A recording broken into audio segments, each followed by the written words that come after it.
Today I am going to show you an amazing manhwa story, where our MC created his own territory and became most powerful lord. So, let's get started. The gates of a beautiful city called Soren are opened and many people are entering the city through them, and among them is a young man with golden hair who seems to be very happy to have entered the city. He is transmitted into his current body after the real host of his body was beaten to death for being a thief. He walks towards the gatekeeper of the city and hands him a precious object that puts a smile on his face. He could have never imagined that the owner of his body would be an illegitimate son of the Orlando family. He thinks that this is the start of a new chapter of his life because he has the supreme overlord system. He then goes on to meet the governor of Soren, who tells him that he has got some bad news for him. The governor tells him that his father Calvin Orlando passed last week and that his half-brother, Winger Orlando, is the successor of the Orlando family and sees him as a thorn in his side. Richard Orlando, the golden-haired boy, asks the governor what he thinks, and he tells him that he must give up his status as an Orlando. He tells Richard that Winger is willing to give him 500 gold coins and help him expand his realms if he agrees to give up his status, and a servant shows him a wooden chest filled with gold coins. Richard takes some coins into his hand, and the governor asks him if they have a deal. Richard says that being in Orlando, he is destined to be glorious, and that it's the most precious thing that his father has left him. The governor asks him if he doesn't want to accept the deal, and he tells him that 500 gold coins for his status are not enough, even though he knows that they are enough for his lifetime. The governor becomes surprised to hear his answer and tells him that he can lend him 1,000 gold coins with no interest on the condition that he buys everything from his city only. Richard flips the gold coins and says that he agrees with the offer and asks the servant about the Highland barbarian slaves at the arena. The governor asks him if he wants to make troops using the barbarian slaves, and if he's sure that he wants to buy those barbarians as slaves for 1,000 gold coins. He warns him against those barbarians as they are not only famous for being brave, but also for being furious and not so obedient, and says that he would sell him the slaves at the rate of 20 gold coins per slave. Richard says that this is the very reason why he's going there, and the governor tells his servant to take Richard to the arena, as he says that he will give him the 50 slaves for 20 gold coins each. Richard becomes happy that the first step of his plan has been executed perfectly, and the servant tells him that he will take him to the Colosseum with him, while the governor says to himself that Richard seems to be quite a special person. Later, Richard and the servant are sitting in a cart. Richard says that he has been drifting around the world for 10 years, and that he misses his home quite often. The servant asks him about the tune he's humming, and he says that it's nothing but customary ditty from his hometown. The host of Richard's current body was beaten to death for being a thief, and he entered his body. He also got an overlord system that helps him combat style day after day. Richard would have liked to get the position of a knight, but he never expected his father Calvin to pass on the mighty status of the Orlando family to an illegitimate son like him. He's fortunate that he got the license to expand his realms, otherwise he would have been torn into pieces by the Orlando family.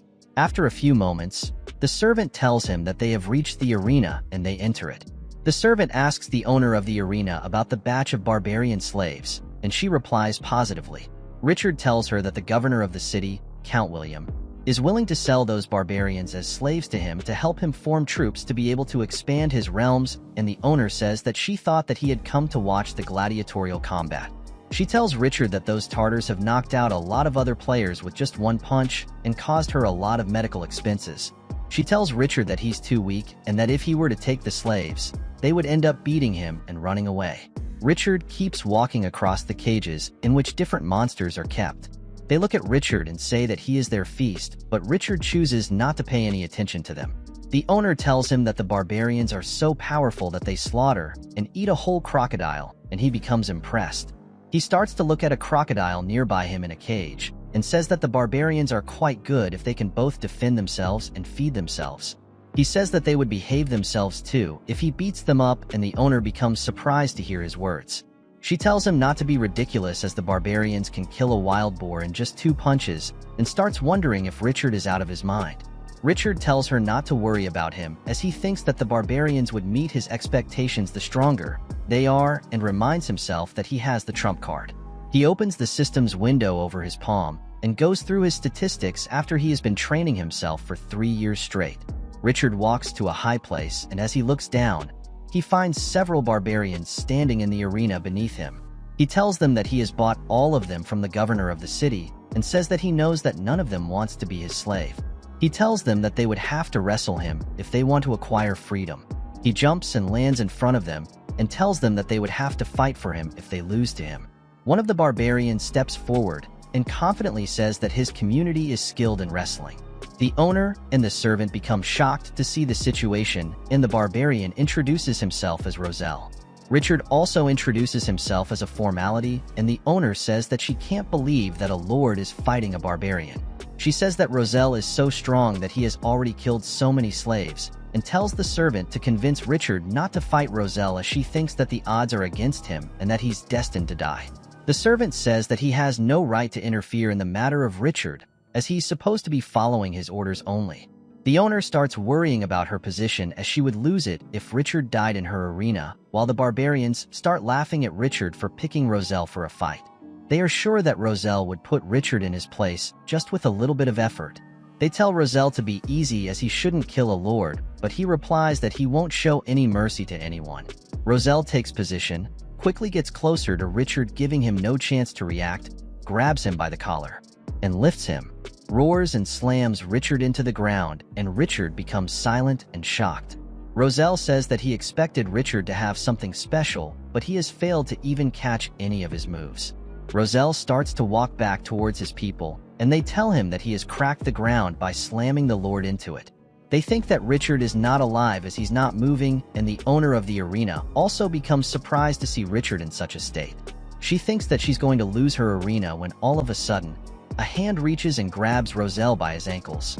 Back and finds Richard smiling at him, and the owner becomes happy to see him alive. Richard tells Roselle that he has given him in the group because he doesn't want him to think that he's taking advantage of him, and throws a punch at him. Richard falls to the ground and becomes shocked. He starts wondering why is Richard not hurt, while Richard activates his force attachment ability. He tells himself that he can't get taken down by a barbarian's childish technique as he has used the Overlord's system to build his body for many years. He tells Roselle to continue fighting, and Roselle says that he won't be going easy this time. He becomes frustrated and charges at Richard with full force, but Richard dismantles his attack by grabbing his forearm and throwing him to the ground. He then sets his feet on the back of Roselle's neck and says that he has won. Roselle becomes surprised and asks him what have he done. He immediately gets up and tells Richard that he wants to fight him again, and Richard agrees with him, saying that he hasn't conceded yet. Other barbarians start wondering what's happening and how Richard is managing to beat Roselle with so much ease as he throws him into the ground once more right in front of their eyes. Richard keeps defeating Roselle repeatedly without any difficulty. He asks him if he's not ready to admit his defeat, but Roselle stands up with a tired body and a swollen face and says that he can compete again. His mates tell him to give up already as Richard has beaten him 10 times already, and he is shocked to listen to them. Suddenly, another barbarian walks through them and tells everyone to stop as it's enough. It's a female barbarian with heavy chains around her wrist. She tells Richard that she is willing to fight him, and all the barbarians become glad to see their chief step forward. The chief of the barbarians steps up, and they become happy to see her. They become assured that the Lord will be finished in no time, while Richard asks their chief if she even has decision-making power. The chief asks Richard if she just has to knock him out, and if they will be free if he loses to her in a while. She tells him that a lord is supposed to be a man of his word, and Richard says that nobles always mean what they speak. Suddenly, the chief moves towards Richard, and he realizes that she's too fast. She throws a punch at him, but he blocks it and gets pushed a few steps back. Richard's system tells him that the chief of the barbarians is identified as a hero, and her name is Gunther. He realizes that she is the first hero that his system has shown him, so he wants her to show her true strength to him. Gunther jumps up high in the air and tells Richard not to be distracted. She hits the ground with both of her hands, but Richard immediately steps back and the ground gets broken. The owner becomes worried about her arena breaking down, and all the barbarians start cheering for Gunther.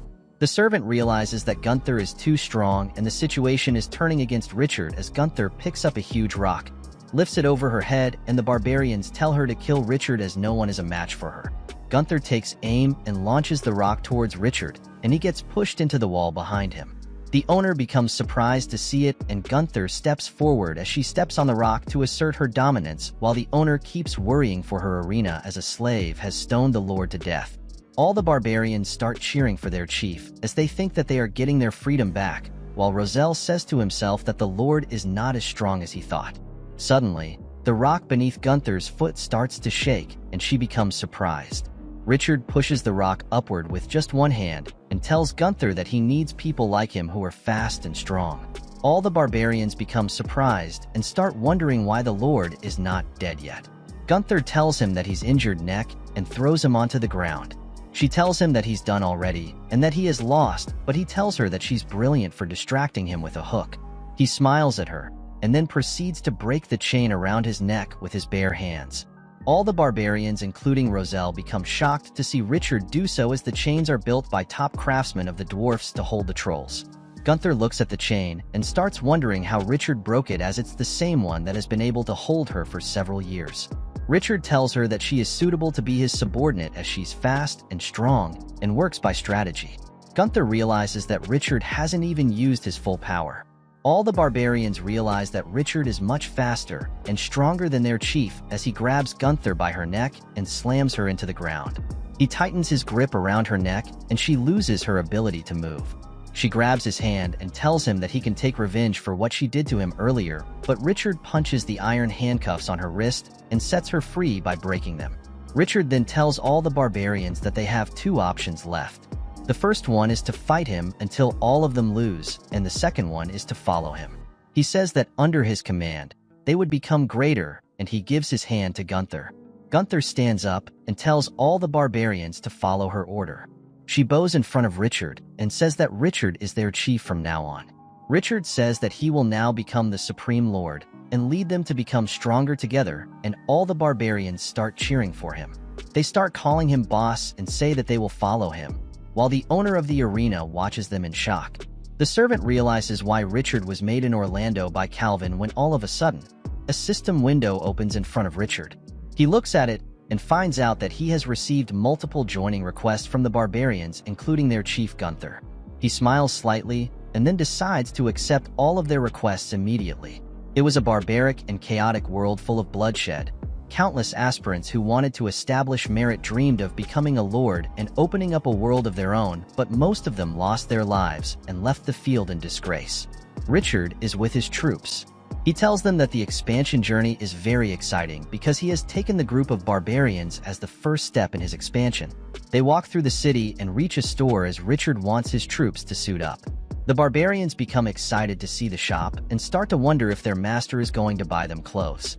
Gunther tells one of the barbarians that the clothes won't suit him, and the owner of the shop appears. The name of owner is Negan the dwarf. He welcomes Richard and his men and asks him how can he help him.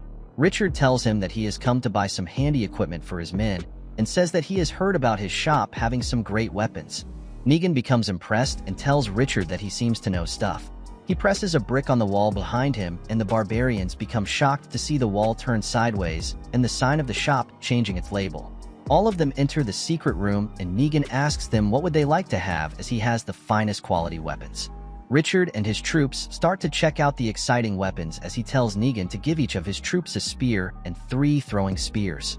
Negan calculates the bill and tells Richard that it would cost him a total of 750 gold coins, but Richard puts 28 gold coins on the table and says that this is all that he has got.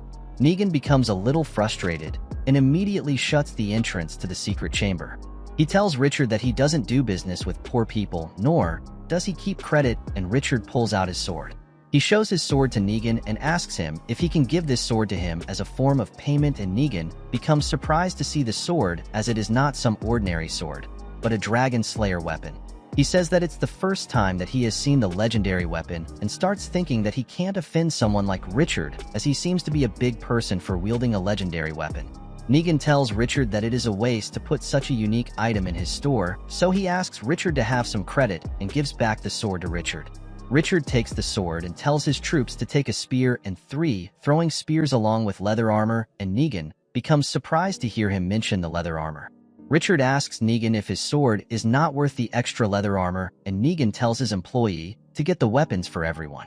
All the barbarians start to cheer for Richard, but Gunther asks him what is their next step, and Richard smiles and tells her that they will now conquer his land. Later, Richard is moving with his troops as a caravan while a group of goblins is watching over him. The goblins are happy to see an expansion team after a long time, as Richard's caravan is full of supplies. The chief of the goblins is Harson. He is watching over Richard and his troops along with the Gnoll chief. The Gnoll chief says that he wants to keep at least half of the weapons of the caravan, and Harson assures him that he won't get any less than he demands. Gnoll says that their army is at least 5 times greater than the caravan and asks what are they waiting for. Harson knows that the Gnolls are brainless, so he asks the chief why is he in such a rush. Harson says that he wants the caravan to enter the hinterland, so that they won't have the option to go back, and the Gnoll chief agrees with him, saying that he just wants the loot. On the other hand, Gunther notices that they are being watched, so she tells Richard about it. Richard tells her that he knows about it, and she asks him if he already has a plan. Richard tells his troops to halt the wagons in a circle and enclose the livestock and other goods. He orders them to get ready to defend against the attack, and Gunther asks him for his instructions. Richard calls her closer, and as she walks towards him, he gives her a bag containing small balls and tells her to give each person a ball and asks all. Richard tells her that it's an oriental elixir that makes the consumer strong instantly. He tells them to swallow it and prepare for battle, and Roselle asks him if he's telling the truth. Richard asks him if he's not trustworthy, even though he knows that he's lying to his troops, as the balls are made up of flour that he's using to hide his overlord system. He opens the system window and goes through the barbarian's manual. He comes to know that most of his troops are level 3 spearmen, while there is only one hero in his army, which is Gunther, the former chief of the barbarians. Richard knows that the barbarians can level up by fighting and gaining experience due to the overlord system. He thinks that the power of the system is unbelievable and fears that the barbarians would become suspicious if they become stronger in such a short time, which is why he is using the flower balls as a disguise for his overlord system. Richard confidently tells the barbarians that they would feel the power of the elixir, and Harson realizes that the caravan has stopped. Noel Chief says that it's time for the caravan to die, and Harson cuts him off, asking him why is he so excited. Noel Chief questions if the caravan is scared of them, and Harson says that the caravan might be considering surrendering voluntarily, as he thinks that they have been overwhelmed by his force. Noel Chief says that he doesn't care if the caravan is scared or not. He orders all the troops to move forward, as he says that they should rob the caravan together. Richard realizes that the enemy is approaching, so he commands his troops to prepare for battle, and all of them take position. The Gnoll chief tells the troops to attack if they want to acquire some new weapons, and he orders his army to kill all the members of the caravan. All the enemies start to charge at the caravan with full force, and Richard picks up a throwing spear and launches it toward the enemy, approaching him and his troops. Richard launches a spear with his full force at Harsan, but he reflects it with a metal piece on his wrist, and it pierces through the head of a goblin standing near him. He tells Richard that he's not strong enough to scare him, and tells his soldiers that they are big in number, so all the members of the caravan should die. All of Harsan's soldiers start roaring and moving forward. The barbarians become anxious to see such a huge force moving towards them, and Roselle says that they can't fight off so many enemies despite their strength. The battle begins, and a Gnoll attacks Roselle. Roselle punches him in the face and stabs him in the belly with the spear, while another Gnoll kills some other barbarian in the field. The battle becomes intense as the close combat begins, and Roselle realizes that they are being surrounded. The enemies start to overcome the barbarian force, and Gunther asks Richard what are they supposed to do. Richard is sitting on the top of a wagon, and he asks Gunther to pass him a throwing spear. Gunther gives him the spear and says that they can't kill all of the enemies, and Richard says that he's also aware of that. He tells her that he just needs to find the target and rubs the head of the spear against the roof of the wagon.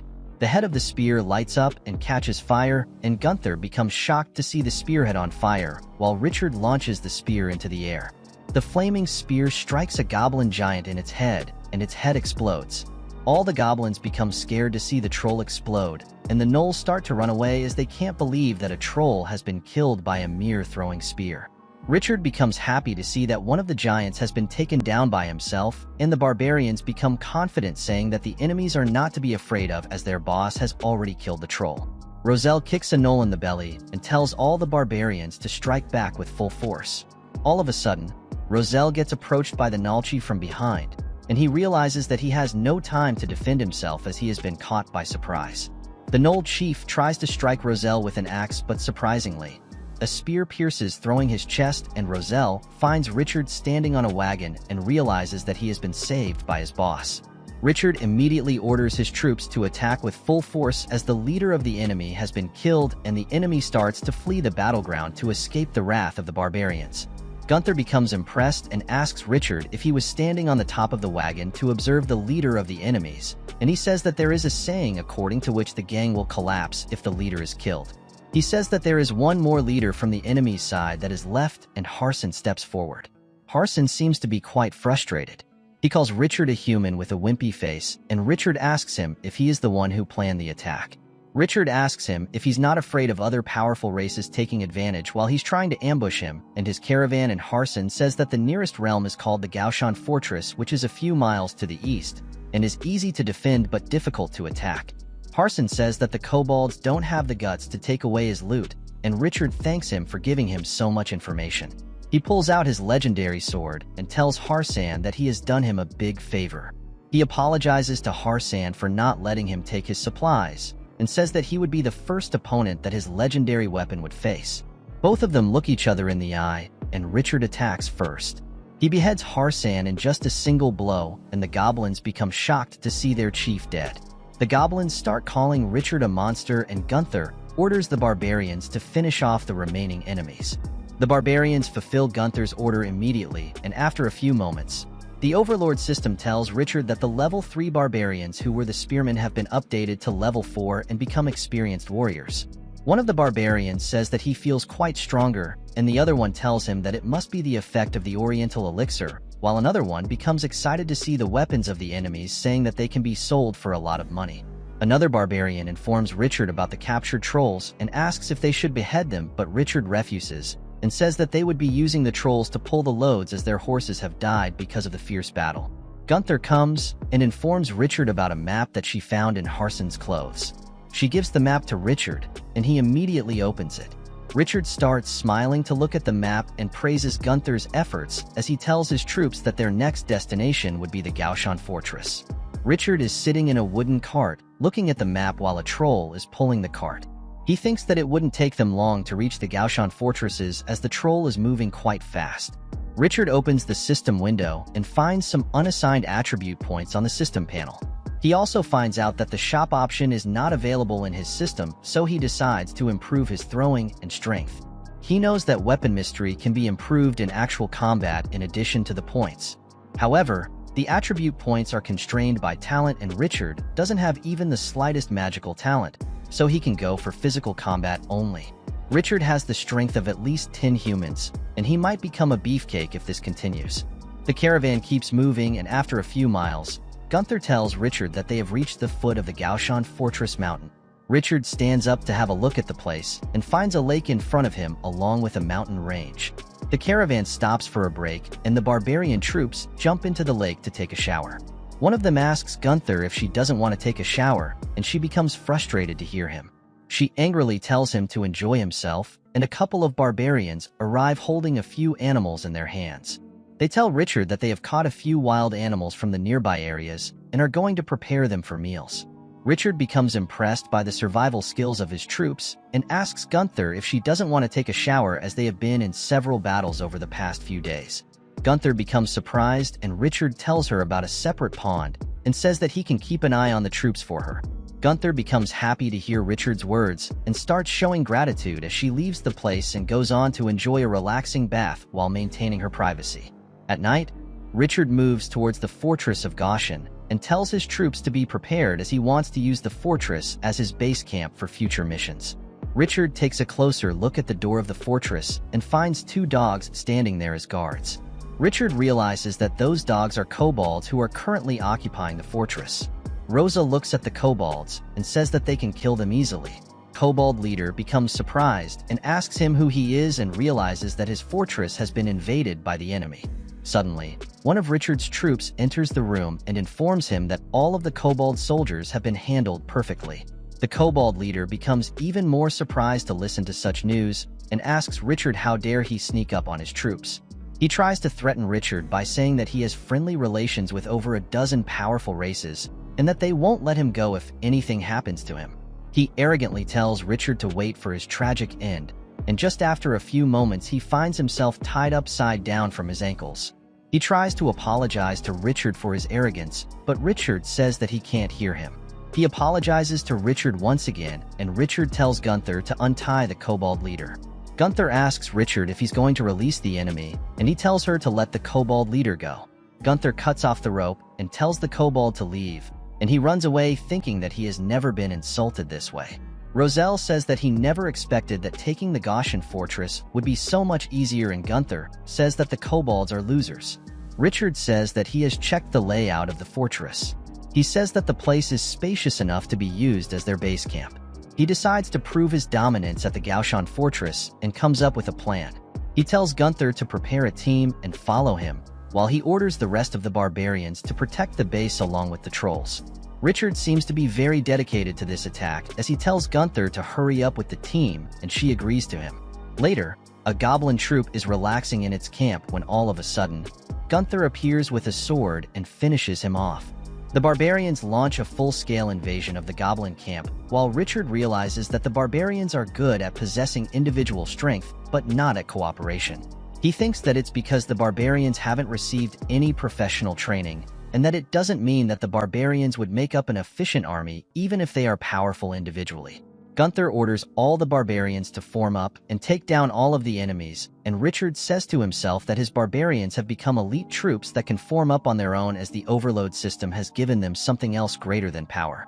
Roselle stands confidently on the battlefield and calls the goblins a bunch of imbeciles. Suddenly, the ground beneath his feet starts shaking, and all of a sudden, a giant dragon goblin appears with an axe in its left arm. All the goblins become shocked to see a dragon goblin with horns, and they get scared. The goblin dragon starts to make weird sounds, and a huge number of small goblins start to emerge from the ground. The huge number of goblins and Gunther surround the barbarians tells Richard to look out for the dragon goblin, as she thinks he's a literal beast. The dragon goblin then orders its beast to appear, and the ground starts to crack and a huge monster appears from under the ground. All the barbarians become even scared to see the huge monster, and the dragon goblin climbs on its back. He calls the barbarians a bunch of lowly invaders and says that they will be punished by the noble bloodline of the dragon. Gunther tells him to shut his mouth and throws a spear at its beast, but the skin of the beast fails the spear miserably and reflects it. The dragon goblin asks her if she thinks that her spear can penetrate through such strong armor and tells the barbarians that they are out of depth. He tells Gunther to taste the noble power of the noble bloodline and starts approaching her. Gunther starts thinking that she's going to be killed, but all of a sudden, Richard appears and grabs the huge monster by its foot. Richard starts shouting on top of his lungs and exerts immense force as he tosses the huge beast into the air, leaving all of the goblins surprised and the barbarians impressed as Roselle starts thinking that his boss is incredible. The dragon goblin gets hurt and struggles to pick himself up. He asks Richard how could he do that, and he replies that he's also from a noble family just like him. Richard asks the dragon goblin if he is ready to concede, but he refuses in an angry tone and picks up his axe to attack Richard. Richard acts quickly and punches him in the face and tells him that he has got some guts. The dragon goblin becomes unconscious, and Richard marks another victory as he tells his troops to take care of the place quickly. Richard opens the window system and starts wondering if there is any update.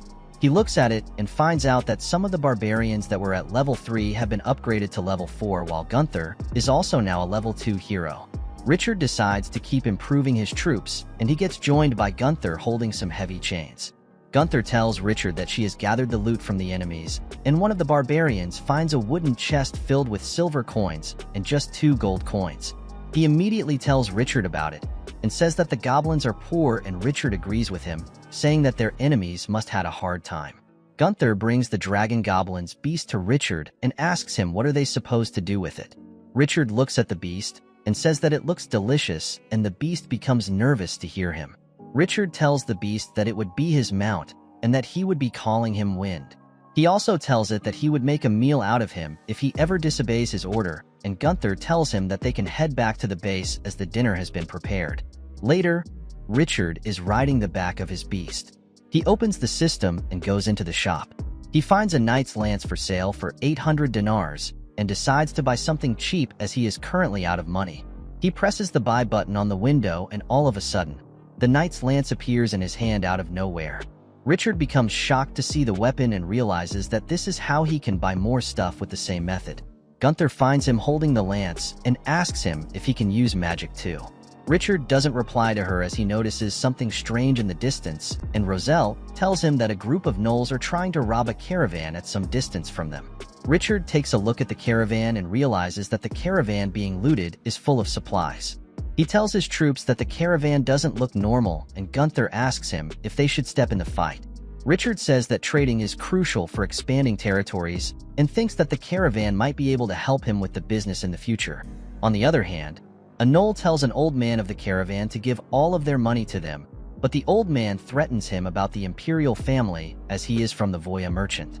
The gnolls become happy to hear that they are going to loot an imperial caravan and ask the old man if he thinks that they are scared of the imperial family. The gnolls launch the attack and start slaughtering the members of the caravan mercilessly. The old man runs for his life but falls on his face and starts begging for mercy from the gnoll troop running after him. The gnoll tells the old man that no one is coming to save him and says that it's already too late for mercy. All of a sudden, Richard's lance pierces through the chest of the gnoll and he gets killed. The old man becomes shocked to see the gnoll die, while all the gnolls become anxious to see the death of their partner. Richard looks at the gnoll taking its last breath and realizes that his new weapon is quite handy, while Gunther orders all the barbarians to attack the robbers with full force. She orders them to kill all the enemies, and the gnoll becomes surprised to see the barbarians. Richard stands at a distance from the battlefield and says to himself that the gnolls are just a bunch of bandits.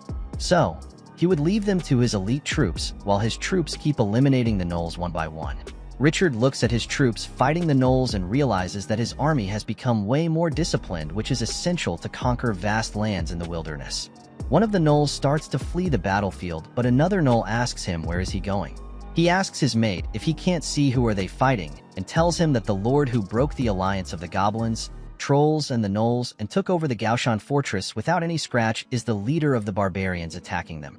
The other gnoll becomes surprised and asks him if the leader of their enemies is the legendary lord of the wilderness that has risen recently, and both of them start to run, but all of a sudden, Richard's beast emerges from the ground and swallows one of them. Richard realizes that his army has become extremely disciplined as they have taken care of the gnolls by themselves with so much ease, and that he didn't have to do anything either. Roselle slays another gnoll and tells Richard that the last of the enemy's group has been killed, so Richard comes closer to the caravan. Richard gets welcomed by a well-dressed man who thanks him for his help and says that he would like to praise his virtue. Richard tells him that he can give him money if he wants to repay him, and he becomes shocked. A lady elf appears from inside the cart and calls Richard a greedy lord and tells him that he's quite interesting. The female elf introduces herself as Annie and asks her assistant Ruto if he's fine. Ruto replies positively, and Annie bends over to show gratitude to Richard and his troops. Richard tells her that his troops are heroic and that the gnolls are nothing in front of them. Roselle says to himself that the boss never praises them, but he's doing it now, and Annie asks Richard if he can help them, and he asks her what help she wants. Annie tells him that most of her soldiers are either dead or injured, and that her remaining caravan is not able to complete the trade. She asks Richard if she can rest in his territory with her caravan until her reinforcement arrives, and Richard tells her that it will be quite expensive for her as staying in his territory is like staying in a luxury inn, and Annie says that she would like to pay with money and weapons. She tells Ruto to take out the special item, and he immediately obeys her by giving her a crystal ball, and Richard becomes shocked to see it. He asks Annie about it, and she tells him to watch her. She tosses the crystal ball into the air and tells Richard that it is a communication crystal that she uses to send distress messages to Voya the merchant. Richard asks Annie how long is it going to take her reinforcement to arrive, and she says that it might be 3 days as her city colon is quite far from their location. Richard realizes that he would be able to make a lot of money if he establishes business with Annie and her caravan, as he thinks that they are something big.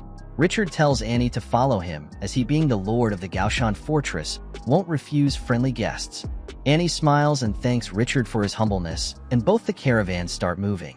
Later, everyone returns to the base camp, and Richard notices Annie pouring some kind of special potion into a bucket of water and telling Ruto to distribute it to the wounded soldiers. Richard becomes surprised to see the potion, and his system tells him that it's a legendary potion that is used for healing purposes. The system tells Richard that the price of the potion is around 50,000 dinars, and he starts thinking that the caravan of Voya must be something big for having such an expensive item. Later at night, Annie asks Rudo if all the casualties have been checked, and he tells her that all the money and the goods are fine, but more than half of her soldiers have been killed. Annie becomes upset for losing innocent people, and Rudo says that they were saved thanks to Richard's help, or else the consequences would have been extremely disastrous. Annie asks him what he thinks about Richard, and he says that Richard is a significant lord. He says that even though they were in a desperate situation while being under attack by the gnolls, Richard's troops appeared out of nowhere and immediately turned the table into the favor of their caravan. He remembers the barbarians taking down the gnolls and says that they are very brave, and that he's disappointed to say that his mercenaries are no match for those barbarians. On the other hand, Richard is sitting under the open sky thinking that the soldiers of Annie's caravan are neatly and uniformly equipped. He thinks that this is what an army must look like while his soldiers are fighting over a weapon just beside him. Richard looks at his soldiers and realizes that he has gotten some armor for his troops from Annie's caravan, as well as an axe as a reward from the overload system. He says to himself that his team has developed a lot when all of a sudden, Gunther arrives and tells him that there is something wrong. Richard calmly asks Gunther what has happened and why she looks so tense, and she informs him that she has seen a large number of half-human and half-horse monsters with weapons at some distance from the fortress. Richard becomes surprised and asks her if she's talking about Centaurus while a group of Centaurus arrives at the gate of his base camp. The Centaurus are standing outside the gates of the Gaoshan fortress under the lead of their leader who belongs to the Gale tribe, and her name is Heder. All of a sudden, a spear comes and lands in front of her. And right after a few moments, a bunch of more spears come in her direction and all of them land close to her. Heder gets alert as she realizes that the lord of the Gaoshan fortress is quite strong. She tells his troops to keep moving, and Richard asks her if she is trying to ignore his warnings. Richard orders his troops to shoot and launch another batch of spears toward the Centaurus. Heder and her troops reflect the incoming spears with their weapons, and she tells her troops to stop moving as it could be dangerous to move any further. All of the Centaurus troops follow Heder's orders, and Heder pulls out a piece of white cloth and ties it onto a spear. Gunther tells Richard about the Centaurus raising the white flag, and he decides to go out of the gates and meet them along with his troops. Richard tells his troops not to let their guard down as they are not aware of the true intentions of the Centaurus troops, and all of them obey Richard's order. He goes to Heder and asks her about what businesses have come for.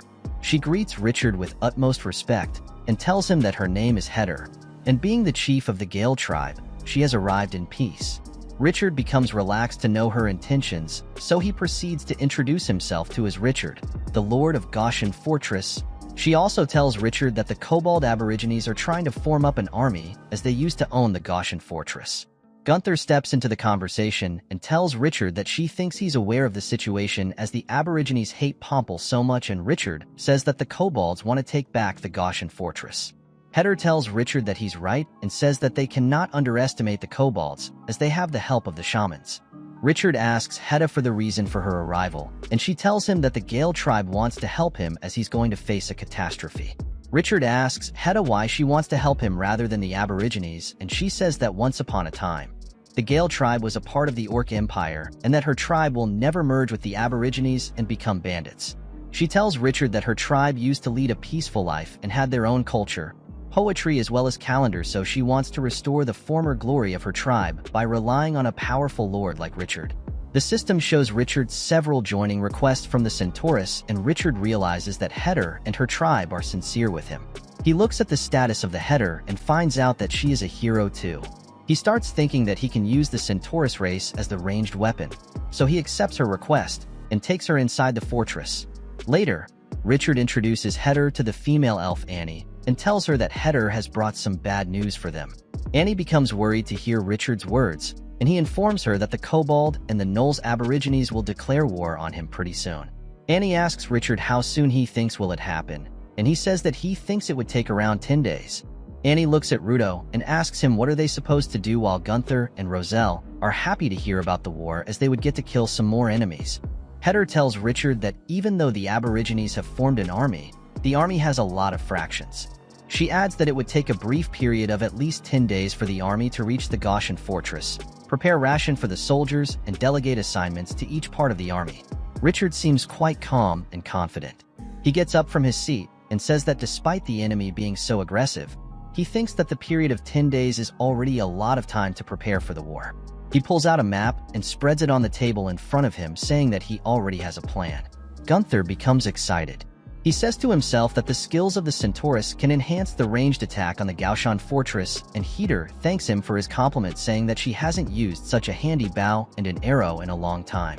Richard tells her that each member of her tribe will be equipped with the same bow and arrows by the next day so that they can start their training.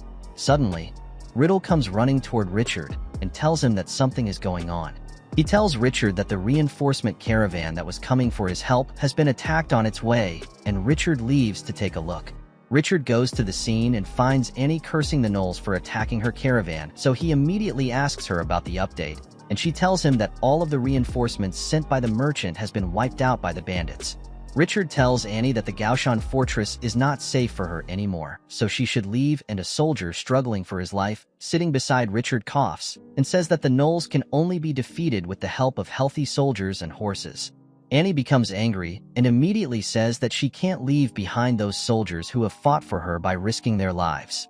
Richard pulls out a spear from one of the corpses and tells Annie that he would have to charge her double for her stay, as the situation has gotten worse in terms of security. He asks Annie what she thinks about offsetting the 2,000 gold coins that he owes her, and she agrees with him after thinking for a moment. Heater also joins them and tells Richard that the head of the spear that he's holding is very crude and smells like pines. She says that the head of the spear is made up of handmade iron ore, and Richard becomes surprised as he thinks that it's impossible to even imagine that Aborigines can smelt their own iron ore in the wilderness. Annie tells Richard that the wilderness is much bigger than he thinks, and says that there are many large tribes in the vast expanse of the wilderness to the further north. Annie says that those tribes are no less than any small independent nation, and that the large tribes with thousands of adults often go to war against each other to fight for territories, which is why it is normal for them to produce weapons for strengthening their armies. Heater asks Annie if she means to say that the troops that attacked the caravan were Icefield Aborigines, and she replies positively. Annie also says that the Cobalt Aborigines are forming an army at the moment, so she thinks that the appearance of the Icefield Aborigines is not a coincidence. Richard says that he's sure that the Icefield Aborigines must have joined the war too. Gunther says that she wants all of the enemies to come together so that she can punch them together, and Heater agrees with her, saying that she's right and that they can slaughter all the enemies together. 10 days later, 2 Centaurus troops enter the base camp in a rush, and after a few moments, a barbarian soldier informs Richard that the enemy has been spotted. Richard stays calm and inquiries about the current location of the enemy, and the soldier tells him that the enemies are stationed at the foot of the mountains, which is around 50 miles away from the fortress. The soldier also tells Richard that the enemy might arrive outside the fortress by the next day, and Richard says that he has been waiting for such a moment for a long time. Richard has gathered all of his armies on the battlefield. He draws his sword and tells his soldiers to make the enemy experience hell, and to wipe out all of them from existence. Richard commands his soldiers to launch an attack, and all of them charge at once. He puts on his armor and realizes that it's quite heavy. Annie asks him about his battle plan, and he says that he will launch 2 arrow attacks followed by a final grand attack. Richard tells Rudo to kill 100 soldiers of the enemy so that their formation would collapse, but Rudo and Annie are shocked to hear him. Annie tells him that she's afraid as the enemy has an army of 5 or 600 soldiers, which is almost 5 or 6 times larger than their army. And Richard tells her to just obey his orders, as he is also aware of the situation. Meanwhile, the enemies have also formed up their soldiers, and their leader is standing beside Cobalt's leader, keeping an eye on Richard's lions, thinking that he and his soldiers are easily going to crush the enemies. Cobalt's leader tells the other chief not to underestimate Richard and his troops, and he becomes surprised. The leader says that he would tear Richard and his troops to pieces as his army has been assembled, and that the enemy has already squandered their chance of living. Richard mounts his beast called Wind and orders his troops to attack. The enemy also launches an attack, and Heater orders the Centaurus troops to kill all of the enemies. She tells all of them to shoot a round of arrows, and they rain down arrows on the enemies marching toward them. Both armies run into each other, and the enemies shoot a round of spears at Richard's soldiers. Richard's beast stops most of the spears using its armor, and Gunther launches a round of spears, too. After a few moments, both forces collapse and close combat begins. The ground cracks and the dragon goblin appear. So Richard tells Wind to show everyone what is it capable of. Wind goes in between the enemies, jumps high in the air, and lands on the enemies with its legs spread outwards. So many enemy soldiers get crushed under Wind's heavy body and blood splashes everywhere while Richard stabs the dragon goblin to death. Roselle and Gunther are also dominating the battleground as they keep cutting the enemies in half to kill them all. A soldier from the enemy's side jumps and attacks Richard with a warhammer, and he falls from the back of his beast to the ground while trying to defend against the attack. Richard falls on his back, but gets up immediately and realizes that the enemy troops are quite strong. 3 enemies charge at him together, but he gathers strength and slays all of them at once. He stabs them to death, and his troops become surprised to see him fight so bravely. On the other hand, the enemy leader is watching his soldiers die on the battlefield. He becomes surprised and immediately tells the shaman to cast a spell, and the kobold leader becomes nervous. The shaman lights a flame and starts casting a spell, and after a moment, a huge fireball appears in the air. The enemy leader and the kobold leader become happy to see the fireball, and Richard becomes surprised to see it. He starts wondering if the fireball has been created by the shaman's spell, and the shaman launches the fireball at Richard's army. Richard tells his soldiers to immediately step aside and watch out for the fireball, and as the fireball comes closer, he realizes how strong the fireball is. The shaman launches the fireball at Richard's troops, and they get hurt, but Richard manages to protect most of them. The shaman realizes that she must find a way to defeat Richard as he's manipulating the fireball with his stuff, while Richard gets joined by Heder. Then Heder asks Richard if he's fine, and he replies positively. He demands her attention and asks her if she and her troops can shoot the shaman from their positions. Heder says that it won't be a problem for her, and she pulls the bow along with her troops. She orders the Centaurus troops to release the arrows without any pause, and the leader of the enemy realizes that the Centaurus troops are raining down arrows over them. The wolf leader orders his soldiers to protect the shaman. Most of the soldiers get busy in protecting the shaman while their leader becomes open to Richard's attack. Richard knows that surprise is an important element of attack, so he quickly launches a spear towards the enemy leader while he's thinking that he will be able to turn the tables by protecting the shaman. By the time the enemy leader notices the spear flying towards him, he becomes surprised and the spear penetrates through his belly, making him fall on his soldiers and breaking the guard of the shaman. As soon as the guard of the shaman breaks, she loses control of the huge fireball floating in the air, and it starts to explode on the heads of Richard's enemies. Most of the soldiers from the enemy's lines start burning to death, and Richard becomes happy to see them taste their own medicine. On the other hand, the kobold leader becomes anxious to see his partner, the wolf leader, die, so he asks the shaman what are they going to do now. The shaman says nothing and starts casting another spell while Richard tells his soldiers that they can start clearing the battlefield now. Suddenly, Richard notices the dead soldiers rising once again and gets shaken to his core. He starts wondering if it's the effect of the bloodthirst, and his enemies start roaring at him and his soldiers. Richard draws his sword and attacks a wolf troop charging towards him. Richard slices the enemy into pieces in a matter of few seconds and goes on to face other enemies. He kills some more enemies one by one and cuts them into pieces. He activates his rage mood as he makes his way through the enemy's lines and passes through them with the speed of lightning at which he keeps slaying his enemies mercilessly. Gunther also jumps into the battle with her boss and starts slaying the enemies one by one. Richard makes his way through the enemy's last line and goes on to face the shaman. He appears in front of the shaman and the kobold leader, and both of them become scared to see him. The kobold leader and the shaman start to flee, but Richard takes off his helmet and throws it at them. Both the running enemies get hit and fall on their faces, and Richard steps toward the shaman. The shaman turns her face to look at Richard and becomes frightened to see him while he says that he never expected her to be a witch. Richard picks up kobold leader like a toy and asks Gunther about the injured soldier. Gunther immediately tells him that one of their soldiers called Nutter is extremely injured and needs a doctor as soon as possible. Richard throws the shaman on the ground and orders her to save the people that she has injured. The shaman introduces herself as Motor and says that she was coerced. Richard asks her if she wants him to teach her some manners for speaking back to him, and she gets scared. Motor agrees to obey Richard's order and casts a spell to heal Nutter. All the barbarians become surprised to see Nutter's wound disappearing, and he starts to heal instantly. Nutter stands up and says that he has healed completely, and Richard realizes that Motor can not only perform sorcery, but also cast healing magic. He thinks of keeping Motor to himself, and Gunther asks him what should they do with the captured goblins and the gnolls. Richard tells Gunther to take some troops with her to clean the battlefield and enslave the remaining troops from the enemy's side. Richard's troops tell him that they have gained a lot of loot this time, and he agrees with all of them as his system windows are flooding with notifications, as he has made countless achievements in the battle. Gunther asks Richard what are they supposed to do with the witch, and he tells her to take Motor with the kobold leader to the base camp and find out about the enemy's lair.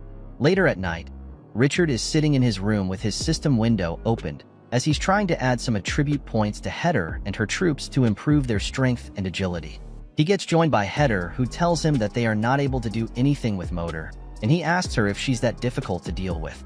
Heder tells him that she has tried to threaten that which and even scare her, but nothing has worked so far, and Richard tells her that she must have used the wrong method.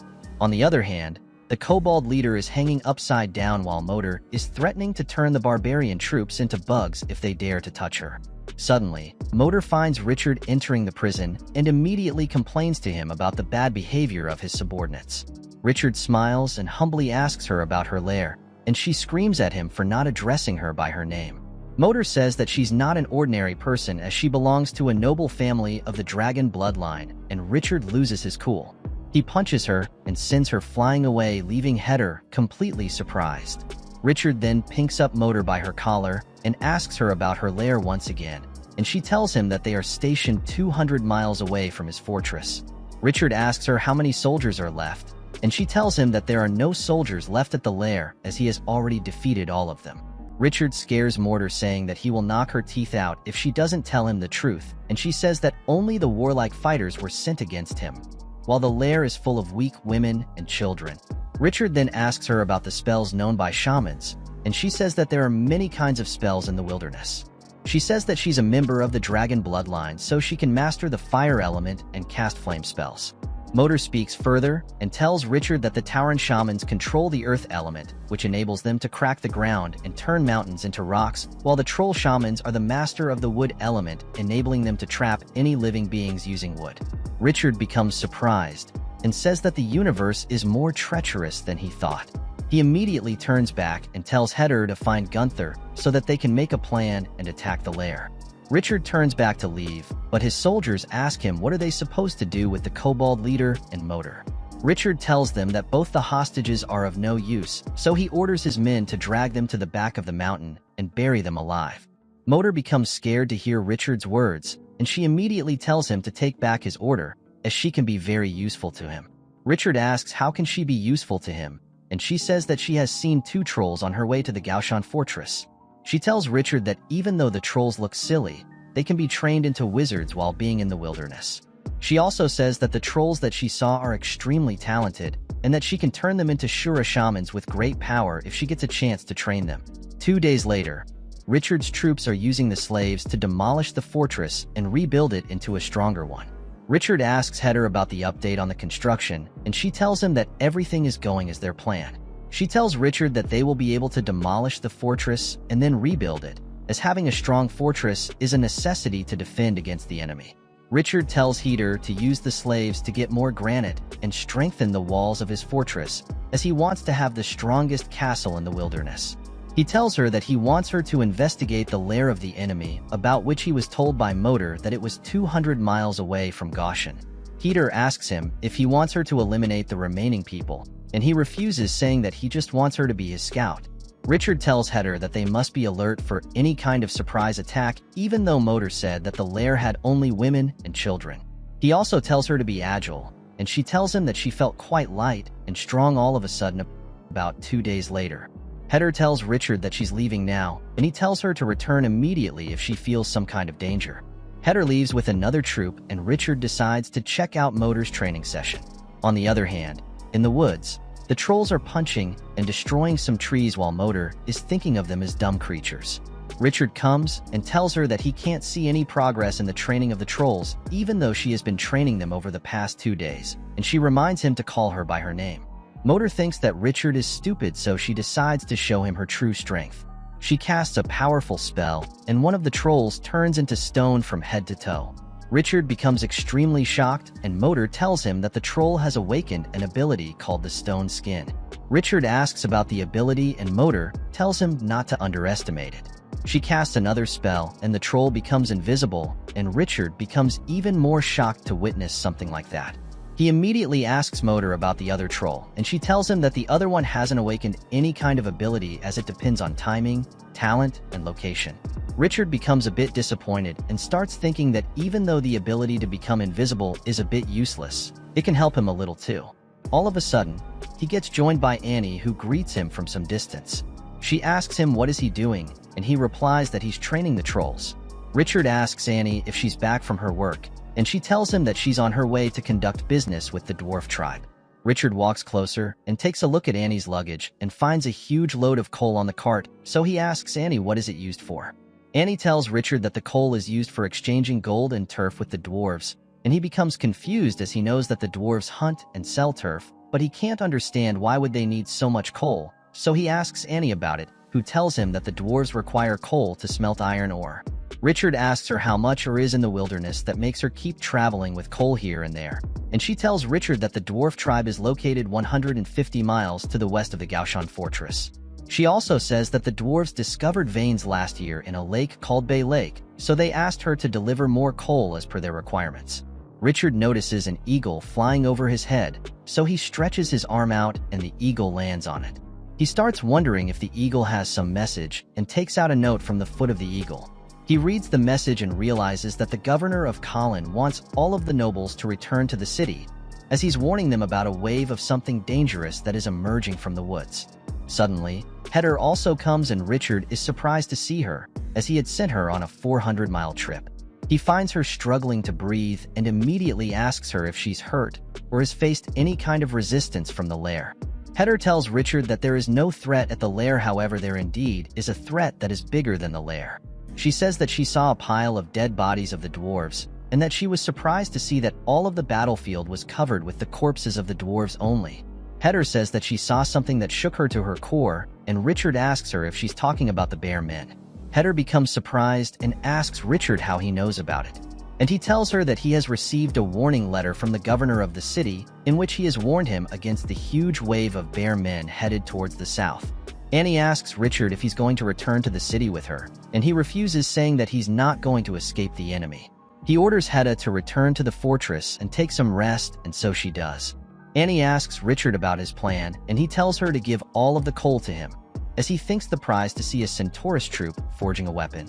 She asks Richard if he's now forging his weapons, and he tells her that the Gaussian fortress must be well armed to protect against any unknown enemy.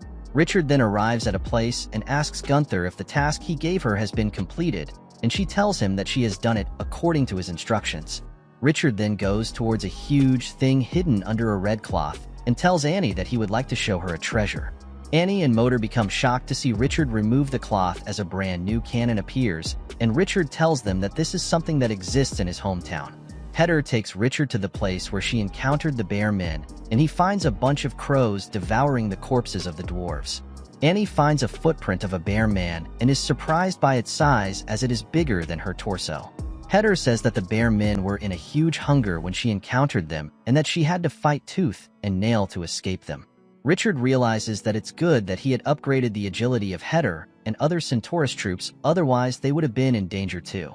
He tells one of his soldiers to check the tents of the dwarves to see if anything is left, and the soldier gets inside the tent. Annie tells Richard that the bear men are violent and greedy creatures, hence they would not have left anything valuable, but he says that one man's trash is another man's treasure.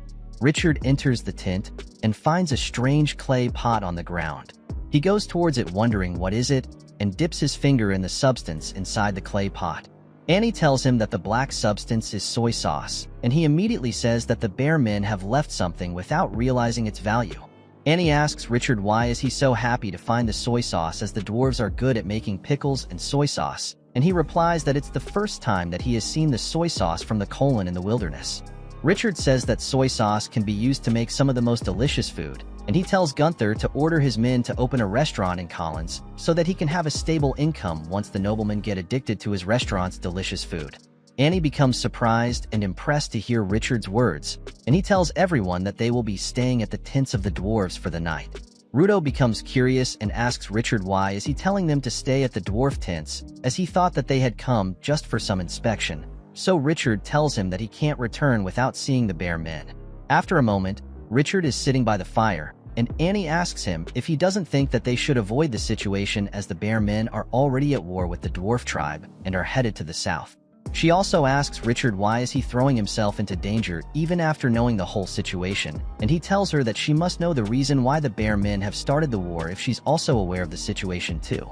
Annie understands the situation and asks Richard if he's aiming for the iron and he replies positively saying that it is a precious resource. Richard says that in such an era of war and blood, the person who holds the most resources is the one in power. He asks Annie why can't he have a piece of iron, as it's not owned by any race on the planet, and Annie asks him if he's crazy as his army consists of a few dozen soldiers. Richard asks Annie if she thinks it's that dangerous and says that his strength has grown quite a lot recently. Suddenly, Gunther and Hedda join Richard and tell him that they are ready. Richard looks at his side and finds some wolf slaves pulling the cannons and motor coming with 2 trolls having their abilities awakened. Annie becomes surprised and Richard asks her if she doesn't think that his army is way stronger than before, but Annie asks him if he's sure about jumping into the war against the bear man. Richard realizes that he will be able to hook up with the dwarves if Annie joins his forces, so he tells Annie to join him and promises to give her half of iron, if he manages to succeed, so she immediately shakes his hand and closes the deal. Later, a huge number of soldiers have gathered at a single place. They are ordered to form up and Richard climbs a tall tower to address all of them. Richard tells his soldiers that they are going to fight a war for themselves in the Gaussian fortress. He draws his sword and says that they are going to stir up the chaos in the war between the dwarves and the bear man. Richard's soldiers become excited to hear his words, and they start praising him. Richard also becomes confident, so he raises his sword and commands his soldiers to keep their morale high. Richard and his soldiers are outside the dwarf castle. He notices another party near him, so he immediately tells everyone to stay low. Richard hides under the bushes and finds some bunny men sneaking into the castle and realizes that those are bunny men who have come to fight the dwarves. Richard starts wondering why the bunny men are trying to fight the dwarves when the battle is against the bear man, and Annie tells him that the bunny men are affiliated with the bear man. Hedda says that strong races like the bear man use other races to enter just because she's short. On the other hand, the bunny men have climbed the walls of the castle. They launch a surprise attack on the soldiers guarding the walls, and the dwarves realize that they have fallen into a trap. One of the guards informs everyone that the enemy is coming from the Bayou Lake, and they become shocked, so the dwarves start preparing for the battle and start drawing their bows. The dwarves then launch a batch of arrows at the bunny men and kill some of them. The bunny men keep charging toward the castle, and the dwarves step into the battlefield to defend against them. The leader of the bunny men orders his soldiers to crush the enemies, but gets shaken to the core as a huge explosion occurs and kills a lot of his soldiers. The bunny leader looks back and finds Richard and his men with the cannon, so he immediately orders his troops to kill the reinforcements of the dwarfs. Richard draws his sword and steps into the battle along with his soldiers. He manages to kill several bunny men by himself while his barbarian troops keep fighting by his side. Richard realizes that the bunny men are quite easy to defeat despite their huge number, and all of a sudden, the ground starts shaking and he starts wondering if it's an earthquake. Richard looks back and his soul leaves his body out of surprise as he finds a bear man with a huge weapon standing behind him, roaring at the top of his lungs, leaving him completely speechless and frozen for a moment. The bear man roars at Richard, and he is surprised to see such a huge creature in front of him. The bear man attacks him with its weapon, but Richard successfully blocks it, however he gets thrown away. Richard immediately picks himself up and realizes that the battle is going to be terrifying as he finds more bear men appearing and joining the battlefield. The bear men and the bunny men launch a powerful joint attack at the dwarves and Richard's forces, so Richard orders his Centaurus troops to launch the arrows, and so they do. The arrows kill several enemies, but the bunny leader commands his reserve team to move forward, and some bunny men appear from under the water to join the battle. The battle gets intense and Motor realizes that it's her turn to do something, so she stands at a higher place and starts forming a huge fireball in the air using her magical powers. She then launches the fireball on the enemies, and they start to burn to death. After a moment, Motor sends the stone-skinned troll into the battle, and the bear man becomes curious and surprised to see it. One of the bear men tries to attack the stone troll, but fails miserably as his sword breaks into pieces after striking the skin of the troll. The stone troll roars at its enemies while the dwarves become fascinated with Richard's forces. One of the dwarves asks his leader Lobby, the dwarf chief, about Richard, and he says that he might be the leader of the army from heaven that has been sent by the blacksmith god for their help. Sindak, the other dwarf, demands a team from Lobby to help Richard's forces, but he immediately refuses, saying that they must rescue their people first. Lobby tells Sindak to leave the battlefield to Richard and his troops while Richard and his troops are fighting with utmost dedication. Richard looks at the enemies in front of him and thinks of them as a bunch of rubble. He decides to show them his true strength and forms a tornado using his sword. The enemies become scared to see the tornado as Richard launches it toward them. The tornado then sweeps away most of them, and Richard moves forward to attack a bear man in front of him. He tries to attack the bear man, but it stops Richard's attack with a chain. The chain gets broken, and the overload system reminds Richard to enable his celestial power. Richard immediately uses his celestial power as per the system's suggestion and quickly moves forward to kill the bear man. The bear man becomes shocked by Richard's speed, but before he can do something to defend himself, he gets a taste of Richard's sword and gets cut in half. The system rewards Richard with 300 experience points, while the fire-breathing troll also joins the battle. On the other hand, Gunther is also fighting a bear man. She tries to hit him, but he throws a punch at her and sends her flying away. Roselle becomes frustrated to see Gunther get hurt, so he immediately throws his axe at the bear man that punched Gunther. The axe fails to do any damage to the bear man, and he starts making fun of Roselle, but all of a sudden, his head gets separated from his body by Richard as he's riding on the shoulder of his troll, possessing the ability to become invisible. Meanwhile, Roselle and Heder immediately go to Gunther and her if she's fine. Gunther opens her eyes and smiles at them because she's perfectly fine thanks to her lord. Richard looks at her and says that it looks like the stone's skin and the invisibility can be cast within the team, and Gunther tells him that they have secured another decisive victory. All of a sudden, Richard finds the enemy soldiers returning to life after being killed, and he is shocked to see such a phenomenon. Motor also becomes concerned to see such a thing, and says that it's the effect of the Primal Fury spell that makes her wonder if the Minotaurs are in the Crescent tribe. In the southwest of Pomple, there are Tauren who are unruly and warlike by nature. They rely on the Primal Fury spell cast by the Shaman Minotaurs, which makes them invincible in battle. The ferocious and tyrannical Taurens are known as the Blahoof tribe. Richard is surprised to see his dead enemies return to life. He asks Amotor about the Minotaurs, but she tells him that their enemies are in a light state of fury at the moment, which is why she thinks that the Primal Fury spell is being cast by someone remotely. Richard smiles and says that there is nothing to fear in that case as he watches Gunther slaying the enemies, and says to himself that the enemies are no match for Gunther and her squads. Other barbarian troops are also killing and pushing back the enemies successfully. Richard tells them not to chase the enemies as their main goal is to acquire their share of iron, or from the Bay Lake, by helping the dwarves defend against the bear man. He says that he wants to meet his new dwarf friends, so he walks toward the dwarf castle, but gets stopped by Lobby, the dwarf chief. Lobby asks Richard about the purpose of his arrival, and he introduces himself as Richard Orlando, the Lord of Gaoshan Fortress. Richard tells Lobby that he's the one to help him against the enemies, and Annie also speaks up as she introduces herself to Lobby too. Lobby becomes surprised to see Annie, so he immediately orders his men to open the door and let her inside.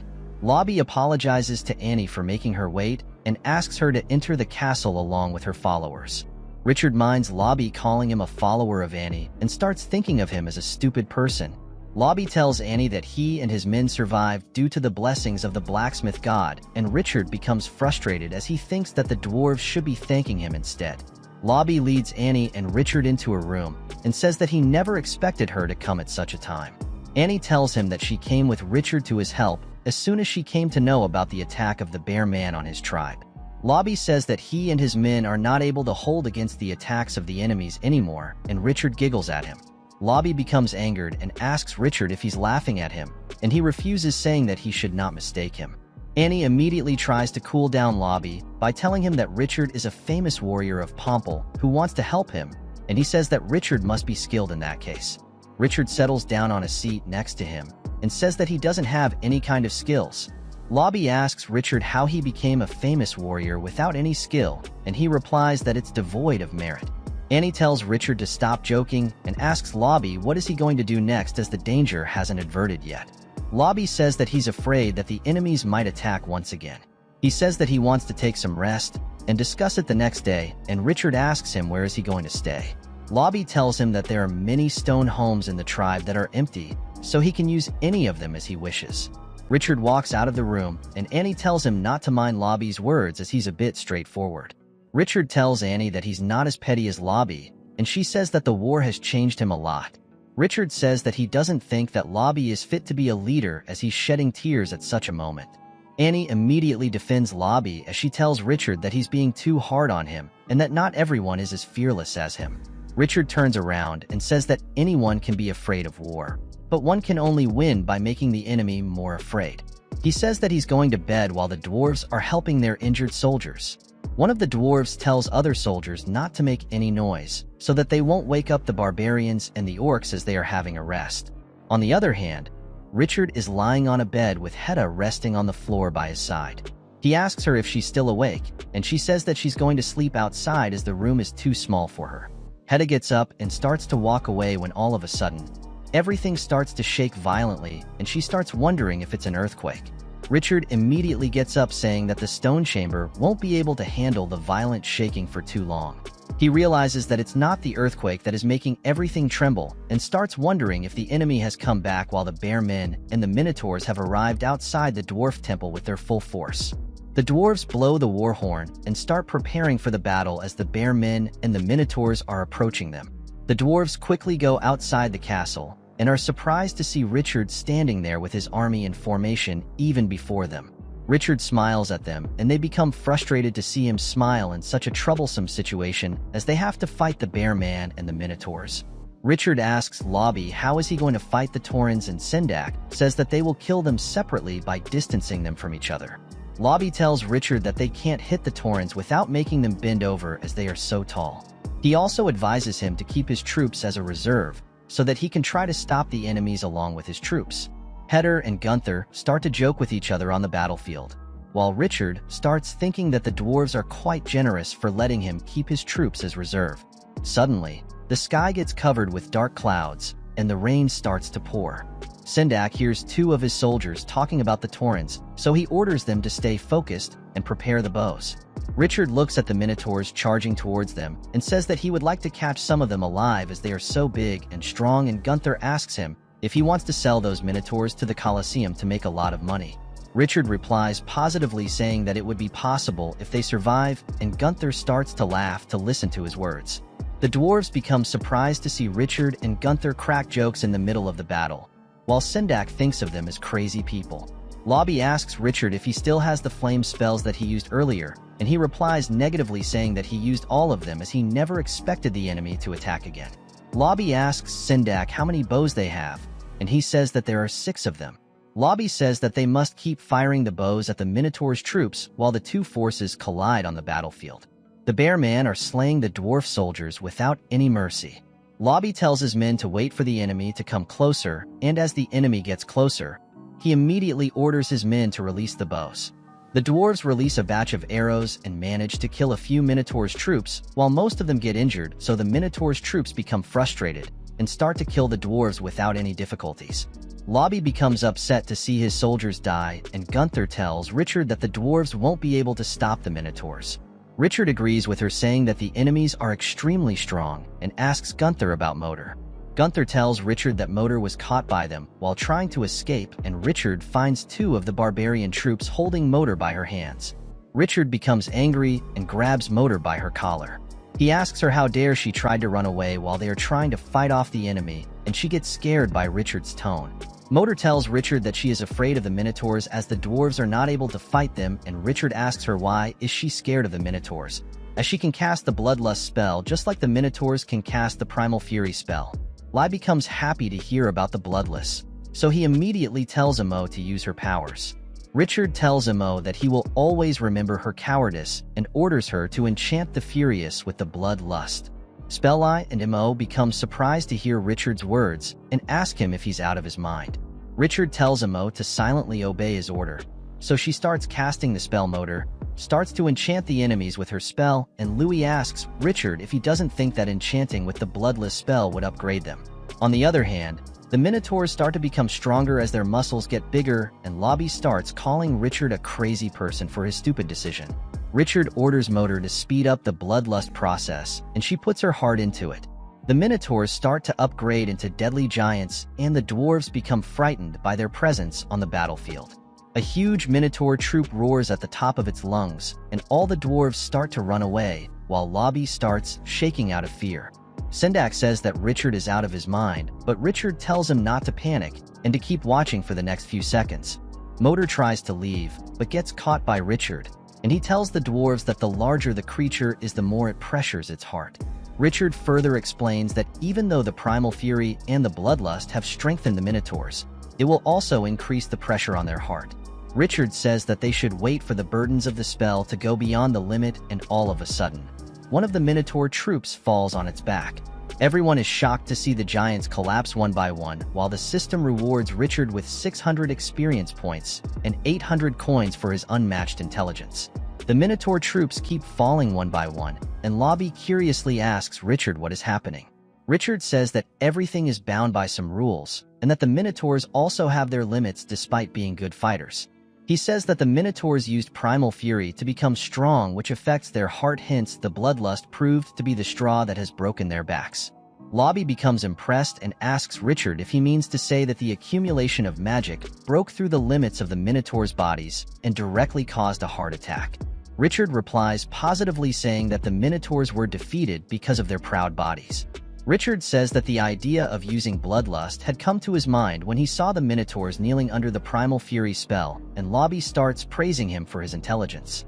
Richard laughs and says that vulnerability is an important element of strength, and Motor immediately says that she's the one who cast the spell. Richard looks at her and calls her a chicken that wants to take credit, and asks her if she thinks that she's an experienced shaman. Motor becomes silent as she gets schooled by her boss, and Richard tells her that her experience is nothing if she runs away when it's time to face a strong enemy, and takes credit at the time of victory. He also tells Motor that the Gaoshan Fortress will become more high-end in the future, but her experience is still stuck in the low end of the primitive tribe, and that it is useless.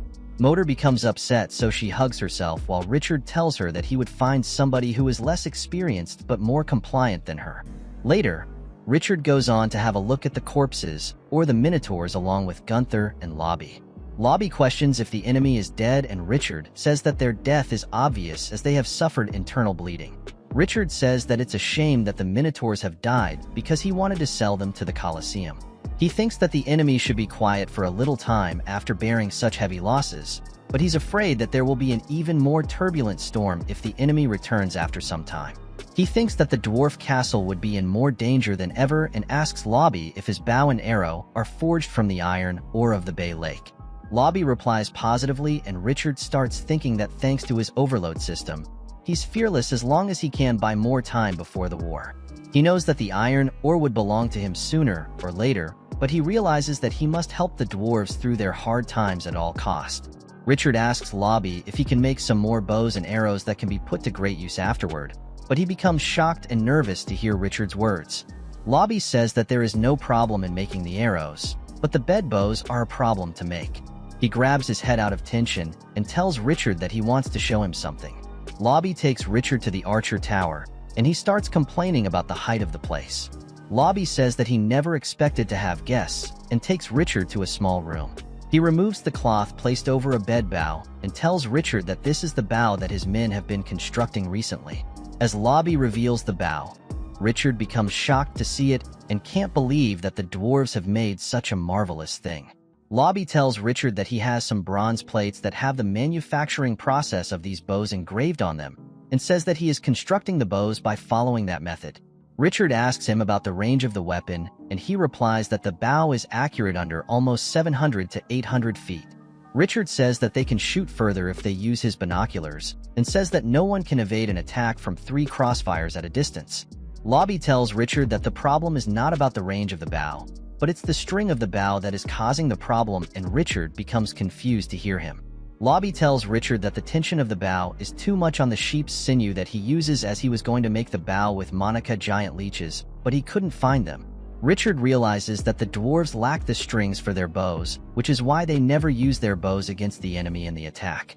Lobby tells Richard that the Monica leeches are extremely pliable, sturdy, and rare, and says that they can be used as strings after being dried and dehydrated. Richard knows that it's tough to get the Monica leeches. He asks Lobby if he has some gold coins, and he asks Richard if he can get him some leeches with that. Richard refuses, and Lobby becomes frustrated and asks him why was he asking about the gold coins in the first place. Richard opens his system window and says that the bows used by the Centaurus have strings made of Komodo dragon tendons which can be used as a temporary replacement if they are twisted together. Richard tells Lobby that he can help him as he doesn't have enough money, but Lobby becomes impressed by his clever idea of using the Komodo dragon tendons and says that money is not a problem for him as he has sold a lot of turf and iron ore recently. Richard becomes shocked to hear about the dwarf's treasure and immediately asks Lobby to give him all of it so that he can find a way to make the bows functional. Later, Sendak is carrying a wooden chest full of gold with another fellow. The other dwarf asks Sendak why they need all of this gold, and Sendak tells him that Lord Richard needs all of the gold to buy some bows. The dwarf says that Richard must have some motive for helping them, and another one says that it's fine until he doesn't attack them. Sendak tells the soldiers that they wouldn't have been able to defeat the Taurans without Richard's help, and says that Richard might be the reason that would help them win the war as he thinks that he's the strongest among them.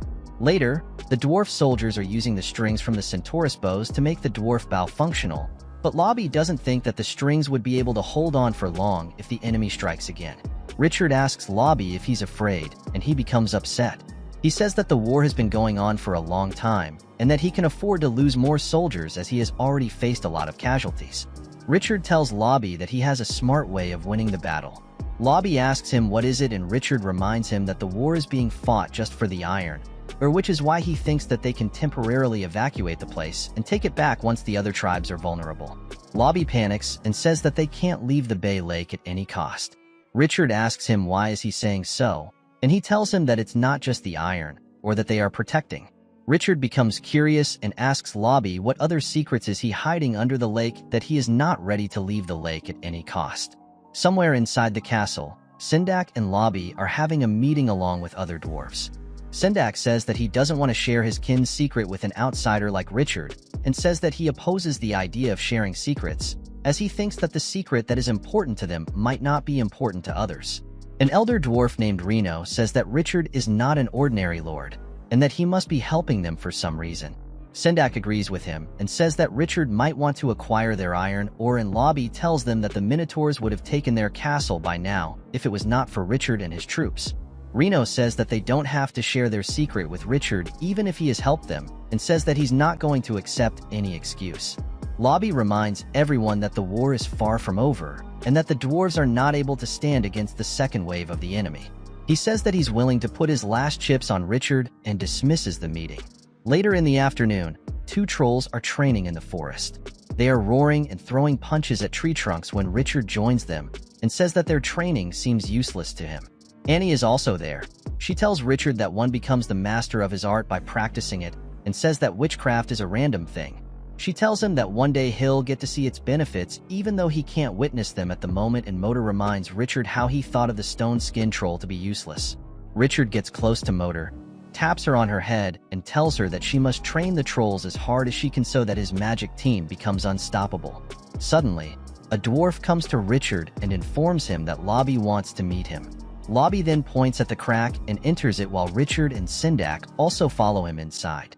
As Richard goes into the crack, he finds a huge creature tied up in chains and is shocked to see the body of the creature, as it's a gigantic ancient titan kept under the lake. Richard gets closer to the titan and says to himself that there is a lot more to the dwarves than what his eyes have been seeing. He realizes that the dwarves have been using the iron ore as a disguise to protect the titan and its secret. Lobby gets closer to the eyes of the titan, and they start glowing red all of a sudden. Richard realizes that the titan has awakened and starts wondering if the titan can sense their presence. After a while, all of them reach the surface of the water and get out of the lake. Richard takes off his helmet and says that he expected to see a gold mine, but a titan is something that is out of his imagination. Lobby also takes off his helmet and tells Richard that they stumbled upon the mountain's crevasse while mining under the lake as he and his people. Lobby asks him if he saw the titan's eyes glowing, and he replies positively saying that they lit up for a short moment. Lobby dives into the water once again, asking Richard to follow him. He tells Richard that the eyes of the Titan have been glowing because their soul can sense the presence of a dwarf, as according to them, the Titan is in their blood and their god as well. Titans are magical creatures whose status is higher than even dragons according to the legends, as their existence is a symbol of power during the period of chaos between heaven and earth. Titans are undoubtedly the only overlord of the land, as they possess the magic of creation. However, no creature can escape the fate of life or death. The survival of the Titans declined, and they eventually went to the vast expanse of the earth. Richard is curious. He asks Lobby why didn't he and his people left with the Titans, as breaking through a mountain is not a difficult task for his race, but Lobby says that it's not as easy as it seems. He says that the iron, or under the lake, can emit a special magnetic field that restricts the power of the Titan to its eyes only. Richard asks Lobby if he's sure about it, or if he can prove what he's saying, and he replies positively saying that he can prove it. Lobby says that the red light was much more brighter before, but ever since they started mining the iron ore, the light has become dimmed gradually, which is why he has banned his people from mining the iron ore. Richard asks Lobby if he's going to protect the Titan until he dies, and he says that they have found out that the soul power of the Titan can automatically manifest itself whenever the moon is full without them being close to the Titan. He says that at that time, the power is stronger than ever, and Sendak says that the full moon can maximize the power of the Titan. Lobby says that according to the ancient books, they can inherit the power of the Titan, and that if it were to happen, then they wouldn't be afraid of any kind of enemy. Richard asks Lobby if he wants to inherit the soul power of the Titan, and he says that he has failed many times while trying to do so. Sendak says that according to their elder Reno, the moon of the next day's night would be the fullest moon of the century, which is why he thinks that they might be able to inherit the soul power at that time. Richard understands why the dwarves want to hold onto the lake with their lives and asks Lobby if he's afraid of him taking interest in inheriting the soul power of the Titan, as he didn't tell him about it earlier. Lobby says that the power of the Titan is the last sign of its glory, and that he would be more afraid if no one were to inherit it, as he doesn't want the Titan to stay under the lake for the rest of its life. Sendak tells Richard that he can also try to inherit the power of the Titan if the dwarves fail to do so, and he becomes surprised to hear him. Richard says that it is ridiculous and asks him why he thinks that a human can inherit the power when even the dwarves might fail, and Sendak says that it's difficult to say anything as he's more powerful than anyone else. Richard tells Lobby that he's connected to the Titan through kinship and that it should be easier for him to inherit the power. Lobby agrees with him, and Richard says that they should leave immediately so that no one would become suspicious of them. After taking a few steps, Lobby tells Richard to keep their secret safe and specifically asks him not to tell anything about the Titan or their conversation. Richard tells him to stay assured as their secret is safe with him and says that he needs to return before any suspects anything. Later, Richard returns to his troops and Gunther asks him where he has been and why is he soaking wet. Richard asks her to give him a towel as he had fallen into the lake, so Gunther quickly hands him a towel. Richard asks Gunther about everyone else, and she says that Annie has gone to watch Motor train the trolls while Heder and some other troops have gone on sentry duty. Richard starts hoping for everything to stay fine until the dwarves manage to inherit the power of the Titan, and all of a sudden, he finds Heder galloping towards him. Heder tells Richard that something is wrong, and when he asks about it, she tells him that she has seen the enemies coming towards them from 70 miles away. Richard realizes that the enemies are good at picking the timing to launch an attack. He asks Heder about the quantity of the enemies, and she tells him that there are at least 4,000 or 5,000 of them. A huge army consisting of different races has gathered around 70 miles away from the dwarf castle. They are coming towards the castle to take the iron, or while Richard says to himself, they are going to have a huge bloody battle while the moon would be at its fullest. The lightning strikes the ground while the dwarves are blowing the war horns and preparing their bows to defend against the enemy. Sendak has already stepped into the battlefield with his soldiers as he asks the blacksmith god for his help and forms a strong defensive wall with his shield. On the other hand, the leader of the enemy is watching the dwarves preparing for the attack. He smiles arrogantly and tells his soldiers to take down the castle of the dwarves before sunset. He sits on his throne, which is being carried by some of his servants, and his soldiers launch an attack at the castle. They start charging at the dwarves to kill them all, and the battlefield gets filled with them as they are in huge numbers. Meanwhile, Lobby says to himself that the enemy should have attacked the next day, as he thinks that they wouldn't have to suffer from the war if he had inherited the soul power of the Titan. Richard is standing beside him. He tells Lobby to keep his head high as he's the leader of the castle, but Lobby tells Richard to take the lead instead. The enemy forces collide with the defense forces of the dwarves, and close combat between them starts. The enemies are huge in number as compared to the dwarves, as their army consists of different races. On the other hand, Richard orders his troops to release the arrows immediately, and so they do. The sky gets covered with the arrows, and most of the enemy troops on the front line get killed. The battle becomes intense, and Motor also joins it as she keeps casting spells and launching huge and explosive fireballs at the enemy. The explosion takes down several enemies, while the Minotaurs keep beating the dwarves to death. Richard draws his legendary sword and steps into the battle too. He cuts the arm of the bearman holding one of his troops, and the bearman becomes shocked to see him. The bearman then attacks Richard and sends him flying away. Gunther gets worried for her boss, but Richard manages to stand on his feet instantly to take down the enemy. Richard praises the enemy as he hasn't met anyone who has managed to hurt him in a long time. The enemy becomes frustrated and tells Richard that he will kill all of them, but Richard doesn't take him seriously and slays him with just one blow with his legendary weapon. After a few moments, the sky gets covered with dark clouds and rain starts to pour over the battlefield as the brutal bloodshed continues. The battlefield gets covered with blood and corpses of troops from both sides. Gunther tells Richard that the enemy they are facing is too strong and that they can't kill them all. Richard opens his system window and realizes that he has lost a lot of his barbarian troops in a few seconds and becomes concerned as it's the first time that he has faced casualties despite fighting so many battles. Richard finds another huge part of the enemy's army charging at them and realizes that the enemies are ready to risk their lives just to take them down, so he turns to Gunther and tells her to inform Heder to cover up and retreat into the castle of the dwarves. It's raining. Dwarves are trying to rescue their injured soldiers while Lobby is sitting in front of Sendak's dead body as he has taken his final breath due to some severe injuries on his chest. Lobby becomes emotional and starts to shed tears, but Richard becomes frustrated to see him cry in such a situation. He scouts and asks Lobby how can he cry at such chaotic times and grabs him by his collar. Richard tells him to quickly gather his remaining men to defend against the Crescent tribe, and he leaves to fulfill Richard's order, while Richard stands in front of Sendak's dead body to pay tribute to him for his bravery. Annie comes and asks Richard about the update on the ongoing situation, and he tells her that as an elf, she might be able to hear the sound of the killings as the Crescent tribe is attacking them. Meanwhile, the enemies have reached the door of the dwarf castle. They are trying to break in through the door by knocking it down with a huge wooden log, but the dwarves are trying their best to hold them back. The troll from Richard's army is also helping the dwarves by forming a wooden wall in front of the door, but the troops of the Crescent tribe are climbing the walls of the castle through ladders. After a few moments, the Crescent troops and the bunny men manage to enter the castle and they start slaying every single dwarf in their sight.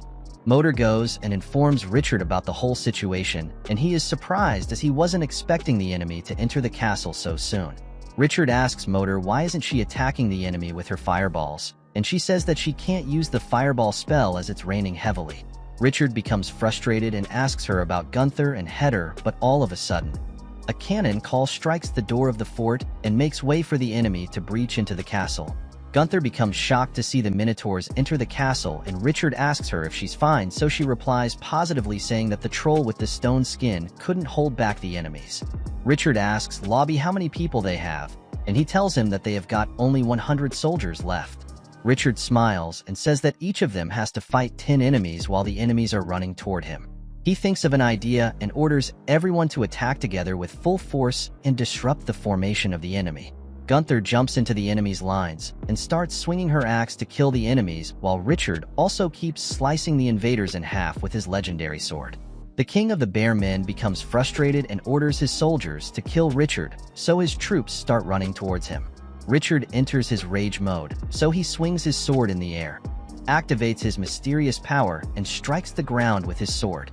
An explosion occurs and kills all of the enemies approaching him, and Gunther becomes impressed to see his abilities. She starts praising Richard, and he tells her that she has only one chance to see his true powers. On the other hand, the bear men start dominating the dwarves easily.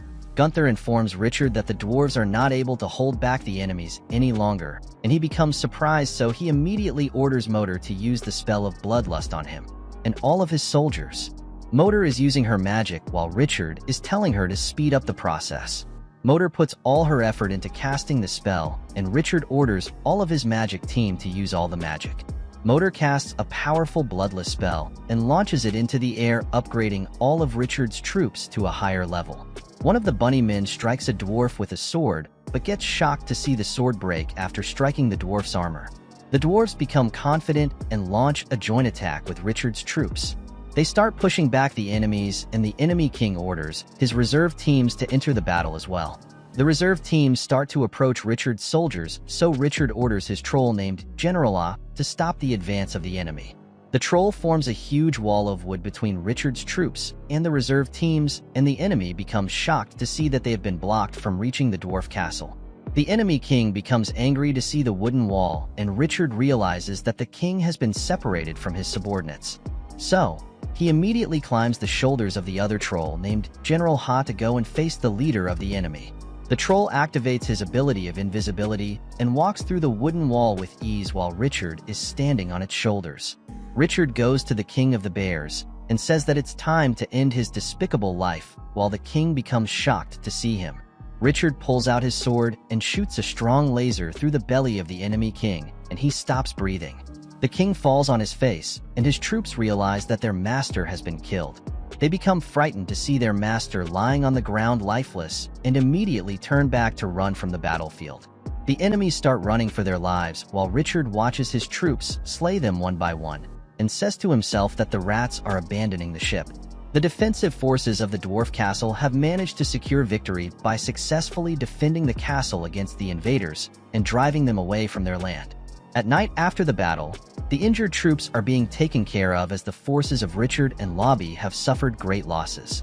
However, the battle has rewarded Richard with many things as he is sitting beside the fire looking at the window of his system.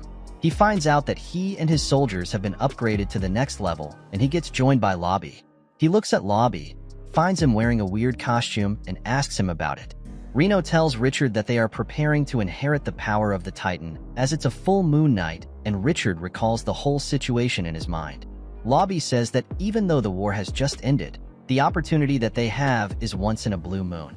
He says that some of the strongest warriors from his tribe have been chosen to inherit the power of the Titan, and that he hopes that their ancestor would bring them good luck and let them inherit his power while the full moon is shining bright in the sky. The full moon is shining bright in the sky while the spellcasting team has already gone under the lake to pull up the Titan to the surface of the water. Richard is also a part of the team. The team goes to the Titan and they start doing their work. The team removes the huge chains around the Titan's body and it starts to float to the surface of the lake. The Titan appears on the surface of the lake and everyone is surprised to see the Titan. The spellcasting team also comes out of the lake and Lobby orders the candidates to step forward as he commands them to start the succession ceremony. He picks up a piece of wood and starts swinging it in the air over his head, and Richard starts wondering what is he trying to do. Lobby continues to carry out his ritual, and Richard starts thinking of him as a meat seller who is trying not to let the beast sit on the meat he's selling. Motor tells Richard that Lobby is driving away the bad luck as a part of the ceremony, and he asks her if she thinks that they can inherit the power from the Titan. Motor says that this is the first time that she's seen such a ritual and tells Richard that for her race, it is believed that the experience and the insight of the Elder Shaman can be passed on to the next generation. Richard tells Motor that her skill is not even that powerful, otherwise the mages won't be looking down on her people, and she becomes frustrated to hear his words. She says that her race can inherit all of the power, but almost half of it, and Richard tells her that now she's making sense. Richard says that it would be hard for the successor to make up to the 10% of the power if he inherits 90% of power from the elders, while the dwarves start the ceremony officially by blowing a horn and lighting a fire in a circle in front of the Titan. The dwarves gather around the circle, and the first candidate steps into the fire circle to try his luck. He kneels and tries to summon the Titan through the blood connection, and Richard asks Motor if the ceremony is even safe to perform. Motor says that she thinks it's dangerous to put the soul of the Titan into the body of a dwarf, as his body might explode if he fails to handle the power. Richard becomes glad that he's not the candidate, while the first candidate to step into the fire circle realizes that he has failed miserably as the Titan is not responding in any way. He gets disappointed and leaves the circle, and another candidate comes to take his turn. All the candidates keep failing one by one, and Lobby becomes upset to witness such a thing. He asks the Titan to answer their call as they are his descendants, but the Titan doesn't even move an inch. The dwarves lose hope, and Lobby asks Richard if he wants to take a turn too. Richard tries to refuse, saying that he is not a dwarf, but Lobby keeps trying to insist on him. Richard finally agrees to try his luck, so he steps into the circle of the flame, kneels, and says that it's so random. He asks Lobby if he's not supposed to do anything else, and all of a sudden, the flame around him becomes intense and he gets scared. He looks at the Titan and finds its eyes glowing once again and starts wondering if he has the dwarf blood in him, or if he has inherited the power of the Titan. The Titan starts to crack and a bright yellow-colored light starts to come out of the cracks of its body.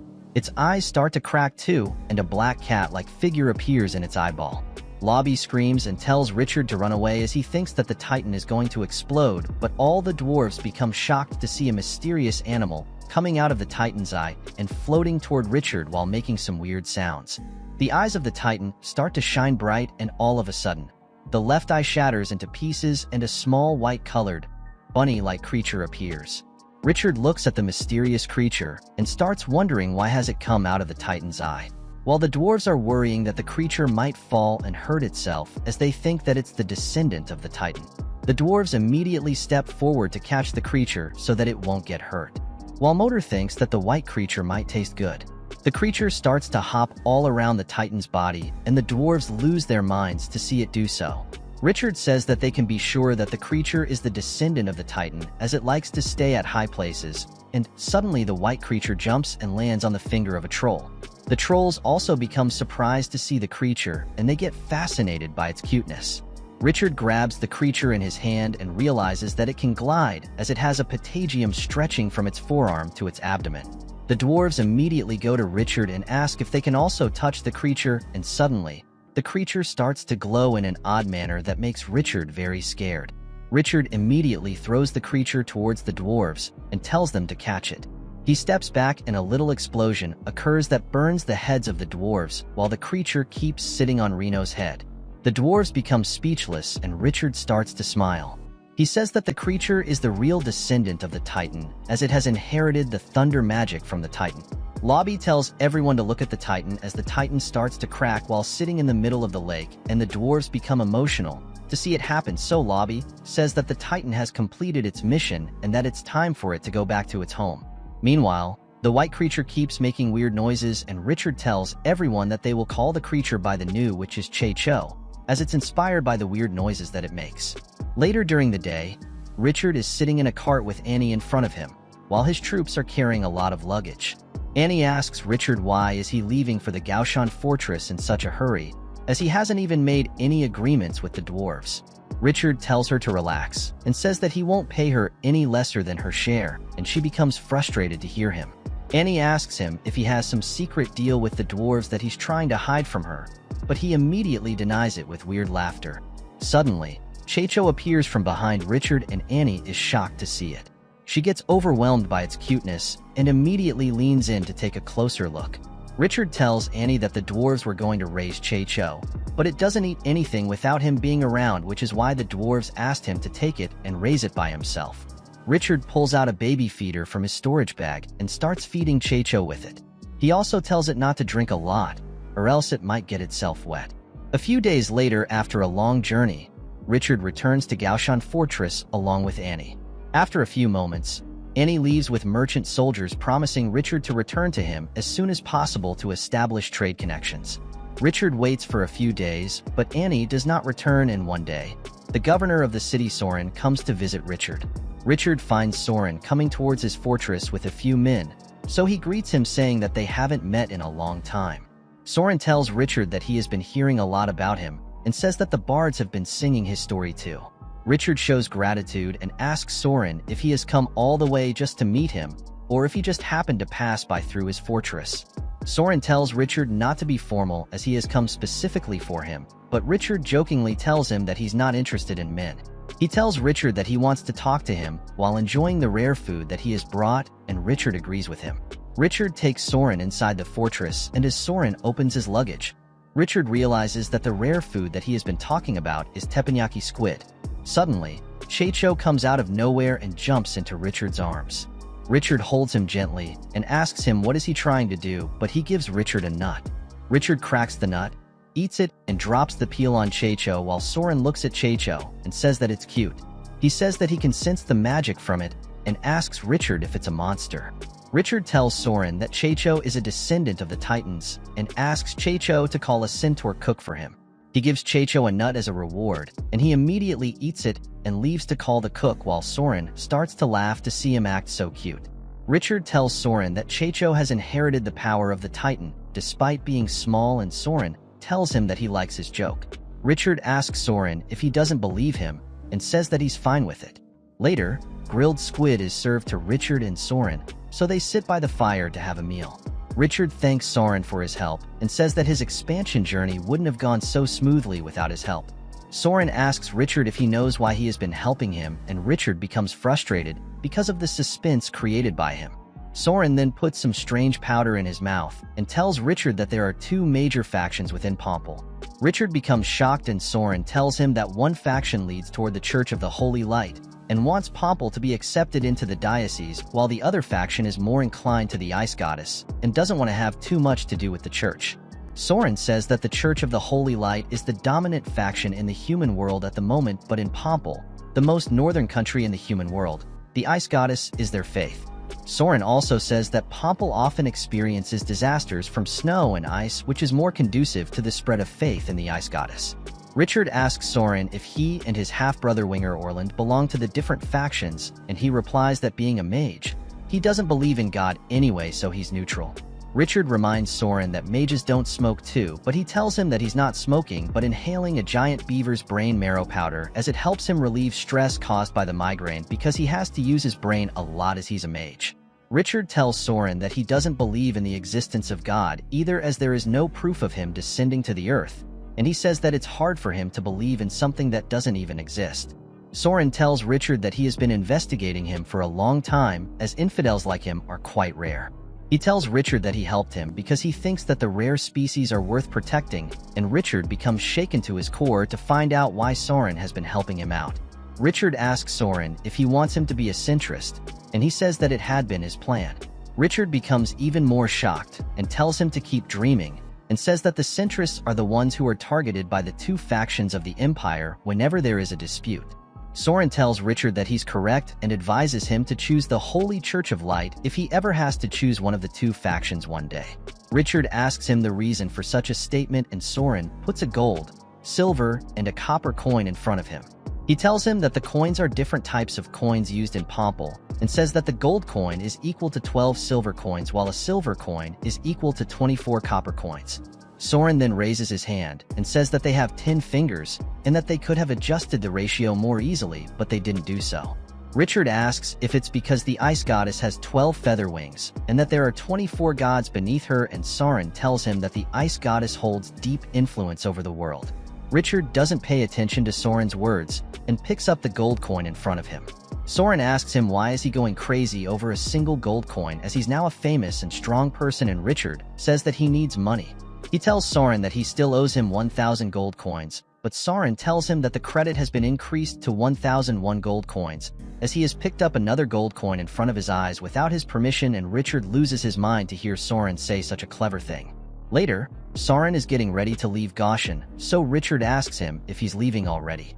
Soren asks Richard if he thinks that he moves without a plan, and he becomes frustrated to hear that he can come and go by his will.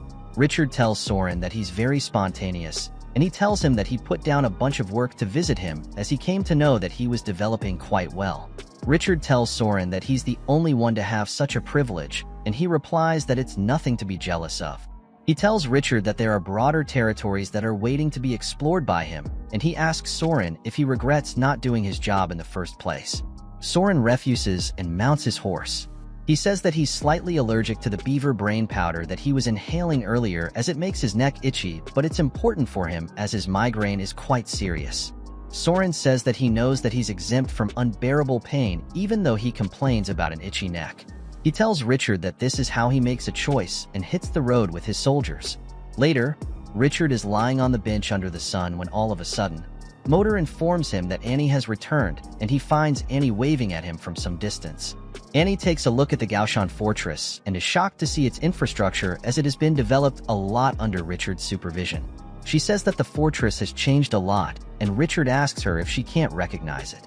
Richard says that the trolls trained by Motor are making the flowers and weeds grow all around the place using their fertilization techniques, even though he doesn't like them. The Annie finds some dwarves working at the fortress, so she becomes curious, and she asks Richard about them. Richard tells her that the dwarves are living with them as their army was almost wiped out of existence, and Annie becomes a bit frustrated to hear Richard's words. She tells him that she knows that he had a secret deal with the dwarves that he has been hiding from her, but Richard replies coldly and tells Annie that the deal was made after she left, but she doesn't believe him.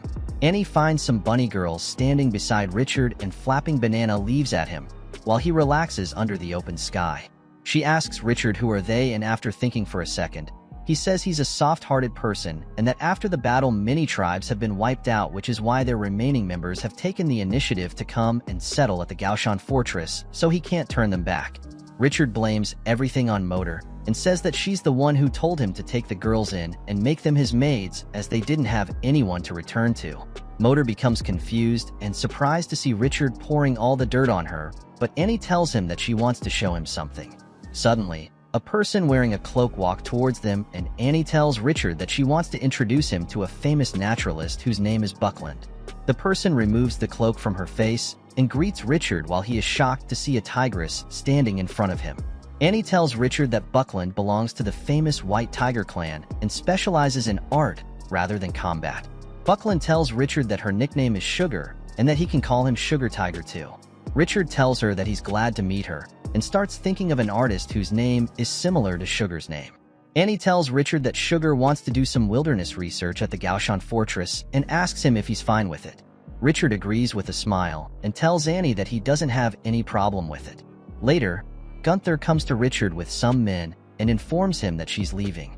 Richard asks her to come back soon and tells her that he's hoping that she will bring back more barbarians with her.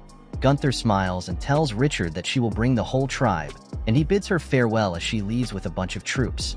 Richard asks Annie if she can help him put an eye out in case there is any good combat book at the market, and she replies positively, but tells him not to keep his hopes high as she thinks that good things can't be bought with money. Suddenly, a dwarf named Irony comes to Richard and he becomes worried to see him, so he immediately tells Irony to have some rest and not wear out himself. But Irony tells him that the new blast furnace has been completed and says that the blacksmiths are preparing to try it. Richard looks in the direction that Irony is pointing to and starts to smile as the dwarf tribe has bought a lot of blacksmiths and an abundance of iron ore with them. Richard is happy as the military industry of the Gaoshan fortress is finally on track after so many sacrifices and efforts. Gunther has returned to the fortress, and she is surprised to see the new war equipment that the dwarves have been building behind her back. She takes a look at a shining metal armor and starts praising it. Richard comes to her and asks her what she thinks about the new equipment, and she tells him that it's incredible, but asks him how to use it. Richard tells her that the armor has been designed by Lobby and that they can use it by pressing a red button on its backplate. He presses the button and the armor opens up, and he tells Gunther that it's a fast-arming armor. Gunther becomes shocked and asks Lobby what name has he given to the armor as she finds it wonderful. Lobby tells her that the name of the armor is the Titan armor, and she says that it's quite a cheesy name, while Richard is trying to take off the armor, but he's not able to open it up by pressing the button on his back. He gets frustrated and asks Gunther to help him take the armor off, and so she does. She jokingly asks him if the armor is not easy to take off, and Lobby says that the armor is not fast on arming. A soldier walks into the room and tells Richard that some lizard men want to meet him, so he becomes surprised and asks for his telescope. Richard looks at the lizard men through his telescope and asks his soldier to reject them as he thinks that they are very small and don't seem so powerful. Richard's soldier tells him that the lizard men want to meet him as they are passing by the fortress, and he becomes disgusted to hear such words. Gunther smiles and asks Richard if she should capture the lizard men and interrogate them about their motive, but Heder tells her to calm down as she thinks that there is no need to be over-impulsive. Buckland arrives and says that the lizard men are headed to Pomple, and Richard asks her why she thinks so. Buckland says that it's normal for the lizard men to go to Pomple as His Majesty Sagris started to recruit powerful orcs years ago. Richard becomes confused and asks what the recruitment of the orcs has to do with the lizardmen, and Annie tells him not to underestimate the lizardmen as they are also known as the dragon tamers. Richard gets shaken to his core, but Annie tells him not to be excited as she's talking about a dragon-like species called Scalar Stegosaurus, not some real dragons. Richard asks Annie why didn't she mention it before, and says that he thought she was smart. Annie becomes angered to hear Richard's words and dares him to repeat his words. Buckland says that the Scalars are very skeptical and that a Stegosaurus is born with a lizard at the same time, which is why it's not accurately right to call the lizardmen the dragon tamers because they are blood related to the Scalars. Richard asks if the main production is of the Scalars or the lizards, and Buckland tells him that the Scalars are born infertile, which is why they are called the byproduct of reproduction. Richard asks her how big is a Stegosaurus, and she tells him that it's slightly smaller than his iron armadillo, and says that a Stegosaurus has feet like horses' hooves and is good at fighting. Richard becomes even more excited and orders his soldiers to invite the lizards to stay overnight. Buckland asks him about his plan, and he smiles like an evil and says that he will make the lizard men stay at Goshen Fortress. Buckland tells him to keep dreaming and asks him why he thinks that the lizard men would choose a lord with an uncertain future over a king. Later, the lizardmen have agreed to stay at the Goshen Fortress, and Richard asks their representative to bring the rest of their tribe so that he can talk about other things. The representative of the lizardmen agrees with Richard and addresses him as a lord. Buckland becomes shocked to see the lizardmen do so and asks Richard if he has managed to make them stay. Richard says that he never fails, and she asks him if he has drugged the lizardmen as they are quite clever. Richard tells Buckland that he made an offer to the lizardmen saying that he would give each of them a magic potion that would enhance their strength if they agreed to stay at the Goshen Fortress. They didn't even think before accepting his offer. Buckland becomes a bit confused and refuses to believe Richard as she thinks that he's making excuses, starts to shake violently. Richard smiles, looks to his right, and says that he wants a regiment of invincible Stegosaurus approaching him. Richard is standing at the entrance of the Goshen Fortress, looking at the Stegosaurus and the lizardmen approaching them. Checho gets afraid and hides under Richard's clothes while Gunther asks Heater if she thinks that the Centaurus can beat the dragon beats. Heater says that the Stegosaurus won't be able to dodge her shooters as they are too bulky, and Richard says that the Scalars are heavy cavalry. He uses his telescope to see a huge number of lizardmen approaching him with their Stegosaurus, and says to himself that it's his Stegosaurus regiment. The Stegosaurus enters the fortress, and as they pass through, Annie looks at them and says that it's a shame that they are too small, and that it would be good if they were replaced by some powerful knights. Richard says that it's easier to get a replacement, but the trust between the lizards and the Stegosaurus can be built with blood relation only. Buckland says that nature has given the powers to the Stegosaurus, but also enslaved them as the thin babies of the Scalars are not able to survive during reproduction, which makes it difficult for their reproduction rate to grow. A lizard comes to Richard, greets him, and introduces himself as Abu, the leader of Scalars. Richard smiles at him and asks him what he thinks about the fortress, so he takes a look around the place and says that it's very prosperous. Richard asks Abu to get his people and tells him that he will give him the magic potion that he promised, and Abu starts thanking him for his humbleness. Later, Richard is sitting at a table having his meal while Buckland and Annie are also sitting beside him. Richard is looking at his system thinking that he never expected the system to separately identify the Stegosaurus as they are blood relatives of the lizards. He looks at their statistics and realizes that the magic potion has worked on the Stegosaurus too. Buckland tells Richard that Annie told her that he was looking for combat books, and he asks her if she has any of them. Buckland refuses, and Richard becomes frustrated, but she suggests he learn the Holy Prayer. Richard says that the prayer focuses more on the cultivation of the mind, so when it's combined with the physical body, it can stimulate incredible power. He says that it was eliminated because it's outdated for some reason, so he's not interested in such old things anymore. Annie speaks up and repeats Richard's words, asking Buckland if the prayer has been outdated, and she says that the young people either blindly worship the ancients or blindly devalue them. She asks Richard how much power he has in a punch, and he says that he's not sure about it. He pulls back his hand and throws a punch in the air with his full force and puts out a candle in front of him by the force and pressure exerted by his punch. Richard says that he's guessing that his punch has a power of 2 tons, and Buckland asks him if he knows what will the Holy Prayer do for him. Richard asks her to spit out the truth, and she tells him that the holy prayer can help him boost his strength, but Richard acts arrogant and Buckland asks him if, according to his strength, he wants to say that the strong get stronger while the weak get weaker. She tells him that the holy prayer would increase his magic resistance dramatically if it's cultivated to a certain level. She says that she happened to get the first stage of the holy prayer while she was traveling and gives an old rolled paper to Richard. Richard unrolls the paper and finds Enelu, a name written on it.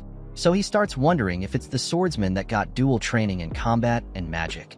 Buckland says that 3,000 years ago, in the hidden era of the times, the cultivation of chi and magic was extremely difficult, so as holy prayer didn't rely on common elements, it became mainstream.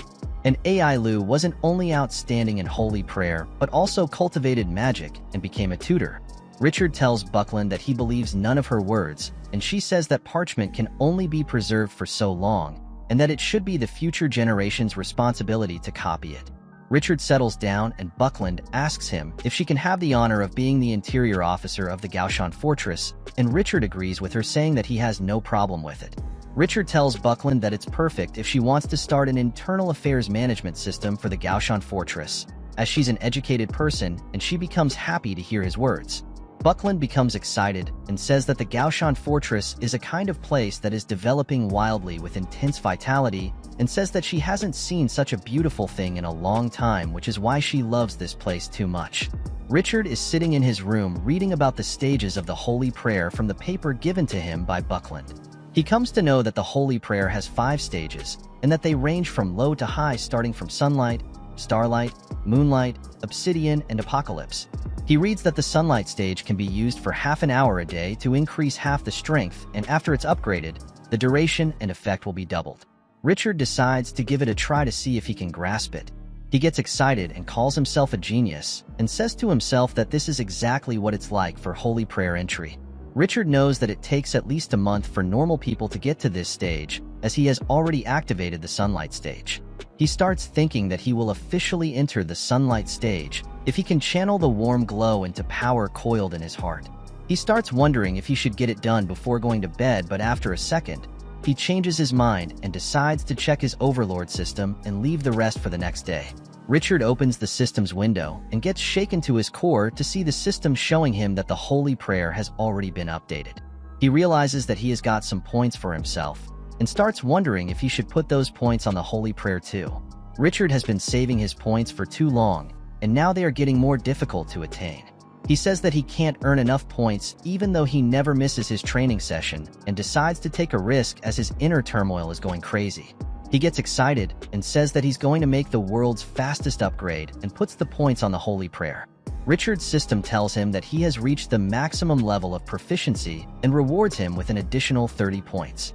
He says to himself that he can feel it as his heart is surrounded by a shrinking and cohesive miniature sun, which he thinks is the light power. Richard's torso starts to glow, and some golden particles appear in front of him in the air. He starts thinking that they are the light power surge.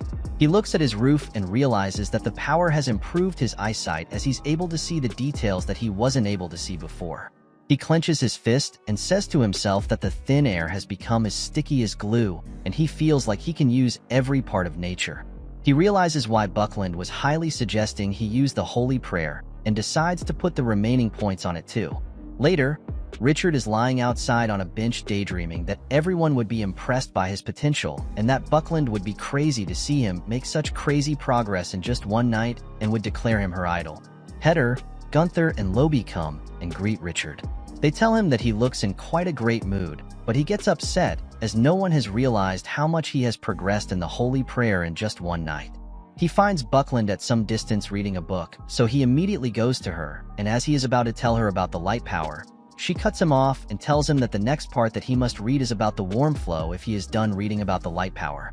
Richard becomes even more upset and sad as he realizes that he's talking to a wall, because Buckland is not even listening to him carefully and asks him what to do with the bronze weapons stacked at the warehouse. Buckland takes interest and asks Richard about the bronze weapons, and he tells her that some wild people dug up the bronze weapons and his troops have captured them. He says that he almost forgot about them, and that the weapons contain a sword to which he thinks belongs to the time of Nero's rebellion and can earn him a lot of money.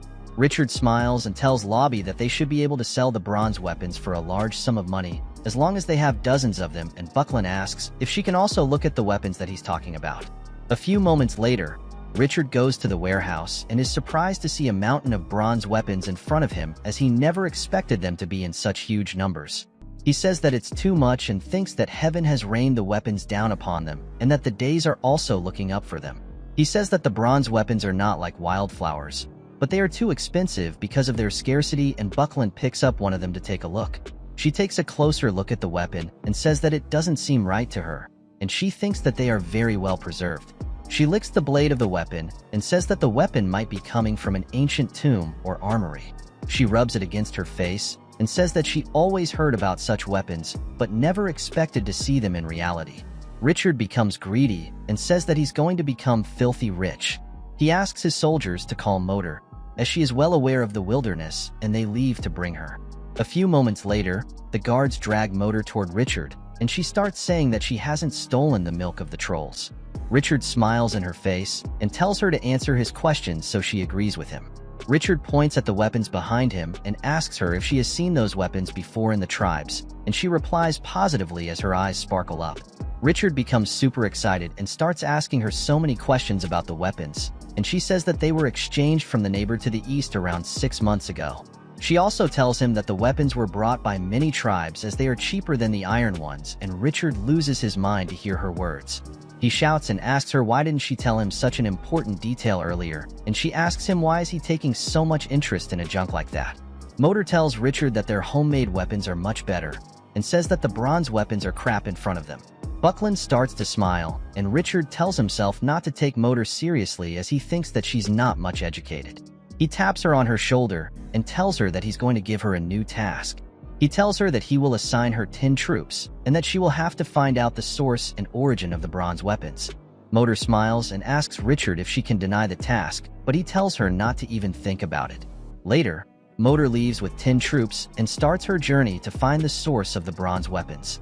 Fortunately, after a few hard fights, the Gaoshan Fortress has established a resounding reputation as the Scarlet Devil Fortress.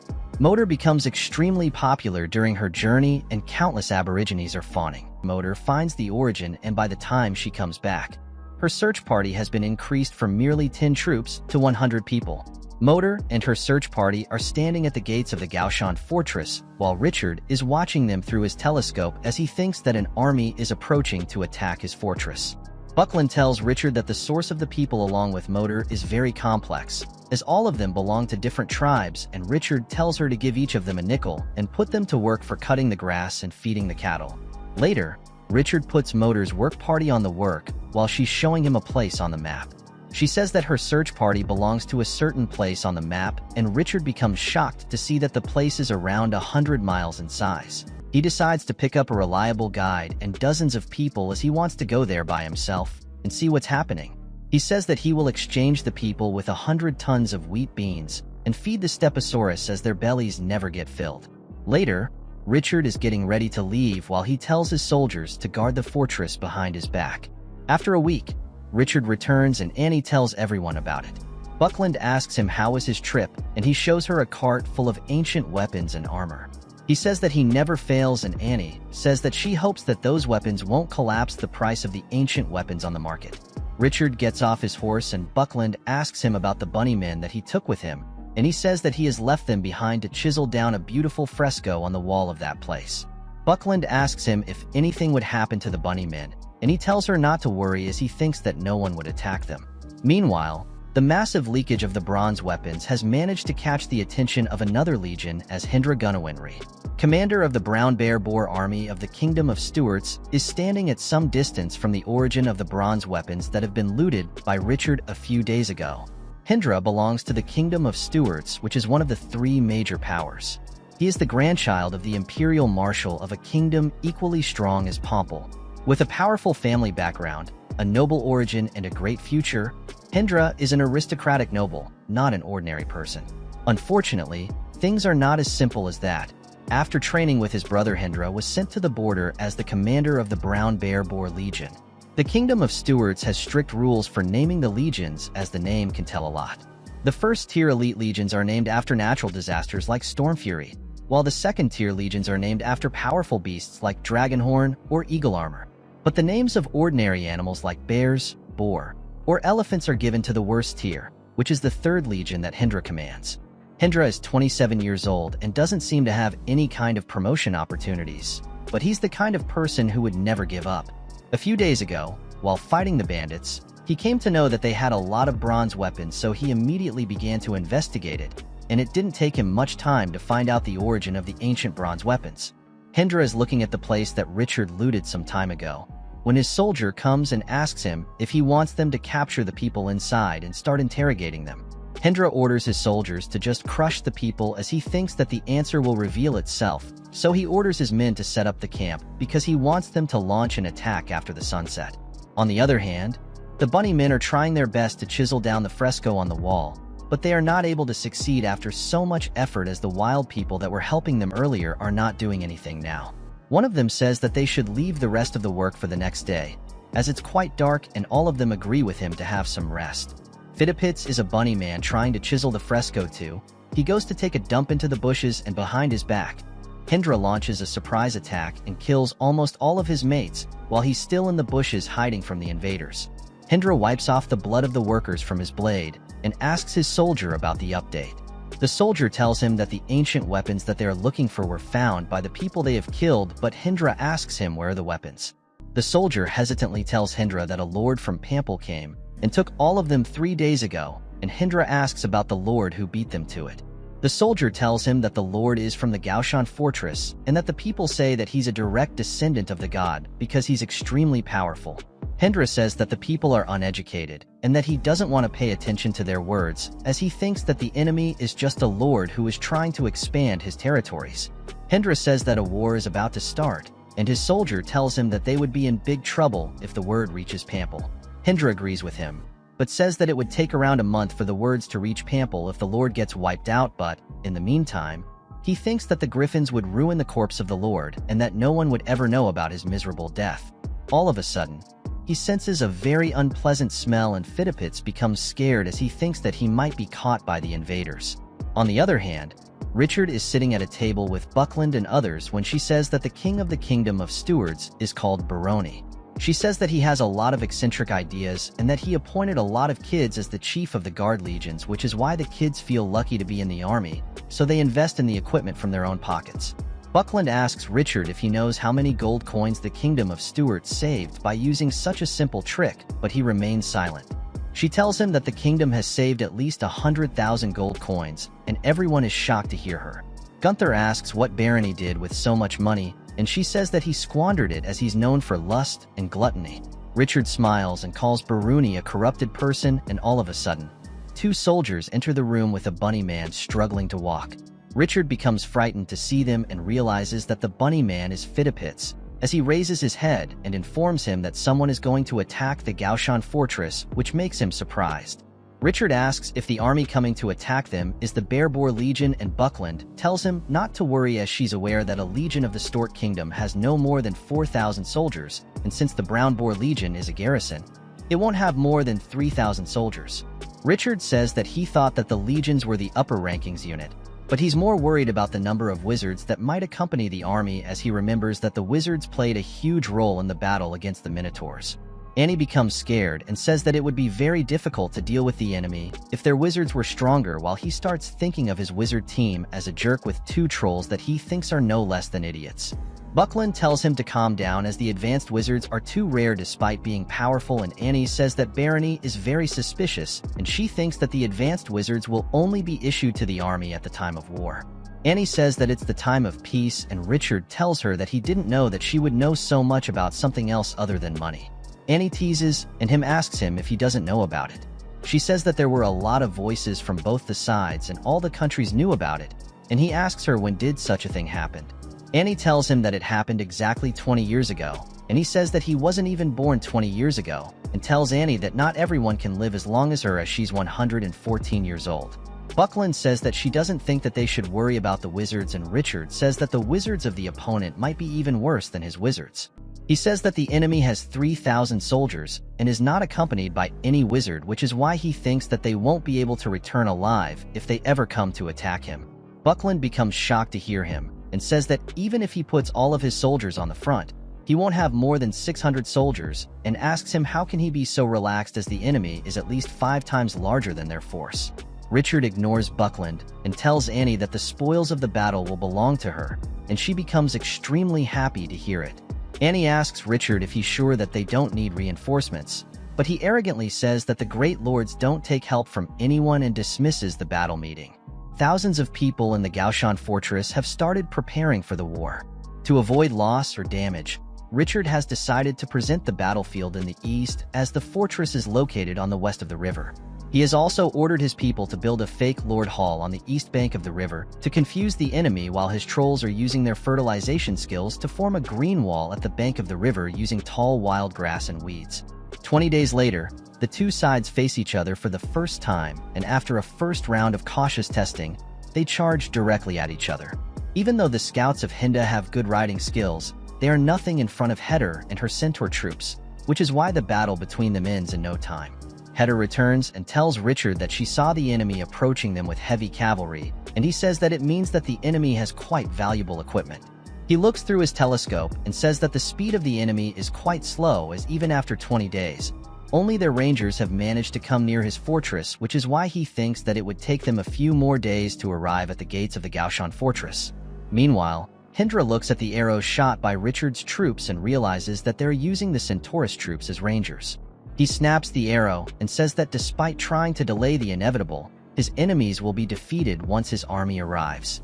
2 days later, Hindra is frustrated to see his cartwheels getting tripped continuously because of the weeds as they are slowing down his marching speed.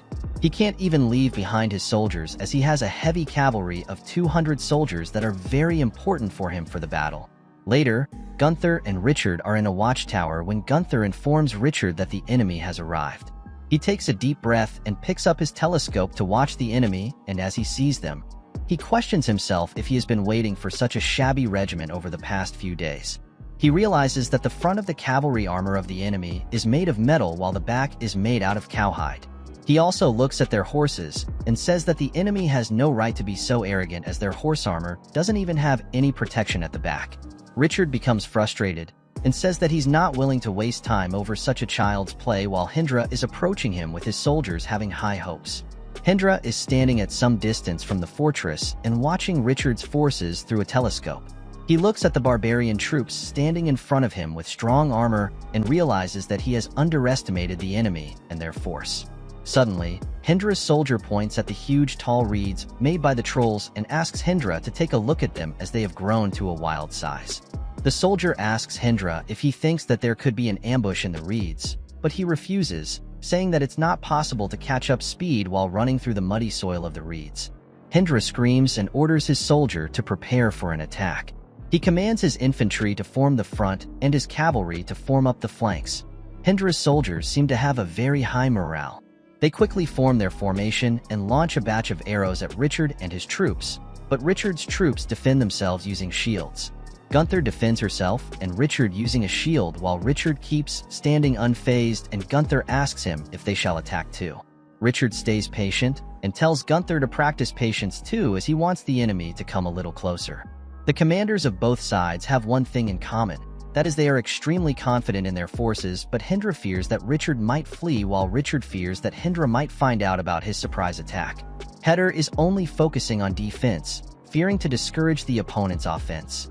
The enemy starts running towards Richard and his troops as it has launched an attack and Gunther informs him about the enemy being only 20 yards away. Richard confidently orders his troops to slay all the enemies, and they enter the battlefield to defend their fortress. As Richard's troops move forward, some barbarian appears from the reeds and also attacks the soldiers of Hindra, leaving him surprised and wondering where have they come from. Hindra is shocked to realize that his troops have been lured into the trap by Richard and says to himself that he cannot afford to lose the battle as the brown bear roar is his everything. Hindra immediately orders his cavalry to attack and tells them to stay calm. He says that the enemy is short in numbers while his cavalry rides down the battlefield thinking that they have an advantage over Richard's troops for being greater in number. Meanwhile, Richard's troops are fighting with great power. He tells them to hold on to the enemy's infantry as their cavalry is also approaching them and his troops keep killing the enemies on the battlefield with ease. Hindra becomes a bit nervous. He hopes that the surprise attack by his cavalry will destroy Richard's troops, but he notices the reeds close to him shaking violently. Hindra and his reserve soldiers are shocked to see the reeds move, but all of a sudden, the Stegosaurus appears with little wooden huts on their back, while Richard says to himself that even though the speed of the Stegosaurus is very slow, their strength can't be doubted in any way, which is why he thinks that it's too late for the enemy to change its route. Hindra's cavalry unit becomes shocked to see the Stegosaurus, and they lose control of their horses. They start wondering what kind of creature are they even facing, as they haven't seen a Stegosaurus before, and Richard realizes that choosing to withdraw forces is no less than committing suicide for the enemy. Richard's Stegosaurus unit strikes Hindra's heavy cavalry and starts tossing them into the air along with their weapons as well as their horses. Richard's Stegosaurus are attacking Hindra's heavy cavalry as they have been caught by surprise, while the lizard men keep shooting arrows at them from the tiny wooden huts on the back of the Stegosaurus. The Stegosaurus keeps dominating the enemy's cavalry while beating them with ease, and Moda decides to join the battle along with the trolls.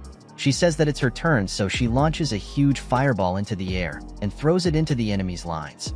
A huge explosion occurs due to the fireball, and the enemies start burning to death while the trolls keep shooting them with their powers too. Hindra becomes frustrated to see his troops losing the battle, so he immediately orders his griffin to kill the wizards harming his troops. The griffin immediately leaves and starts to move towards Motor, while Hindra orders his elite cavalry unit to prepare for attack.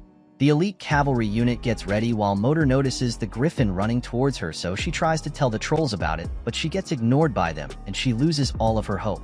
The griffin breathes fire at Motor to kill her, but she uses her staff, casts a spell, and intercepts the griffin's flame in the air over the heads of the soldiers using her power.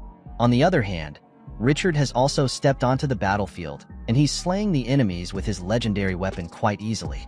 He smiles and keeps slicing the enemies in half, and they start wondering if he's a monster. Suddenly, the enemies find their leader Hindra joining the battle as he runs towards Richard while all of his troops are in his way. Hindra comes closer to Richard and hits the ground with his sword, and an explosion occurs that puts a deep crack into the ground. Richard looks at him and wonders if he's the leader of the enemy, as he can feel his murderous aura. The enemies become happy to see their leader joining them in battle, so they start celebrating and become confident. Hindra smiles and introduces himself to Richard and asks him who he is. Richard smiles, points his sword at him, and tells him that he doesn't deserve to know his true identity, as he's the one who attacked the Gaoshan fortress without any reason. Richard asks Hindra for his last words as he's about to kill him for invading his territory, but Hindra becomes frustrated and tells Richard that he would get his mouth sewed after killing him and quickly steps forward to settle the dispute.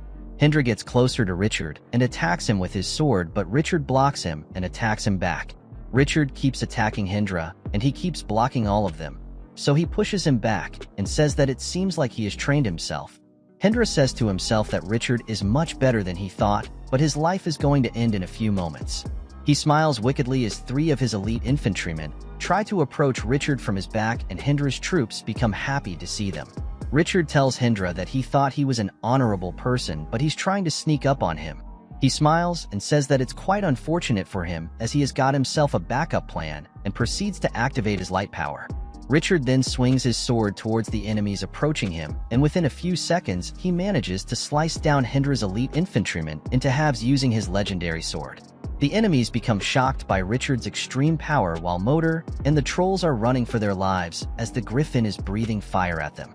The griffin causes an explosion and Motor falls on her face along with the trolls, but all of a sudden, an arrow comes out of nowhere and pierces through the throat of the griffin. The griffin immediately stops advancing and starts to cough. Heder orders all of the Centaurus archers to shoot the griffin, as she was the one to shoot it in its throat. The Centaurus archers launch a lot of arrows at the griffin, and its body gets covered in arrows within a second, while Heder's soldiers become surprised to see their leader's mount get taken down by their enemies.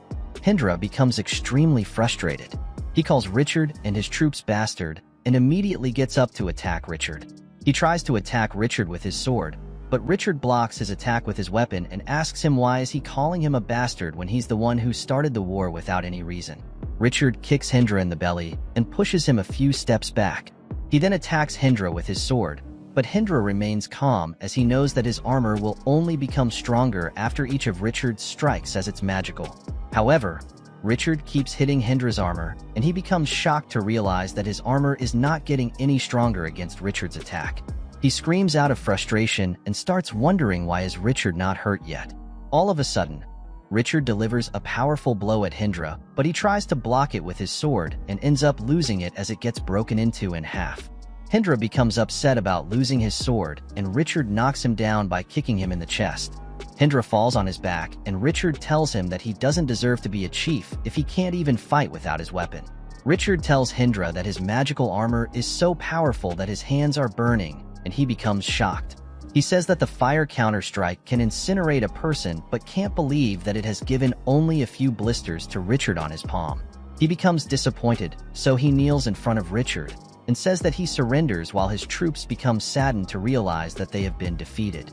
Richard's troops start to celebrate as they have secured another victory in the battleground. Gunther asks Richard if they should lock all the prisoners, and he tells her to lock up Hindra first and to remove his armor before doing anything else. Richard picks up Hindra's armor and realizes that he has ruined it. He starts crying as he hugs the armor and apologizes to it, and Annie asks him if he's fine. Richard shows her the broken armor and tells her that it has broken his heart, and Annie becomes a bit frustrated as she is about to give him the last bottle of holy water from her bag. Buckland comes and takes a look at the armor and asks if there are magical crystals attached to it. She says that she has heard that the magical crystals are extremely valuable and necessary for making magical equipment. She also tells Richard that he can still use the armor if the blacksmith replaces the damaged part as the spell cast on the armor is still intact. Richard becomes surprised and Buckland tells him that he might not believe her, but he won't be able to wear the armor as it's bigger than his size. Richard thinks for a moment and then throws away the armor, saying that he would leave it to Lobby as he has some other things to do. He tells Buckland that he's leaving the captives to her, as he thinks that they will be able to earn him a lot of money, and she tells him that it's an honor for her. Annie talks about the spoils of the war, and says that they can make a lot of money by selling the horses of the enemies, but Richard says that he was thinking about eating them. Annie tells him that the captives can be sold to the captive merchant in Colin, as it's easier to sell them than to keep them. She says that they might be able to make around 4 or 5 gold coins per captive, and he is surprised to hear her, as he thinks that he's going to make a lot of money. Buckland and Annie leave while Richard looks at them and says to himself that they are way better than him at doing business. He says that there are many things in the world that he must learn other than forces, and starts thinking of filling up his bank and completely erasing his poverty by selling the captives and the bronze weapons for a lot of money. Besides everything, Richard is glad that due to the battles, the lizards have also been upgraded a lot. He realizes that the Stegosaurus have also grown their muscles, and thinks that he earns more experience points while fighting in a group. Later in the evening, Richard is having dinner at the table when Buckland tells him that she wants him to go to the city with her this time. Richard becomes surprised and confused, so Buckland tells him that he must inform the entirety of the battle between him and Hindra to the Imperial family, as he's well aware of the relations between Pomple and the Kingdom of Stewards that have been quite harsh and tense over the past few years. Richard doesn't take it seriously and asks Buckland if it's necessary to exaggerate the situation that much, as he thinks that it wasn't that much of an intrusion. Buckland says that everything depends on the reaction of the higher officials, and he asks her if she thinks that they can take action regarding such a matter. Annie wipes her face and says it's their place to intercept. She says that they can also reap some benefits if anything happens, and Richard agrees with her, saying that they will go to the city in a few days, and tells Annie to join them too.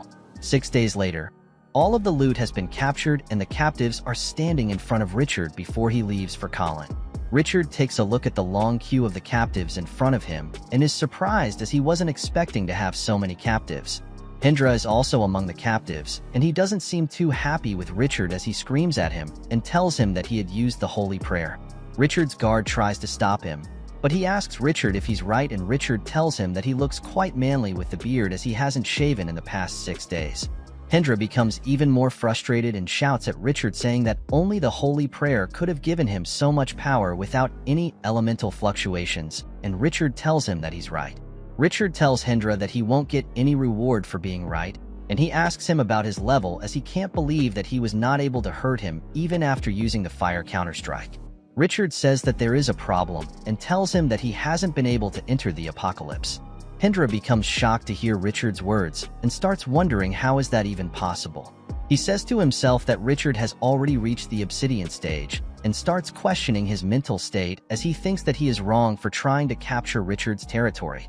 He asks Richard about the problem, and Richard tells him that the problem is that he hasn't even reached the Starlight stage, and starts to laugh in his face while he loses his mind. Hendra is so shocked that his blood pressure shoots through the roof, and he loses consciousness and collapses on the ground after listening to Richard's words. After several days of travel, Richard arrives in Colin and starts feeling nostalgic as he once came to this city with an uncertain future. He reminds himself that it was all in the past, as now he's a lord of thousands of elite warriors and a strong fortress along with Centaurus troops, while his huge army is also following him into the city. He feels quite different to return to Colin, and he is left to wander around the streets of the city, as Annie is busy conducting business with a lot of people. Richard goes to a bar and orders an ale. He tastes it and tells the bar owner that the ale doesn't taste good without the ice, and he apologizes to him and says that the ice is too hard to get in such a season. Suddenly, 3 persons enter the bar with an arrogant attitude and order the server to bring them roasted pork, beef tongue, and buttered buns. They come to the counter, and one of them gives the server 3 coins. The server says that 3 coins are not enough, but the person becomes angry and asks the server if he knows who is he even talking to. The people start making noise while Richard thinks of them to be a bunch of loud blurs. Suddenly, the person arguing with the server says that the person standing in front of him is the Lord of Gaoshan Fortress and asks him if he wants them to owe him money. Richard becomes surprised to hear about the Lord of the Gaoshan Fortress and spits his drink. One of them asks Richard if he's aware of his leader's reputation, and he replies positively with a smile. The server becomes scared and asks the person in front of him if he's talking about the Scarlet Ripper, the most reverted lord of the wilderness, and he tells the server that they have just defeated an entire legion of the stewards with just 300 troops. Richard says to himself that Annie has a big mouth as she's already telling everyone about him in the city and spreading rumors about him. He asks the person pretending to be him if he's Richard, the Lord of Gaoshan Fortress, and he immediately replies positively. The fake Richard then pulls out a 3rd quality sword, slams it into the table, and says that it's his dragon sword, while Richard keeps watching with an expression of disgust on his face. Everyone gets shocked to see the strength of the fake Richard, while the real one stays unimpressed. He knows that the sword of the imposter is made up of lighter iron that is not even close to his weapon in terms of quality. The imposter is followed by a giant and a human. Richard asks them if they are Gunther and Heder, and they immediately reply positively with confidence. Richard decides to play along and asks the human if Heder isn't a centaur, and he becomes surprised to hear him. The human tells Richard not to believe in such things as they are lies, and that the rumors say that he's a centaur just because of his amazing horse riding and archery skills. Richard becomes a bit weird with the conversation and says to himself that as long as anything can be exaggerated, it's mostly a lie. He thinks that everyone is going to believe the imposter is trying to be him, as they have been lying to the people with so many details. Richard says that he still thinks that Heder is a centaur, but a local step up to defend the imposters, as he tells Richard that by his logic, Richard and Gunther are also fake. He points at the fake sword of the imposter and asks Richard if he can't see him swinging such a huge sword and questions who he thinks is the real Richard. Richard says that it's him, but no one believes him, and the giant claiming to be Gunther pats him on his head and asks him where is he going. Richard tells him that he's going to the noble court and asks him why is he inquiring about it. So the giant tells him that he's also headed to the noble court. He tells Richard that they will join their luxury caravan later, and says that they are headed to the noble court to deal with the bigwig, otherwise he would be able to give her a ride. Richard becomes a bit angered as he doesn't want to ride with the imposters, and after a few moments, the imposters leave the bar while Richard is waving them. Annie asks him about the people he's waving at, and he tells her that they are his acquaintances. Richard tells Annie to wait with the caravan for some time, as he's going to the noble court to see Soren, and she tells him to rest assured. Richard leaves and goes to a building with a huge statue at its entrance, and a maid working there recognizes him. She asks him what is he doing at the noble court, and he asks her what she means to say. The maid tells Richard that Soren had left for the fortress to see him a few days ago, and he asks her when did Soren leave. The maid tells him that the governor left 4 days ago, and he becomes shocked to hear her because he has missed Soren as he was already on his way to the city. Suddenly, Soren arrives out of nowhere, puts his hand on Richard's shoulder, and tells him that he has been looking for him for a few days. Richard asks him what's wrong with him, and he asks him if he knows that he ran 6 warhorses to death and even used wind magic just to get back from Goshen Fortress to see him.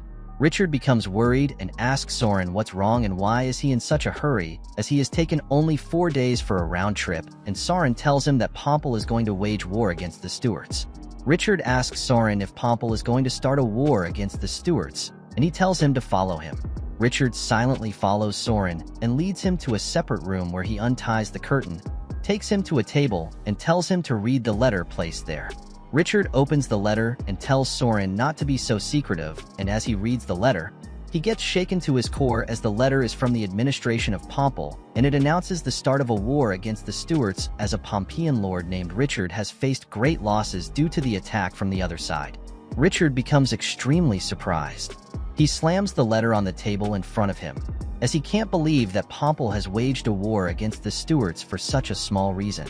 Richard is flattered as he never thought that the Gauchian fortress would be associated with such a big event one day. Richard says that His Majesty is so protective and that he didn't suffer much despite being attacked by the enemy.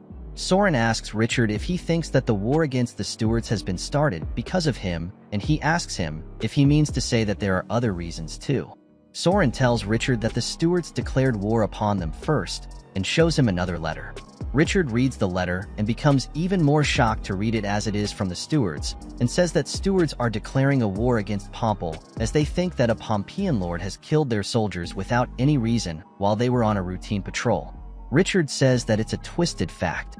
He tears the letter in half and says that the enemy sneaked up to the Gauchian fortress and that the Stuarts might not even know that Hindra is still alive. Soren tells Richard that no one can prove that Hindra is alive as long as the Stuarts don't admit it. He says that things can't be solved through negotiations, and that they can be solved with forces only. He inhales the beaver brain power, and Richard asks him what is he talking about.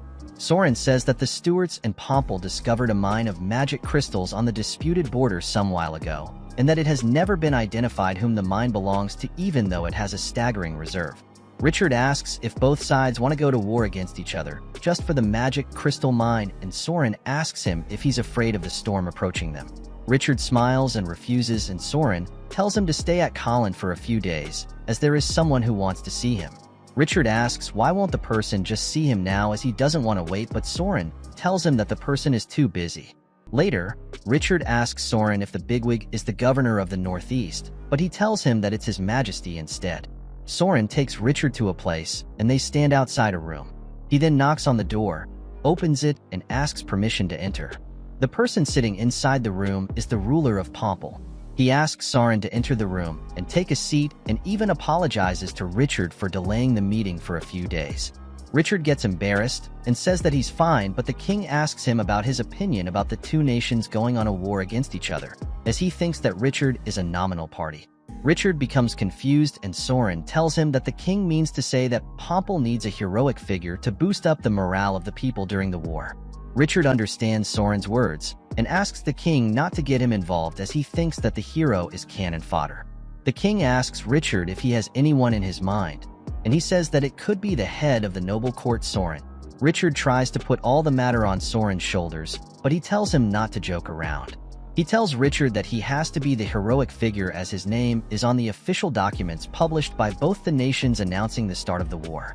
The king tells Richard not to see it as a burden and orders Soren to choose a 50-year-old bottle of wine from the bar and pour a glass of it for everyone in the room. Soren gets up from his seat to obey the king's order, and the king tells Richard that he will be rewarded with the title of Knight of the Eagle by the Ministry of War. The king tells him that it's a rare title and an honor to have one, but Richard shows no interest in it. He tells the king that the Gauchian fortress is so poor that even the thieves avoid it, and says that he is ready to reconsider if he's willing to share half of his supreme royal sorcerers. Soren comes back and laughs to hear Richard's words. He tells him that he has a big mouth, and the king says that it's understandable. He says that they will talk about it later, and tells Richard that he wants to talk to him about something else too. The king says that a tribe of scalers was supposed to join the army of Pomple, but they disappeared into the wilderness all of a sudden on their way. The king asks Richard if he's aware of the scalers' location, as they happen to be lost somewhere near his fortress, according to his sources, and Richard's soul leaves his body out of surprise after hearing the king's words. Richard doesn't want to lose the scalers as he thinks that they are natural heavy cavalry, so he immediately gets up and tells the king that all of a sudden, there is a fire of justice burning in his heart for some reason. He beats his chest out of excitement and tells the king that he is ready to become the Knight of the Eagle. Richard tells the king that he is ready to accept the title of Knight Eagle. The king asks him if he has changed his mind. Richard responds that he is simply performing his duty to serve his nation. The king then remarks that the title brings significant reputation and prestige. He also informs Richard that his army will be integrated into the Dragonclaw Legion, but will retain a great deal of autonomy. Richard recalls that the Dragonclaw Legion is deployed only in the most brutal battles, indicating that the upcoming conflict will be exceptionally challenging. The governor reassures Richard, adding that the king's son also serves in the Legion. Richard is pleased to hear this. The king confirms that his son Bedrick is with the Dragonclaw Legion, and Richard realizes that the prince's presence means the Legion will bear less responsibility in battle, but earn the most credit. The king advises Richard to rest, concluding that their discussion was productive. Richard agrees and leaves the room with the governor. As they walk, the governor questions the king's eyesight, suggesting that it might be weakening. He adds that despite this, the king possesses extraordinary combat skills that could enable him to conquer the world. Richard is impressed by the governor's praise, but finds it odd for an old man to compliment another so effusively. He asks the governor if he should visit the Dragonclaw Legion to make himself known to the people. The governor agrees, saying it is necessary. Later, the governor takes Richard to the headquarters of the Dragonclaw Legion. They meet a man who inquires how he can assist them. The governor introduces Richard, stating that he is from the Gaoshan fortress and has come on the king's orders. The man is shocked and asks them to follow him. Richard finds the man's behavior strange, and the governor agrees that he should not act so oddly. The man apologizes if he has offended them and leads them to a door. He expresses doubt about Richard's identity, opening the door to reveal imposters of Richard, Gunther, and Heater inside the room. Richard is astonished and demands to know how they dare disguise themselves as him. He threatens to kill them all while the governor stands confused. The fake Gunther asks for forgiveness, revealing his true identity as Bedrick, the prince. Both the governor and Richard are stunned. The governor immediately bows to the prince, recognizing him as the tall, dark man his father described. Richard confirms with the governor that Bedrick is indeed the prince and receives a positive reply. The fake Heater reveals himself as a senior swordsman at the Colin Court and the fake Richard as the royal sorcerer. Richard is surprised and reflects on how he never imagined these imposters would be from the royal court. Most kings have multiple sons, making the competition for the heir apparent easier, but the king of Pomple is unique in this respect, as Bedrick is the only prince. Richard sees this as a sign that the dynasty might be nearing its end. He asks the commander of the Dragonclaw Legion if he has ever met the prince and the other two men before. The commander replies that he has never seen the prince. Richard questions the commander why he has never met the prince, given that he serves in the Dragonclaw Legion. Bedrick admits that this is his first time actively participating, although he has been serving nominally. He explains that young nobles nowadays have become lazy, often just putting their names in the legions without actually contributing. Richard tells Bedrick that he is also one of those lazy people and should be ashamed instead of criticizing others. Richard then asks Bedrick why he pretended to be him. Bedrick replies that it might be difficult for Richard to understand the heart of a dud. Bedrick admits that this is his first time actively participating, although he has been serving nominally. He explains that young nobles nowadays have become lazy, often just putting their names in the legions without actually contributing. Richard tells Bedrick that he is also one of those lazy people and should be ashamed instead of criticizing others. Richard then asks Bedrick why he pretended to be him. Bedrick replies that it might be difficult for Richard to understand the heart of a dud. Bedrick tells Richard that it would be futile for him to understand the heart of a dud, leaving Richard confused. The governor, Soren, explains that a dud is a person without any elemental talent. He mentions that everything in this world has some elemental affinity, even the leaves and the stones. He adds that history is replete with great intellects who, despite being poorly endowed, relied on hard work, resources, and luck to turn the tables. Richard asks Bedrick if he is truly a dud, and Bedrick, with tears in his eyes, replies affirmatively. The sorcerer interjects, revealing that the prince has an exceptional elemental affinity that allows him to absorb elements on his own without meditating. However, this causes great harm to his body, as the elements build up within him, necessitating a constant effort to clear them out. He explains that elemental users are not typically repelled by their own elements, much like a wizard who would never worry about a fireball burning his hand. The sorcerer says that the prince was not like this in his infancy, but became so after falling severely ill at the age of 4. Bedrick tells Richard that it pains him to know that he can run through an army of thousands with sheer brute strength. Now understanding everything, Richard reassures the prince that he is always welcome at the Gaoshan fortress. Richard expresses his desire to meet the leader of the Dragonclaw Legion, but the commander informs him that the leader has been quite busy with the War Ministry for war meetings. Richard states that while he also enjoys meetings, he cannot wait for the leader as he must return to Gaoshan Fortress due to the impending war. As preparations for war intensify, Richard remains in frequent contact with Gaoshan Fortress to stay updated. He receives a letter stating that the Light Church has sent letters to both countries, attempting to mediate and prevent the displacement of people. Annie asks Richard if the war might not happen, but he tells her that it's only a matter of time, doubting that mediation will not be able to stop such a significant conflict. Richard calls for Hendra to be brought up for interrogation. Initially, he intended to trade Hendra for ransom but was surprised when the stewards claimed he was dead. Buckland informs Richard that both the Church of Light and the Church of the Goddess met with the king, but the Church of the Ice Goddess left the meeting in anger. Richard speculates that the Ice Goddess might not support Pomple and wonders why the king offended such a powerful ally in times of war. Buckland suggests that Richard might not be fully informed, as some letters were withheld. Richard recalls that the Ice Goddess is so powerful she is equivalent to a whole country, and the king likely disregarded her to avoid having two powerful voices in the nation. Richard asks Annie and Buckland for their opinions on who will win the war. Annie believes that both countries have equal power, which is why there are so many problems. Buckland agrees, noting that similar sentiments were expressed 30 years ago. She mentions that the current king has never tried to appear as if he were working very hard. She praises King Sagras for Pomple's flourishing during his reign, despite her usual reluctance to compliment anyone. Buckland describes King Baroni of the Stuarts as a jester king who loves a luxurious lifestyle. She notes that the power gap between the two countries has changed significantly and expresses uncertainty about Pomple's chances in the war. She warns that things could take a sinister turn if a third country joins the conflict. Richard asks if San Jose in the South wants war, and Buckland explains that the third party usually profits the most.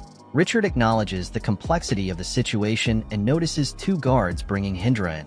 Richard addresses Hendra, referring to him as the commander of Brown Bear Roar, and Hendra asks Richard what he wants from him while calling himself useless. Richard asserts that it is up to him to decide Hendra's worth and demands that Hendra say something interesting, warning that otherwise, his sword will be difficult to control. Richard breaks Hendra's chains with an axe and instructs him to read the letter he has just received before speaking further. Hendra reads the letter and is shocked to learn of the impending war and the news that his country has declared him dead. Feeling betrayed, Hendra becomes despondent. Richard, seizing the moment, tells him to reveal something of interest. He warns Hendra that his life is hanging by a thread. Hendra, realizing the gravity of his situation, mentions knowing about a talisman. Richard is skeptical. He warns him not to trick him. Hendra insists that it is an alchemical artifact from the times of the ancient Titans. Richard is taken aback as Hendra recounts traveling with his father 10 years ago to the coming-of-age party for the eldest daughter of Lord Magellan. Magellan, a renowned traveler, had amassed a vast collection of treasures. During the party, Magellan displayed a pair of ivory bracelets from his treasure chest, claiming they were merely ritual objects. However, Hendra suspected otherwise.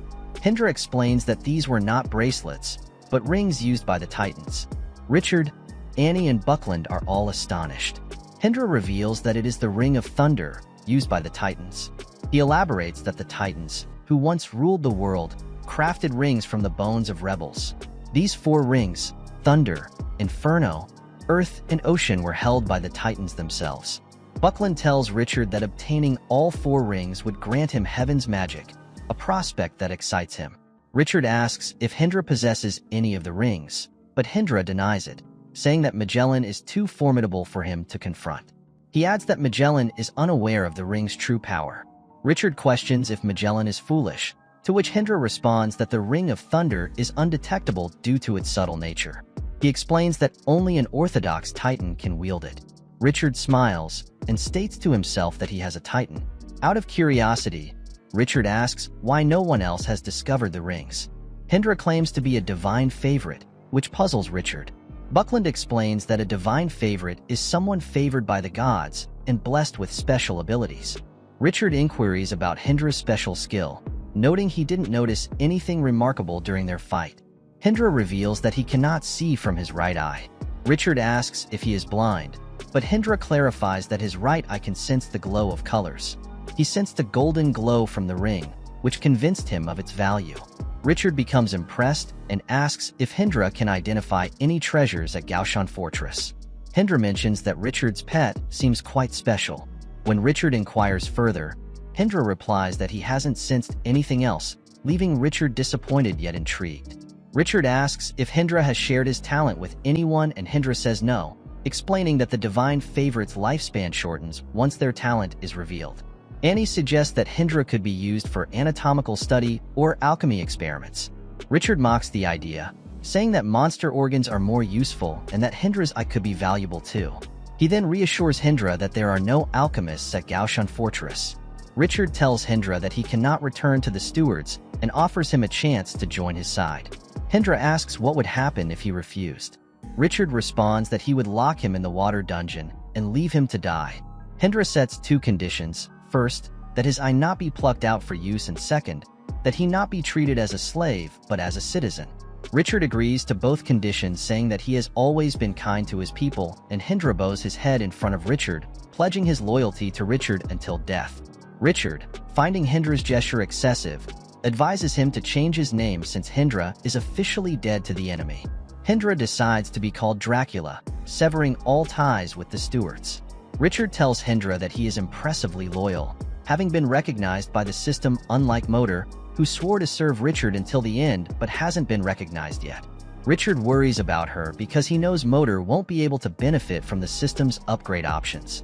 As the season finally turns cold, Richard receives the long-awaited assistance of the army. He goes to inspect the troops and notices a wooden box. Questioning why a coffin has been brought for him, he speculates that the king must want him to fight with the will to die. The person next to him informs him that it's a teleportation device, not a coffin. Richard is shocked. The box, adorned with magical gems, produces enough magic every half a month to teleport someone to specific locations. Richard asks the purpose of teleporting a single person during the war, and the person tells him to be thankful, adding that Richard wouldn't have received the device if it weren't for the prince. He also conveys the king's order to fight the enemy and leave a mark. Richard imagines Bedrick telling the king that their lives are more important than the country and advising Richard to value his life and flee if they cannot defeat the enemy. In November, the church's mediation fails miserably and war breaks out. Richard's army departs for Colin to join the rest of the Legion. He names his legion the Ripper and expresses disdain for his own flag. The war intensifies as the barren land outside the city is occupied by legions. Heder jokes that the weather is better suited for a barbecue than a war, and Gunther agrees, noting she has never experienced such cold winters. Meanwhile, Richard spots a massive beast, larger than his Stegosaurus. Suddenly, Motor sports a figure and alerts Richard, but Bedrick intervenes, identifying the person as a cleric of the Ice Goddess Church. Richard is stunned to see the prince and asks if he scared him. Richard mentions the king's disregard for the goddess's church and asks why the cleric is present. Bedrick explains that each legion previously received 20 relics annually, now reduced to 10. The prince informs Richard that he will accompany him to the pre-war meeting and instructs him to bring his flag. Richard tells Heder to take the troops for lunch. Grabbing his flag, Richard endures the prince's mockery, who suggests the flag looks like it came from the garbage. Richard defends it, saying he and his troops made it. Bedrick advises Richard to change the flag, as all flags will march after the meeting for honor. Richard retorts that he should have been informed earlier. The meeting begins with the commander of the Dragon Legion joining. Bedrick introduces the commander, Suffolk, from the Western family, the Zinnias. Suffolk is regarded as intelligent but struggles to communicate the overall situation. The prince reveals that Suffolk took the commander post after the previous supervisor stepped down due to illness. Richard asks why Suffolk is the commander this time. Suddenly, Suffolk greets Bedrick and Richard. Bedrick tells Suffolk he can address him as Rick in the barracks, but Suffolk insists he is a prince everywhere in the kingdom. Suffolk asks for opinions on the war, and everyone remains silent. He assures them they can speak freely, adding that with his 20 years of experience, he believes the stewards cannot fight against Pomple. Suffolk declares that the stewards have chosen the wrong opponent, and that Baruni will soon be known as the Mad King. Richard asks Bedrick's opinion, who says he can't comment as his father never acts without certainty. Suffolk announces they have 150,000 troops and mentions that all 4 Dragon Knights and the ultimate troops will join them. He updates that the Dragon Claw will launch the first attack in the northwest when winter falls, aiming to make the enemies pay for their recklessness. The captains cheer each other. Richard recalls that, according to Dracula, Magellan also winterfell northern region. Later, Richard returns to his tent and Gunther asks if the meeting has ended. He confirms and asks for Abu, the lizard leader. Gunther tells him Abu is outside, refusing to come in, watching the flag parade. Peter asks what their flag looks like, and Richard admits it looks like trash. She puts on her shawl, wanting to see it, but Richard blocks her way, suggesting they wrestle if she's so free. Hedda finally declines and chose to stay inside. Suddenly, someone bursts into the tent, informing Richard that Abu is fighting with Dragon Claw soldiers, surrounded by 3 opponents. Abu declares he won't let them go. During the parade, 2 lizards praise the flag of Gaoshan Fortress, drawing laughter from the soldiers of the Dragon Claw, who mock it as looking like a chicken claw. They ridicule Richard, calling him just a kid who has earned the title of Night Eagle. Abu becomes angered by their words. He confronts the soldiers, demanding how they dare insult his lord, and strikes one in the face, causing him to collapse. The other soldiers threaten to make Abu pay, but he calls on his lizard troops to take down all the opponents. Meanwhile, Richard arrives with Gunther, demanding to know who is bullying his men. Gunther instructs Hedda to finish off the opponents and leaps up, striking one of the soldiers in the face with her knee. The prince urges Richard to stop the fight, but is shocked to see him threatening to kill the opponents. The brawl intensifies and the soldiers of the Dragon Claw realize they are no match for Richard's forces. One of the soldiers threatens to draw weapons against the Gauchan troops, but Bedrick warns him not to even think about it. Richard grabs 2 soldiers by their necks, just as Suffolk arrives, ordering everyone to drop their weapons. He chastises both parties for embarrassing the kingdom with their foolishness, surprised to see most of the knocked-down troops belong to the Dragon Claw. Gunther inquiries about Abu's whereabouts and Suffolk's assistant warns something fast is approaching. Suddenly, Abu arrives with some Stegosaurus, challenging the enemies to fight him. The sight of lizards controlling the Stegosaurus astonishes everyone. Suffolk instructs Richard to control his men, and Richard assures him, stepping in front of the Stegosaurus and ordering Abu to stop immediately. Abu complies and Richard's eyes glow red as the soldiers praise him for his strength in stopping the Stegosaurus. Abu explains who started the fight, but Richard reprimands him for bringing the Stegosaurus into the fray. Suffolk is surprised by the number of Stegosaurus. He tells Richard and the Dragon Claw officer they will face consequences for the brawl. The officer of the Dragon Claw arrives, blaming Suffolk for failing to control his men and attributing the soldiers' overexcitement to the upcoming war against the Stuarts. He asks Richard if he agrees, and Richard defends his army, saying it is natural for them to fight back if attacked. However, Richard admits his mistake, but the officer insists it is his own fault. The officer downplays the incident as a slight misunderstanding, and Richard agrees, stating nothing serious has happened and both parties were just cooling off. Suffolk, listening silently, finally intervenes, accusing them of escaping responsibility. He orders them to work together on the battlefield, stating he can't overlook what has happened. He announces that, according to military discipline, he decides to incorporate all of Richard's and Captain Bao's troops into the frontline vanguard of the army, leaving Richard and Bao's shocked by this unexpected decision. The army assembles and marches away from the city. Boss tells everyone not to be sad, reminding them that while they are at the front line, the enemy doesn't always attack head-on. Richard asks Bedrick why he is also punished, and Bedrick replies that he volunteered to join them. Boss comments that since the prince was involved in the brawl, it's only natural for him to be punished as well. He looks at the ice cleric and asks if he believes the heavy snowfall is a miraculous manifestation of the ice goddess. The ice cleric dismisses this, explaining it is a natural phenomenon and should not be attributed to the goddess. Richard, observing him, realizes why the cleric is the only one sent to the front line, as he thinks that the low emotional intelligence of the cleric makes him naturally ostracized. Meanwhile, at the Pompel Expeditionary Force Command Center, a person asks their servant to pour him a drink. The servant advises against drinking too much, but the person insists, making it difficult for the servant. Suddenly, the king enters and tells Leora, the person, that he needs to get some sunlight.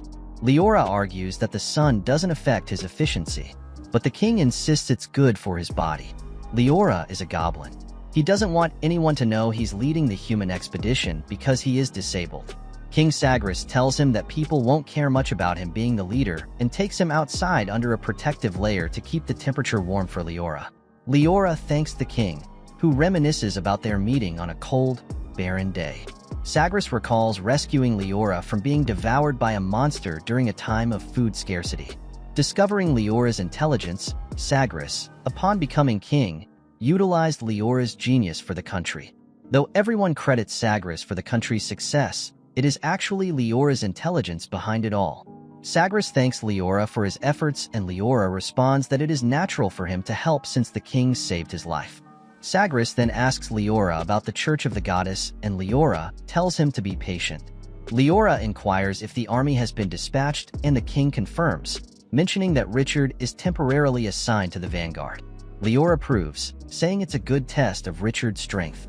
He mentions that in analyzing Gaoshan Fortress, he found every step they took forward was as far as they could go, attributing this to Richard's exceptional abilities. On the march, Faust yawns and tells Richard he seems energetic and focused. Richard replies that he is practicing the Holy Prayer, which helps him stay focused. Bedrick tells Richard he has only reached the sunlight, to which Richard immediately tells him to shut up.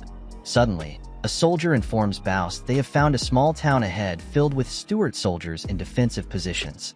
Faust speculates it might be a legion of 3,000 to 5,000 men and wonders if the town is a military hub.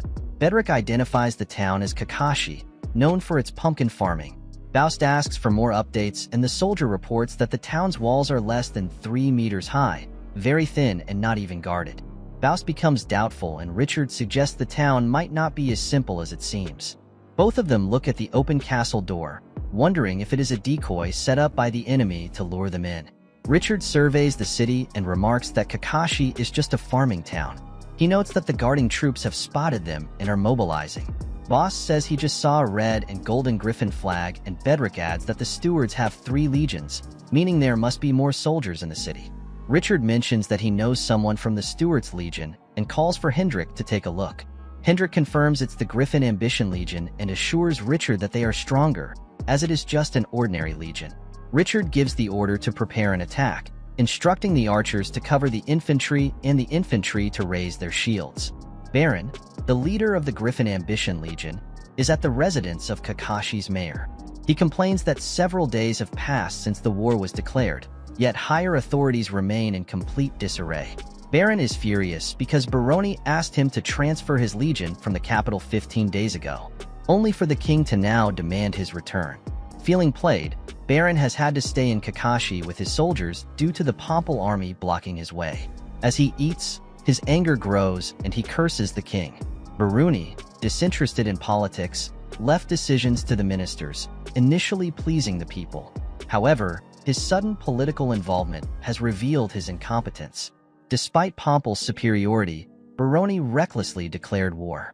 Baron is shocked when informed that Pompel's soldiers are advancing.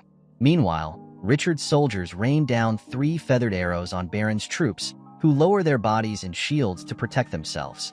One of Baron's soldiers warns that the city's wall could be taken down in one hit by Pompel's Stegosaurus. Standing on high ground, Richard declares that no one should escape, wanting to showcase the strength of Gaoshan Fortress's military. Faust advises that the enemy must defend rather than flee, as their cavalry is much larger. He suggests discussing the next attack, and Richard proposes letting the Stegosaurus crash through the city's walls. Faust, thinking Richard inexperienced, offers to make the plan, while Bedrick wants his tiger men to join Faust's forces due to their suitability for the conditions. Aware that Faust wants the credit, Richard agrees with him and Faust orders his soldiers to attack the city. Richard instructs Motor to create an opening in the city's wall with her fireball magic. She forms a massive fireball and launches it, causing a small impact. Richard tells Motor to try again, but the Ice Cleric steps forward to assist. Using his powers, he launches an attack that collapses the wall in one hit. Baron's nephew, Fondin, asks what they should do and Baron orders the infantry to take battle formation, anticipating an attack through the opening.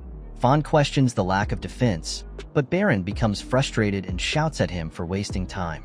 A soldier remarks that Fond lacks war experience and Baron assures him he will gain it over time. When the soldier suggests going out, Baron insists it's not the right time, withholding his most mysterious weapon for now. In Stewart's, there is a black crystal with incredible properties used to create magical equipment called the Stone of Destiny. The method is simple but brutal, according to which the heart of a living person is replaced with a magic stone. Survivors can manipulate their own blood, and the strength granted by the stone is completely random. Due to black crystal scarcity, the Stewart's solution is straightforward, which is that they prepare several humans for the magic stone. If an individual is too weak, they are killed and their stone is given to someone else. Qualified recipients become the elite soldiers known as Blood Knights. There are 50 Blood Knights in Kakashi, forming Baron's secret defense, which gives him confidence that he will soon wipe out the Pomple army attacking his city. Baron is confident of his imminent victory, but his hopes are shattered when a massive soldier from Pomple's side appears and begins crushing his troops effortlessly. Shocked, Baron watches as his Blood Knight identifies the giant as an orc, preparing for battle. Baron, initially believing his other soldiers can handle the orcs, orders his archers to take defensive positions. Suddenly, ice crystals rain down from nowhere, stabbing and killing his soldiers and archers. Baron becomes bewildered and realizes the ice relic is launching these deadly crystals at his troops. He then orders his Blood Knight, Cervantes, to join the fight. Cervantes reassures him, promising to make the enemy pay dearly. Meanwhile, Richard watches the orcs tossing the enemies into the air, praising their strength. Bedrick, eager to see the battle, asks for the telescope. Richard hands it over, asking if he can borrow the orc soldiers later. Bedrick is shocked by the battle's intensity. He tells Richard they are at a disadvantage. Richard, alarmed, sees a Blood Knight wielding a curved blade, slaughtering his troops. He realizes they are losing and orders Abu to lead the army and escort his soldiers to retreat safely. After Pomple's troops retreat, Faust, frustrated by the encounter with the Blood Knights, throws his helmet away in anger. Richard offers him a drink and asks what's going on. Faust's soldiers, embarrassed, remain silent. Faust explains that the enemy has a team of powerful knights using unfamiliar magic. A tiger orc mentions the enemy's red, telescopic weapon that can fly around. Richard, puzzled, says he has never heard of such a thing, but Hindra identifies them as Blood Knights. Bedrick confirms he has also heard of them, and Richard wonders how there can be more than one brigade of Blood Knights in such a small town. Richard asks Hindra about the strength of the Blood Knights, and Hindra admits they are much stronger than their forces. Faust suggests waiting for the main army, believing the enemy won't dare leave the city. Richard, however, insists there is no need.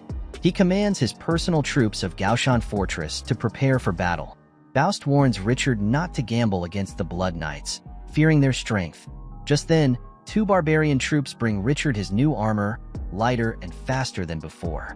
Richard is confident. He tells Faust that just because he failed to defeat the enemy doesn't mean no one can.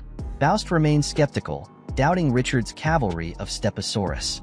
Richard dons his new armor, telling Bose to watch, thinking that Stegosaurus are not his only force. His barbarian and centaur troops are his greatest strength. Gaoshan Fortress troops prepare for battle, but Richard instructs them not to raise the flag, feeling ashamed of its design. Reluctantly, Boss prepares to join Richard's attack. The ice relic, drained from the earlier attack, admits his powers have left him exhausted. Meanwhile, the orcs seek the prince's permission to rejoin the battlefield. The prince, unwilling to demoralize them, grants it. Gunther tells the newcomers to step back, claiming there is no room for them, and Heater agrees, stating they will lead the attack this time. With his army assembled, Richard orders a full-force attack. Gaoshan Fortress troops march forward, determined to take down the city without failing this time. Baron sees the enemy approaching once again and realizes that Pomple's Stegosaurus and Centaur units have joined the battle. Fong asks for permission to join the fight and Baron agrees, instructing him to stay with the reserve knights and be cautious. He orders his soldiers to release a volley of arrows, but Pomple's archers shoot down the soldiers standing in front of him with uncanny accuracy. Baron is astonished. He commands his troops to raise their shields and support each other. Heder informs Richard that the enemy is raising their shields, and Richard instructs the Centaur troops to continue shooting. One by one, the Centaurs eliminate Baron's soldiers. Baron wonders if Richard's cavalry is stronger than the orcs, seeing how many of his soldiers have already fallen. Richard reaches the wall with his troops, draws his sword, and leaps high into the air to launch an attack.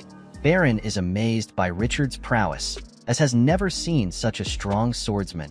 Cervantes asks for permission to enter the battle, and Baron tells him to ensure victory, knowing that using the Blood Knight is his last option despite the risks.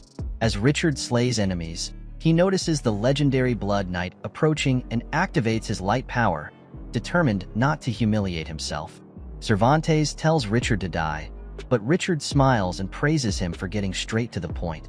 They clash and Cervantes wonders how Richard wields such a heavy sword with ease. Richard warns him not to get distracted on the battlefield and attacks his blind spot. Though Cervantes blocks the attack, his sword snaps in half and he starts bleeding from his mouth. Richard tells him he's tough for surviving such a strong blow and proceeds to cut him in half with his legendary weapon. Meanwhile, Gunther fights the enemies while Han keeps an eye on two other Blood Knights. Noticing them watching from a distance, Han approaches and tries to attack, but they dodge and laugh. The Blood Knights then step back and launch ranged weapons at Richard, catching him off guard and causing confusion. Richard manages to dodge the Blood Knights' attack, but he sustains a facial injury, surprised by their strength. Suddenly, the Knights attempt to attack him from behind together, but Richard evades their strikes. He kicks one in the belly, sending him flying and knocks the other away. He taunts them, questioning how they can hope to defeat him without weapons. Richard's rage is evident, fueled by the intensity of the battle. Gunther remarks on the difficulty of defeating the Blood Knights, acknowledging the effort required. Meanwhile, Faust proves himself formidable against the Knights as well, taking one down with the help of an orc. Richard observes that the Blood Knight's blood manipulation is remarkably strong, capable of forming shields and being controlled remotely. He reflects that if they weren't so powerful, he wouldn't have needed to join the battle personally. On the other side, Baron continues to fight fiercely, taking down some of the barbarian troops. Despite the enemy's strength, he remains determined to win. Surveying the battlefield, Baron discovers that Cervantes has been killed. His nephew, Fan, also falls quickly when surrounded by Pomple soldiers. Baron mourns the loss of both Cervantes and Fan. Richard continues to fight, taking down enemies and ordering Gunther to retreat part of their army to clear the way for the Stegosaurus unit. Baron witnesses his men fleeing in fear as the Stegosaurus approaches the walls, realizing defeat is imminent. Desperately attempting to stop them, Baron fails and the Stegosaurus breaches the city walls. The Blood Knights, shocked by the breach, blame Richard for Cervantes' death and move to confront him, even knowing they are likely to lose. Richard faces them calmly, respecting their courage but determined to end the battle. Using his light powers, he strikes them down with a single powerful blow, shattering their armor and weapons. Meanwhile, accepting his defeat, Baron pulls out a dagger and seeks forgiveness from his father for failing to defeat Richard, whom he describes as a monstrous swordsman. He then takes his own life, begging for forgiveness until his death. Later, Pomple soldiers celebrate their victory. Bedrick compliments Faust for his role in the battles, but Faust credits Richard for their success. Curious about Richard's decisive move, Gunther asks him about it, and Richard modestly mentions using many tactics during the battle. He humorously asks Gunther for roasted pig or ham, explaining his hunger after using his light powers extensively. Bedrick is surprised by Richard's nonchalant demeanor after such a battle. Gunther agrees they should find Heder to arrange a fulfilling meal, and Richard agrees with her, saying that he's starving because he has used the light powers during the battle. Bedrick announces that Baron has committed suicide, and Faust adds that Baron must have done so out of fear of being imprisoned for losing the battle. Meanwhile, Richard is looking through his system's window and is noticed by Bedrick. who asks Gunther if something is wrong with him since he's poking the air. Gunther replies that it's an old habit of Richard's and that they will get used to it. Richard goes through the system and finds that he has lost 26 barbarian troops and 4 centaur troops. He mutters to himself that he didn't expect the city to have so many blood knights, which caused him so many casualties. Richard wonders if he has become a little cocky. As he walks through the corpses of his fallen soldiers, he solemnly promises them that they have always been with him. Later, the final rituals for the soldiers are performed, and the ice cleric prays that the ice goddess will bless their souls. Gunther tells Richard not to blame himself for the deaths of the soldiers, as it is a part of life. Heder also says that it's an honor for soldiers to die in battle. Richard thanks them for their kind words and notices that he has received an update after the battle, which has upgraded his troops to berserkers and centaur vanguard elite troops. He realizes that there are 4 elite centaur troops while only 1 berserker troop, which makes him understand that the Highland barbarians require more experience compared to centaur troops. Richard reflects that the lizards have just joined recently, which is why they have not been upgraded to the top soldiers. Suddenly, a barbarian named Ratio says she feels strange. Richard asks her to explain, and she screams that she feels like she's going to explode, with an immense surge of power running through her body. Everyone is shocked by her behavior, and Richard asks if she's alright. Rocio replies that she feels like she's not angry enough, and Richard offers to help. Ratio gets on the ground and Richard starts kicking her, asking if it's enough. After a few kicks, Ratio says it's enough and adds that she feels like she's breaking through to a whole new realm. Richard asks how she feels, and she says she wants to hit someone because she has a fire burning in her heart. Bedrick looks at her and asks if she is a berserker, and Richard starts wondering if this is related to his system. The ice cleric asks Richard if he hasn't heard about berserkers, and Richard asks if he's talking about the ancient berserkers. The cleric confirms, explaining that there was a time when Titans ruled the world and humans were the weakest race. In those times, a race called the Vitro Berserkers emerged and gained supremacy and glory across the continent. Richard asks if Ratio is a berserker, but the cleric says that many ancient races disappeared without a trace. He adds that it's rumored barbarians inherited the blood of the berserkers, though he is not sure. The cleric tells Richard that Ratio seems to have activated her berserker blood, and she becomes happy to hear that. He also explains that the secret art of berserking has been passed down through generations and, after some improvements, is now known as the Holy Prayers, which have more effects as well as side effects. Richard becomes shocked and asks Rocio to breathe to deactivate her berserk mode, and she obeys. Suddenly, Rocio falls to the ground and Richard asks if she's alright. Rocio says she's exhausted, and the cleric tells her to rest as she's not used to the berserk mode. Richard instructs one of his soldiers to collect the loot and record the casualties, and the soldier immediately gets to work. Realizing that he has also upgraded, Richard decides to enhance his strength, agility, and the holy prayer. Feeling great after the upgrade in his skills, he asks Baust about the progress regarding the loot. Baust replies positively. Richard then asks for the commander-in-chief, and Baust tells him they haven't found him yet. Richard smiles and says he wants to stage a robbery, and Baust is shocked to hear his words. Baust asks if the commander's home is inside the city, and Hindra says he can lead the way as he's familiar with the place. Richard allows him to do so. As they walk through the streets, they notice civilians staring at them, and Richard is shocked to see them. Bedrick tells him it's normal for people to stay indoors during wartime. After a few steps, Hindra tells Richard they have reached their destination.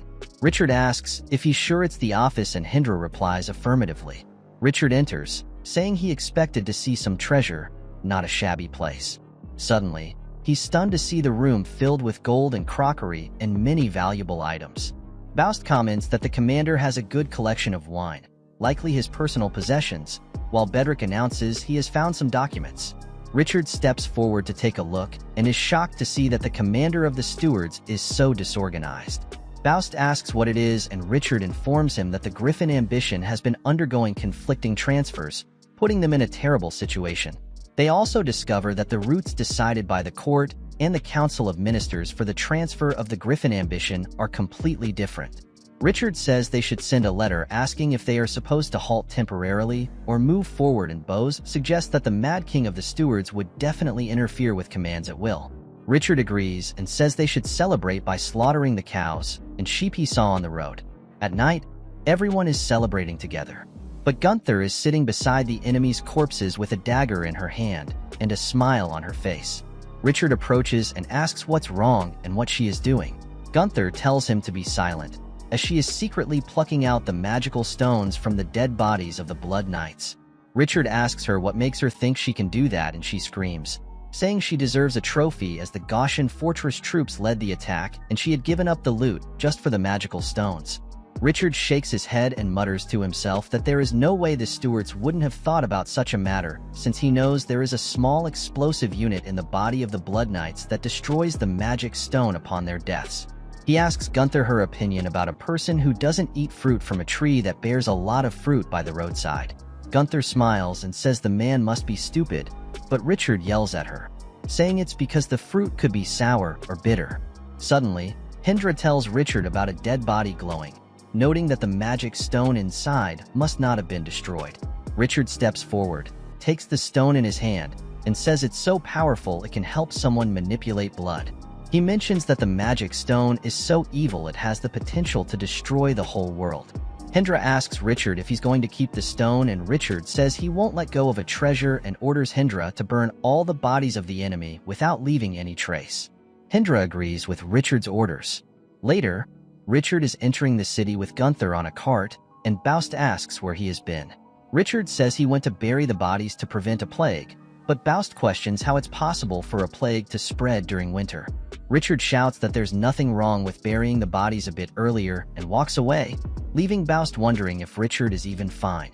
A soldier remarks that Richard is so kind for not leaving the bodies in the wilderness and taking the effort to bury them. The next day, Bedrick informs Richard that they have been ordered by the Legion to stay and wait for them so they can attack Winterfell together. Richard remembers the nobleman of Winterfell possessing the Thunder Ring. Richard says it won't be as easy to attack Winterfell as it was Kakashi. But Bedrick argues that the attack on Kakashi proved the laziness of the Stuarts. Richard adds that Winterfell is one of the most important cities for the Stuarts. He believes this war is too easy, as they are conquering one town after another. Bedrick notes that only the important cities are left, where the Stuart troops are hiding. However, Richard, being a clever strategist, suspects the Stuarts must be planning something. 3 days after the successful attack on Kakashi, the main army arrives and everyone is staring at Richard. Richard is puzzled. He asks why they are looking at him. The prince explains that the newcomers are staring out of jealousy because Richard has secured the first victory, captured the Legion's flag, and held the prestigious title of Eagle Knight. Richard begins praising himself, but Bedrick warns him not to be cocky, cautioning that such behavior will lead to ostracization within the Legion. The prince adds that famous people are often hated by others, to which Richard responds that it depends on the person. Suffolk arrives, accompanied by a girl, and expresses his surprise at such a clean victory from the start. Richard greets both of them, but the girl angrily calls him a hothead, revealing her bad temper. Bedrick informs Richard that the girl he's referring to is actually a man named Egwene, who hates being identified as a man. Bedrick adds that he used to bathe with Egwene, shocking Richard to his core. Suffolk asks Richard if he knows why the beast called Titanosaurus would willingly become a dragon rider's champion. Richard wonders why Suffolk is asking such an irrelevant question. Suffolk explains that titanosaurs have long lifespans and intelligence comparable to humans, and they enjoy spending their lives with a partner. Bedrick adds that they can be impressed by songs or even physical appearance. Richard is utterly shocked. He asks if Egwene is a dragon knight, and Suffolk confirms this. He elaborates that one of the titanosaurs chose to spend its life with Egwene to appreciate his beauty constantly. Suffolk remarks that humans and titanosaurs are not so different, and mentions that after learning how Richard turned the tables on the battlefield following his partner's defeat, Egwene was so impressed that he came to meet him on foot rather than by dragon. Suddenly, a strong wind blows and they look up to see a massive red dragon in the sky. Suffolk identifies it as Osiris, Egwene's dragon, and notes that it's the first time the dragon will fight for Pomple. He also mentions their allocation of 10 falcon riders with incredible speed. Richard, feeling envious, jokes that he would be able to take a dump on everyone's head if he could fly. Meanwhile, at Winterfell, the lord of the city asks his men for updates on the Pompel army but receives negative replies. The lord expresses his confusion over Pompel's seemingly lazy reaction, given that they started the war. He notes that they initially received many reinforcements and logistic support, but these reinforcements have gradually left. He emphasizes that they are facing a great war for their nation's fate and are only receiving perfunctory support. One advisor suggests strategizing to win the war with the strength of just one province. But Bernard points out that they have only 40,000 soldiers. While Pomple's army boasts around 200,000, the Lord advises Bernard to keep his anger in check, as it often leads to stupidity, and Bernard agrees. The Lord then turns and tells Bernard they should do their part and leave the rest to the God of Holy Light. Later, the Falcon Riders fly over Winterfell City. Hedda marvels at the thickness of the city's walls. Richard, looking through a telescope, assures her that breaching the walls won't be a problem.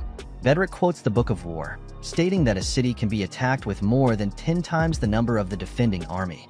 Suddenly, Richard spots a woman standing on the city's walls. He is struck by her beauty and wonders if she is a priestess while he praises her beauty. Bedrick asks what he sees, and Richard, hiding his fascination, replies that he only sees normal patrols and guards. The Falcon Riders report no abnormal movements in the city and no signs of heavy weaponry or counterattack machinery. Bedrick instructs them to finish their patrol and return to base immediately. Hedda asks Richard if they will easily defeat the enemy, but he cautions that it won't be that simple. He explains that there were never just two superpowers on the continent. Besides the Stuarts and Pomple, there is another powerful entity known as San Jose, and Richard believes that someone as powerful as San Jose will not stand by and watch as the Stuarts or Pomple are outplayed. 10 days have passed since the engineers began forging the weapons, casting a hushed spell over the city of Winterfell. Tension grips both sides as one eagerly awaits the completion of their armaments, while the other remains entrenched, desperate to avoid conflict at any cost. Finally, Pomple's engineers complete their task, shattering the tranquility with the eruption of war. Commanding his soldiers to hold the line, Faust queries Gunther about the visibility of their movements to the enemy. Richard dismisses the concern, noting the impossibility of maneuvering such a vast army without drawing attention. He speculates that the enemy across the field must share their resolve to fight to the last. A soldier informs Bedrick that the stone throwers are ready for action. Bedrick counts to 3, 2, 1. Now, the soldiers release the catapults, launching massive stones toward the city walls. Simultaneously, wizards from Pomple unleash fireballs at their adversaries. On the defense, Winterfell's wizards counteract, intercepting the stones and fireballs midair. Richard is taken aback by the wizards' formidable defense. Meanwhile, Faust learns that their projectiles were intercepted before reaching the city walls. Unfazed, Faust explains that the rubble from the shattered stones will rain down on the defenders. Muttering to himself, Richard reflects on the grim reality that human ingenuity is often best employed in the business of killing. Faust rallies his soldiers to charge forward, each warrior determined to prove their mettle at the castle walls. Elsewhere, the Lord of Winterfell addresses his people, acknowledging the enemy's aerial advantage. He reveals a clever ruse, disguising heavy weapons as civilian structures to mislead enemy scouts. Bernard credits Lord Sidiv's foresight in ordering military buildings covered, ensuring their true purpose remains concealed. Meanwhile, Pomple soldiers scale Winterfell's walls, shocked to find heavy weapons manned by the defenders, contradicting their intelligence from Falcon scouts. Questioning the Lord's strategy, someone challenges why he assigned weaker troops to guard the walls. The Lord defends his decision, explaining they face a nation while they are but a province, needing to outweigh the enemy's numerical superiority. As Winterfell's guards falter against Pomple's onslaught, the Lord acknowledges the need to employ the weaker troops as bait, buying crucial time to strategize. Observing his soldiers standing silent upon the wall, Faust puzzles over their hesitation to attack. Meanwhile, the Lord declares the war officially begun, signaling his generals to join the fray. He resolves that it is time for Winterfell to mount a counterattack. One of Pomple's soldiers tumbles from the castle walls. His commander rushes to his side, demanding to know what happened. Battered and breathless, the soldier reveals that the enemy wields formidable heavy weapons. The commander is stunned because the Falcon Riders assured them the enemy had no defensive equipment. Gunther exclaims they've been deceived, while Faust commands his soldiers to fight harder, even if it means fighting to the death. The battle intensifies as soldiers from both armies clash fiercely. Faust and the Lord of Winterfell order their wizards into the fray, sparking a magical duel between the opposing sides. Richard, observing the relentless fighting, remarks on their inability to breach the city despite their efforts. Bedrick explains that the enemy employs a device called a magic extractor, common in major cities of Stewart, which enhances wizards' abilities with transferred energy, helping them to save time while casting spells. Richard asks if they possess such a machine, but Faust informs him it's complex, difficult to handle, and not easily transported. He likens the battle to a contest between a well-fed child and a starving one. Richard inquiries about their fire throwers, but Bedrick notes they're currently undergoing emergency recovery due to high energy consumption. Reflecting on the turn of events, Richard admires the enemy's strategy and wonders who command Winterfell's army. As he watches his soldiers fall, he contemplates the possibility of losing this crucial siege. Suddenly, a dragon's roar splits the air. Gunther informs Richard it's Pomple's dragon, sent to turn the tide by attacking from above. The dragons launch a powerful attack on the city, and their assault weakens the defenders, but the rider soon notices the enemy has anti-dragon weapons. The rider, accompanied by Egwene, orders a retreat, shocking everyone, including Egwene. Puzzled by the Dragon Knight's swift retreat, Richard knows the dragons are flying at an altitude of 3,000 yards. Faust admits defeat for now and orders his soldiers to evacuate to safety. Bedrick and Richard rush to the dragon riders for answers. Bedrick asks Zaid, the dragon rider, what happened. Zaid reveals he saw dragon hunting bows in the city, stunning everyone, including Egwene. Egwene explains these dragon hunters are special weapons crafted by John, the gifted alchemist of San Jose. They are enchanted and far stronger than ordinary bows, firing arrows that spin through the air and pierce armor at incredible speed. Richard suggests some of these weapons might be decoys due to their high cost, but Egwene dismisses his doubts sharply. Richard wonders if all dragon knights are as curt, while Egwene glares at him, warning against prematurely boasting about sacking the city. Richard retorts, questioning Egwene's ire and claiming that had he been in charge, Pomple's army wouldn't have faced defeat. The next day, at Pomple's base camp, Suffolk informs Richard that his Ripper army will lead the next assault on Winterfell. Richard gets disappointed and is immediately reminded by Suffolk that as a soldier, he has no choice but to obey. Suffolk warns him of the dire consequences that they would face if they fail in the next siege. Suffolk tells Richard that they must succeed in the next attack. Richard asks for the schedule, and Suffolk assures him that he has plenty of time to prepare, as the next attack will be 4 days later. Meanwhile, Bernard goes to the Lord and informs him that they are to receive reinforcements that consist of 3 legions of 12,000 men, along with the elite soldiers known as the Thunderbolts. The Lord expresses concern, noting that Winterfell is surrounded by the enemy and questions how the reinforcements will enter the city. Bernard confidently replies that the reinforcements plan to make their way in under the cover of night. When the Lord asks when they will arrive, Bernard estimates it will take around 3 days. 3 days later, the Lord stands at the castle gate in the middle of dark night when a figure approaches, requesting permission to enter, claiming to be a Thunderbolt soldier. The Lord mentions hearing about the 3 legions approaching, but the figure explains that the legions couldn't make their way due to the dark night. Bernard, sensing something amiss, asks if anything is wrong. The Lord observes that the man before him doesn't appear to have marched from the capital and internally notes that in such a dark night, measures should have been taken to prevent soldiers from straying. The Lord gets terrified and asks the figure to return and not risk more casualties, as the city will soon fall to the enemy. The figure insists that they will receive help from the Dragon Knight soon. When the Lord inquires which Dragon Knight, the figure mentions Count Corleone of the Golden Dragon. The Lord is aware that Corleone was killed in a battle against the evil dragons. He realizes he's speaking to a dead man and concludes that the approaching legions must have fallen prey to the undead. The undead man admits they attacked the legions and devoured their flesh. The Lord, seeking answers, suspects that the capital's previous emergency transfer owes something to these undead. The undead man laughs, draws his sword, and declares that the Lord doesn't need to know more as he will die soon. A swarm of undead men begins attacking the Lord and his men, forcing them to retreat.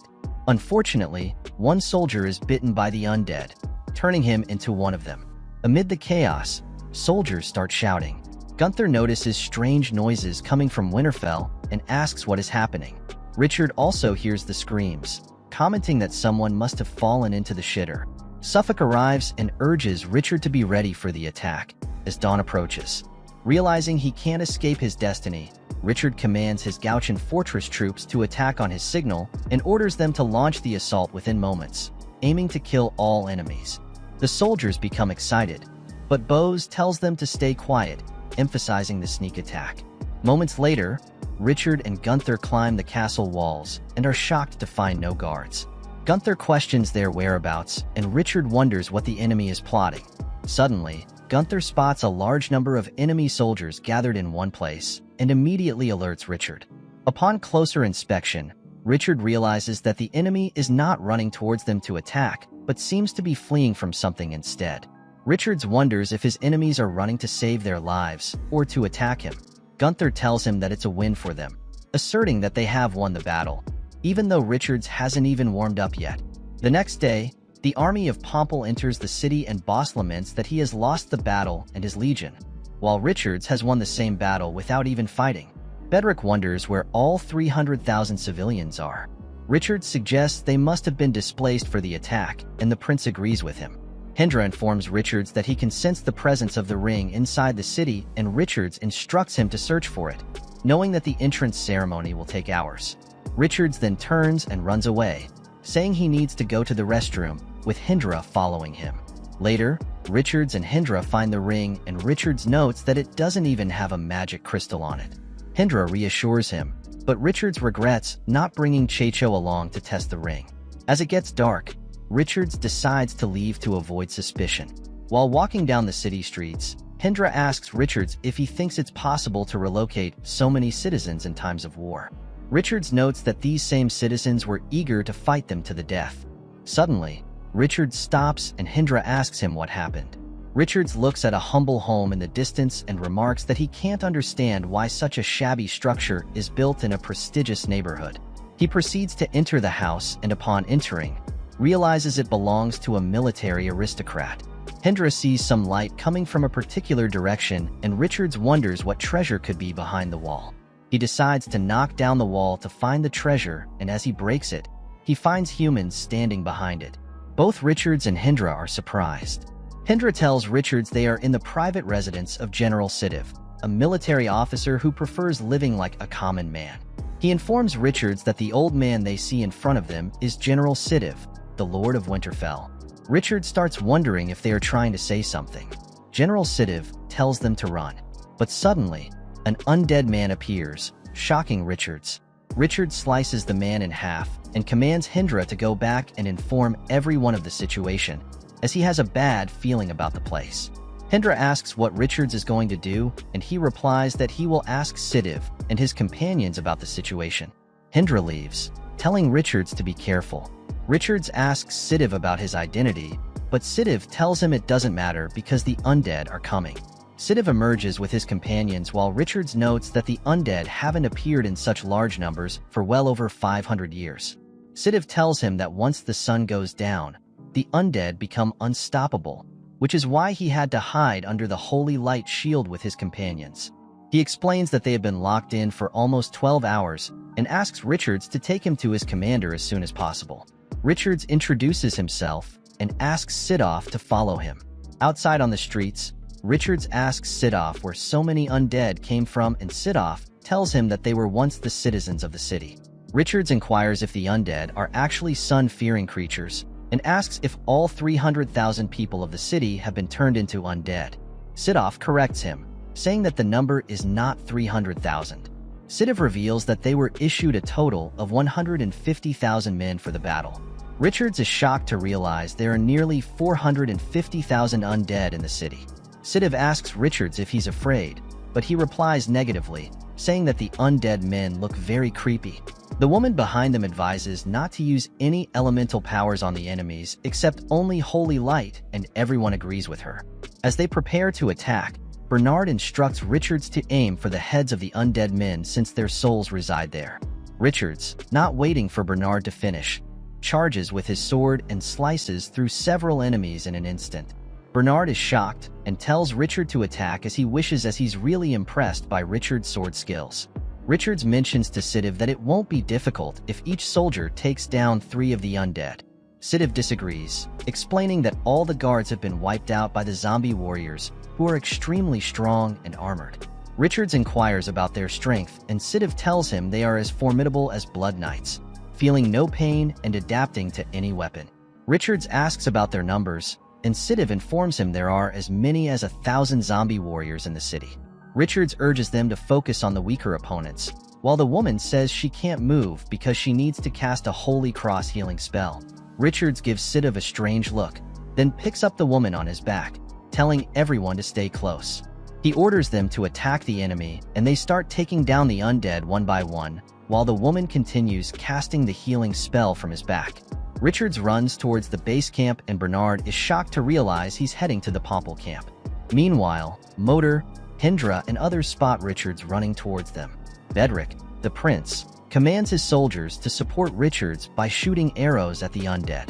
Motor prepares to use her fireballs, but Richards throws the head of an undead man at her, telling her not to use any elemental powers.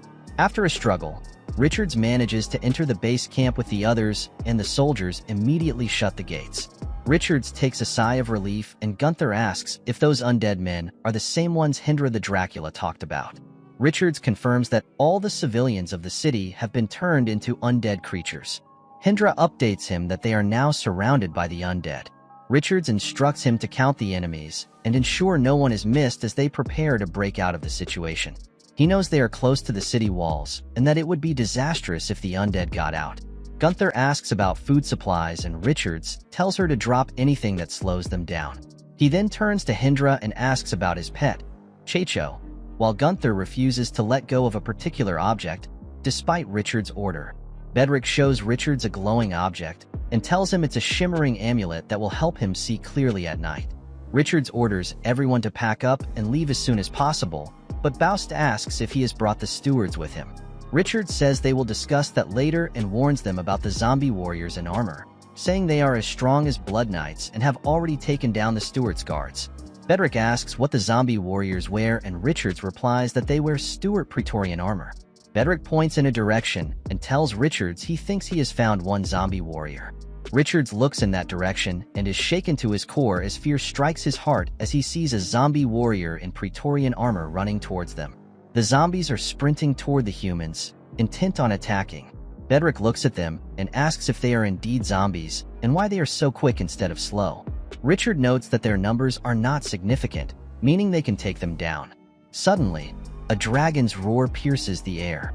Richard asks if it's Egwene's or Zaid's. Sidiv says it sounds like a golden dragon in its prime. Bedrick points out that Egwene's dragon is a phoenix dragon and that Zaid has returned to the country. Richard wonders if it's another dragon knight, and Sidiv anxiously mentions Corleone's name, hoping it's not him. Richard recalls that Corleone was supposed to have been killed in the battle against the evil dragons. Suddenly, they find themselves facing a humongous zombie dragon. Bedrick and Richard are shaken to their cores, wondering why the dragon is targeting them instead of the entire army. Gunther asks Richard what they should do. Richard orders everyone to split up and run in different directions, hoping to confuse the dragon. Bedrick runs away with Sidiv, while Richard takes the others. After a short sprint, Bedrick gets tired and says they are far enough away that the undead won't be able to chase them. Sidiv suggests they take a rest. They look back and see no undead chasing them, wondering what's happening. Meanwhile, Richard and Gunther are running for their lives. Richard screams out of frustration and asks why all the undead are chasing him. He draws his sword and starts cutting down the enemies to clear a path. Grabbing the axe of a zombie warrior, he hurls it at the zombie dragon. The dragon, displaying intelligence, steps aside to avoid the attack. Richard realizes the dragon is a smart creature and wonders how to fight it as he can't fly like it. Hendra informs Richard that the Thunder Ring can grant the Titan the ability to manipulate the elements of Chi and lightning. Richard becomes excited, asking if this means he can fly as well. Hendra confirms, and Richard eagerly asks how to activate the ring. Just as Hendra is about to explain, an arrow pierces his heart, causing him to collapse. Richard shouts Hendra's name in grief and orders Heater to bring the Stone of Destiny they retrieved from the enemy. Heater tells him the stone is in the logistics, which they dropped earlier to increase their speed. It was left at their previous camp. Richard is frightened, wondering how to keep his promise to protect Hindra. Suddenly, Gunther hands him a magic stone, and he is shocked to see it.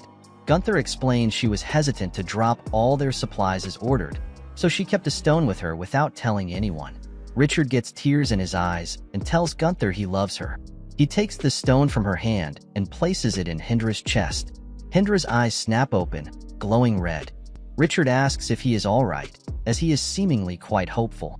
Gunther is battling the undead while Hindra gets up. Richard asks him how to activate the ring. Hindra tells him he needs a drop of Titan's blood to be activated.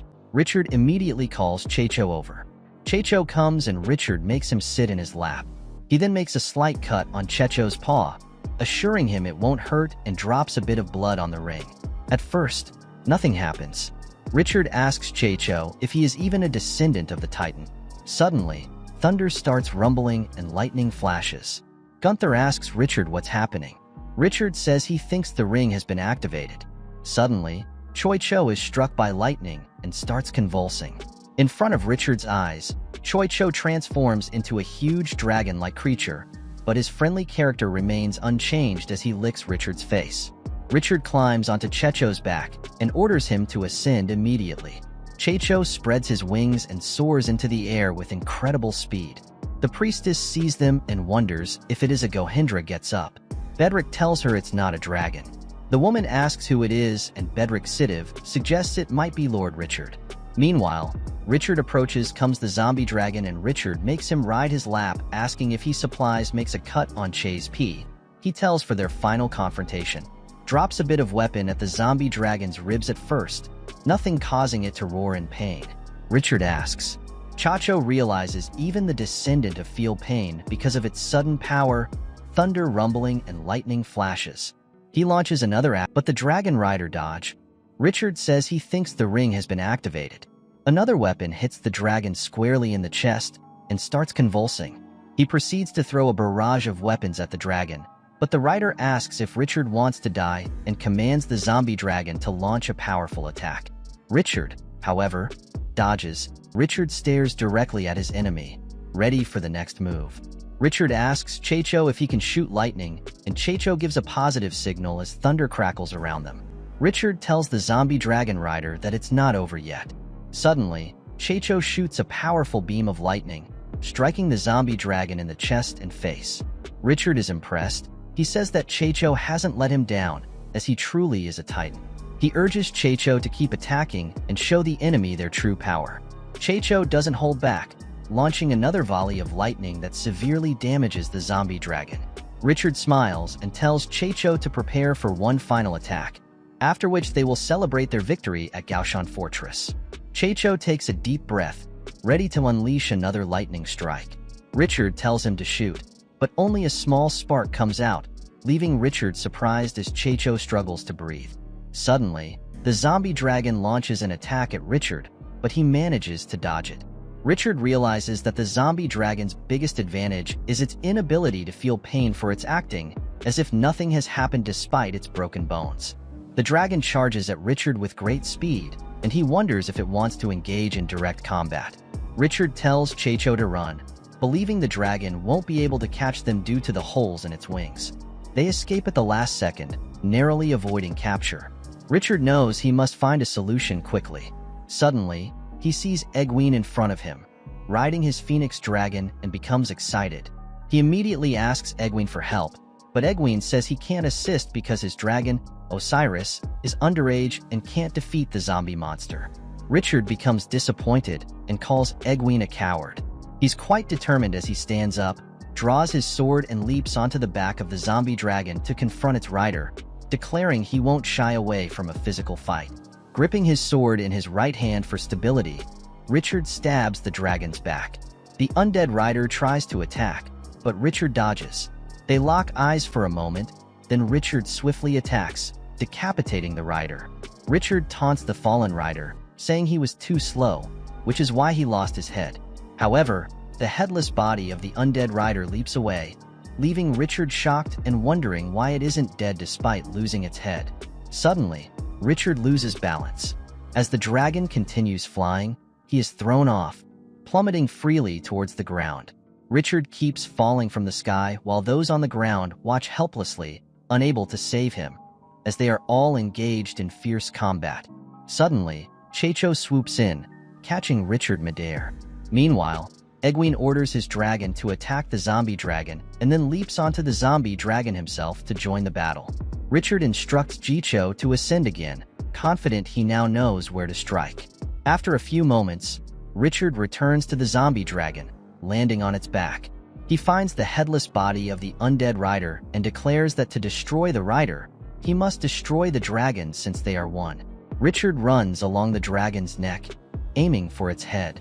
He leaps into the air, transforming his sword into a massive weapon and drives it into the dragon's skull. The dragon roars in agony, turning to stone as Richard lands back on Checho. The zombie dragon begins to crumble, disintegrating into rubble, and Checho swiftly flies Richard away from the falling debris. Bedrick is exhausted. He exclaims that he can't take it anymore, with the priestess agreeing that she too is running out of power. Suddenly, Bedrick spots the fallen corpse of the zombie dragon and becomes excited, realizing that Richard must have defeated it. The soldiers, seeing the fallen dragon, rally and charge at the remaining undead, now fewer. Richard lands on the ground and Gunther starts praising him. Richard instructs her to collect treasures from the dragon's corpse immediately, before anyone else can get to them. Peter jokingly reminds Richard that he claimed to be too tired to even lift an axe earlier. Checking his system window, Richard is confused but pleased to discover he has been instantly upgraded to level 80. He wonders about the combined value of the dragon he killed and the undead crushed by the dragon's falling corpse. He declares himself lucky and commands the system to equip a new set. Suddenly, Richard's clothes transform and he sprouts a set of horns. Bedrick approaches and asks if he changed clothes. Midair, Richard, rubbing his head, says he took the outfit of the dragon rider because it looked cool. He tells Bedrick he needs to retrieve his giant dragon slayer sword embedded in the dragon's skull and leaves. As he walks through the ruins, he carefully examines the debris, determining which pieces belong to which parts of the dragon's body. Finally, Richard finds his massive sword lodged in the dragon's skull. He remarks that its size made it easy to locate amidst the rubble. As he draws the sword from the skull, the insides begin to glow. Out of curiosity, Richard looks closer and discovers a tiny baby dragon inside the skull, surrounded by a golden crystal. Richard looks at the little dragon and is surprised. He starts wondering if it was left by the zombie dragon as a piece of its unconsciousness and considers asking Gunther for some holy water to purify it. Suddenly, the dragon speaks, asking Richard not to kill it. Richard is shocked to hear a dragon speak and asks for its name. The dragon tells him that its name is Thubmosa. Richard then asks why Thubmosa isn't dead, since his main body has been killed. Thubmosa explains that he is a golden dragon and golden dragons can grow a second or even a third head over a few years. He says he was supposed to be the soul of the second head, but before he could grow out of it, his body died, leaving him to survive in the dragon crystal. Richard warns Thutmosa to watch his words, as he is currently trapped in a crystal held by the Lord of Gaoshan Fortress.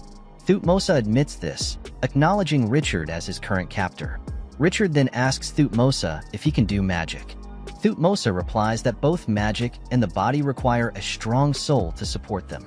He begs Richard not to kill him, promising that he knows some of the best dragon secrets and can be very useful.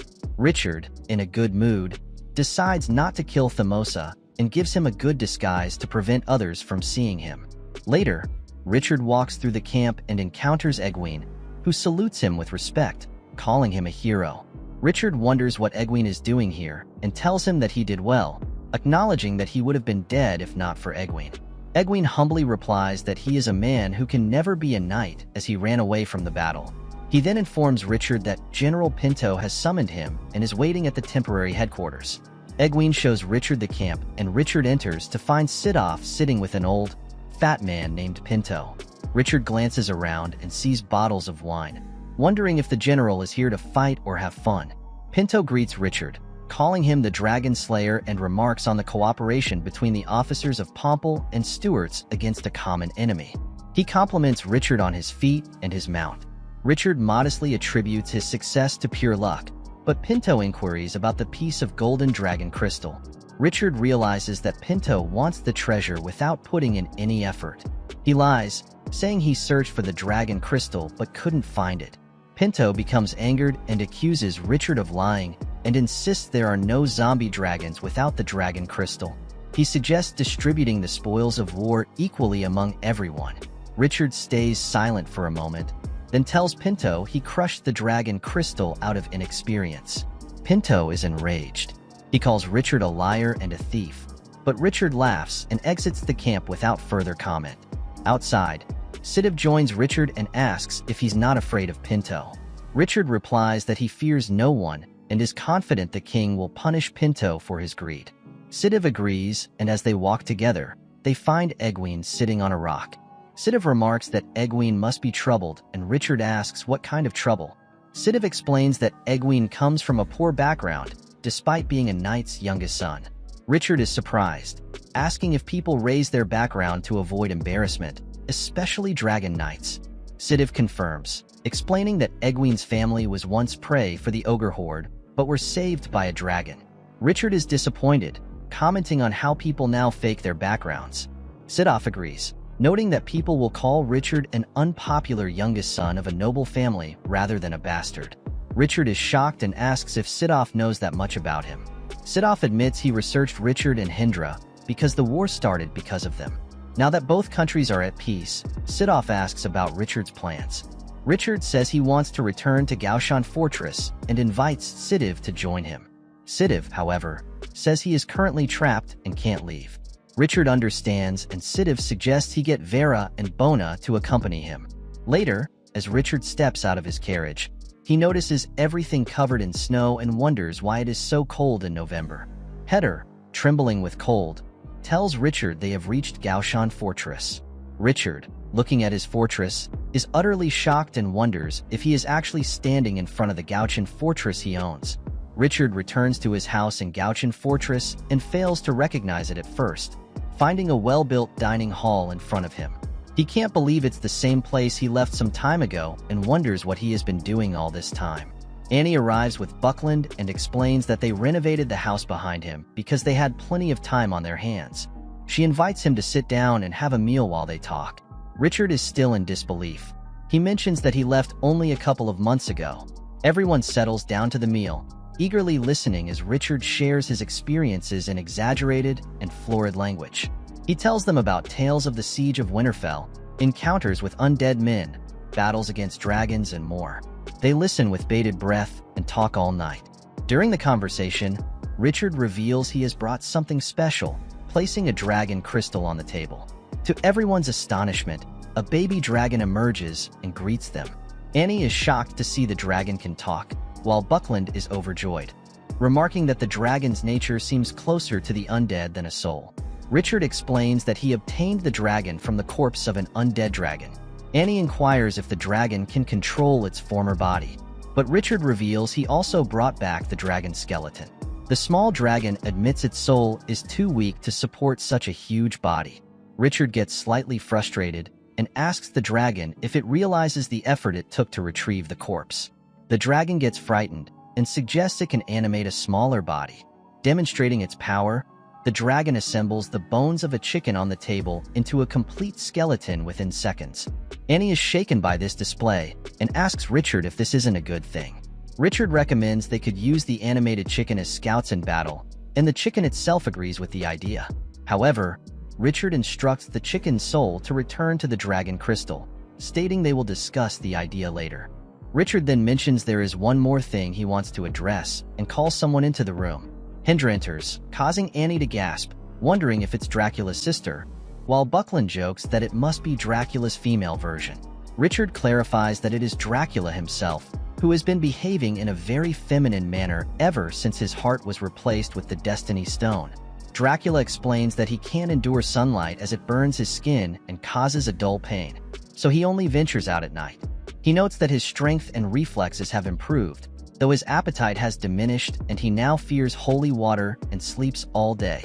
Buckland observes that these are characteristics of the undead, but Dracula insists he is very much alive, though his heart beats at an abnormally low rate. Richard remarks that anything related to the undead is stranger than normal things, and Buckland suggests they ask the mini-dragon about Dracula's condition, since it is undead itself. Richard agrees, noting that the Mosa, being the soul of the dragon's second head, should have an innate soul bond and insight-sharing ability with the main soul. They all gather closer to the dragon crystal, and Richard asks the dragon why it, or the people of Winterfell, became undead. He also inquires why the undead never show enough strength to overcome the defenders ultimately.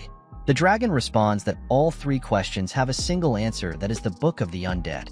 Annie asks what the Book of the Undead is, and Richard explains that it is a grimoire containing 109 necromantic spells. Annie, recognizing the grimoire's evil nature, wonders why the Empire didn't try to stop its development. Richard speculates that they must have tried and failed, likely due to their limited magical capabilities. He adds that the Empire couldn't time travel to sanction the Titans. Annie gets shocked and asks if Richard is implying that the grimoire was created by the Titans. Annie asks Richard if he's certain that the Titans used necromancy. He notices her shock and asks if she's surprised, and Annie explains that the Titans have been a part of her thoughts despite disappearing thousands of years ago, and she finds it challenging to believe they would use such dark magic. Buckland interjects, suggesting that the nature of magic depends on the user's intentions and is not inherently good or evil. Annie agrees, but Richard remains skeptical. Richard argues that necromancy manipulates the human spirit and plants pure evil within it, which is why banning it was one of humanity's best decisions. He points out that the Book of the Undead, made from the skins of baby titans skinned alive, is evidence of its malevolent origins. He believes that the powerful resentment from the Titans' tragic deaths gives the book a significant edge. Hinder then asks about the connection between the undead men they faced and the Book of the Undead.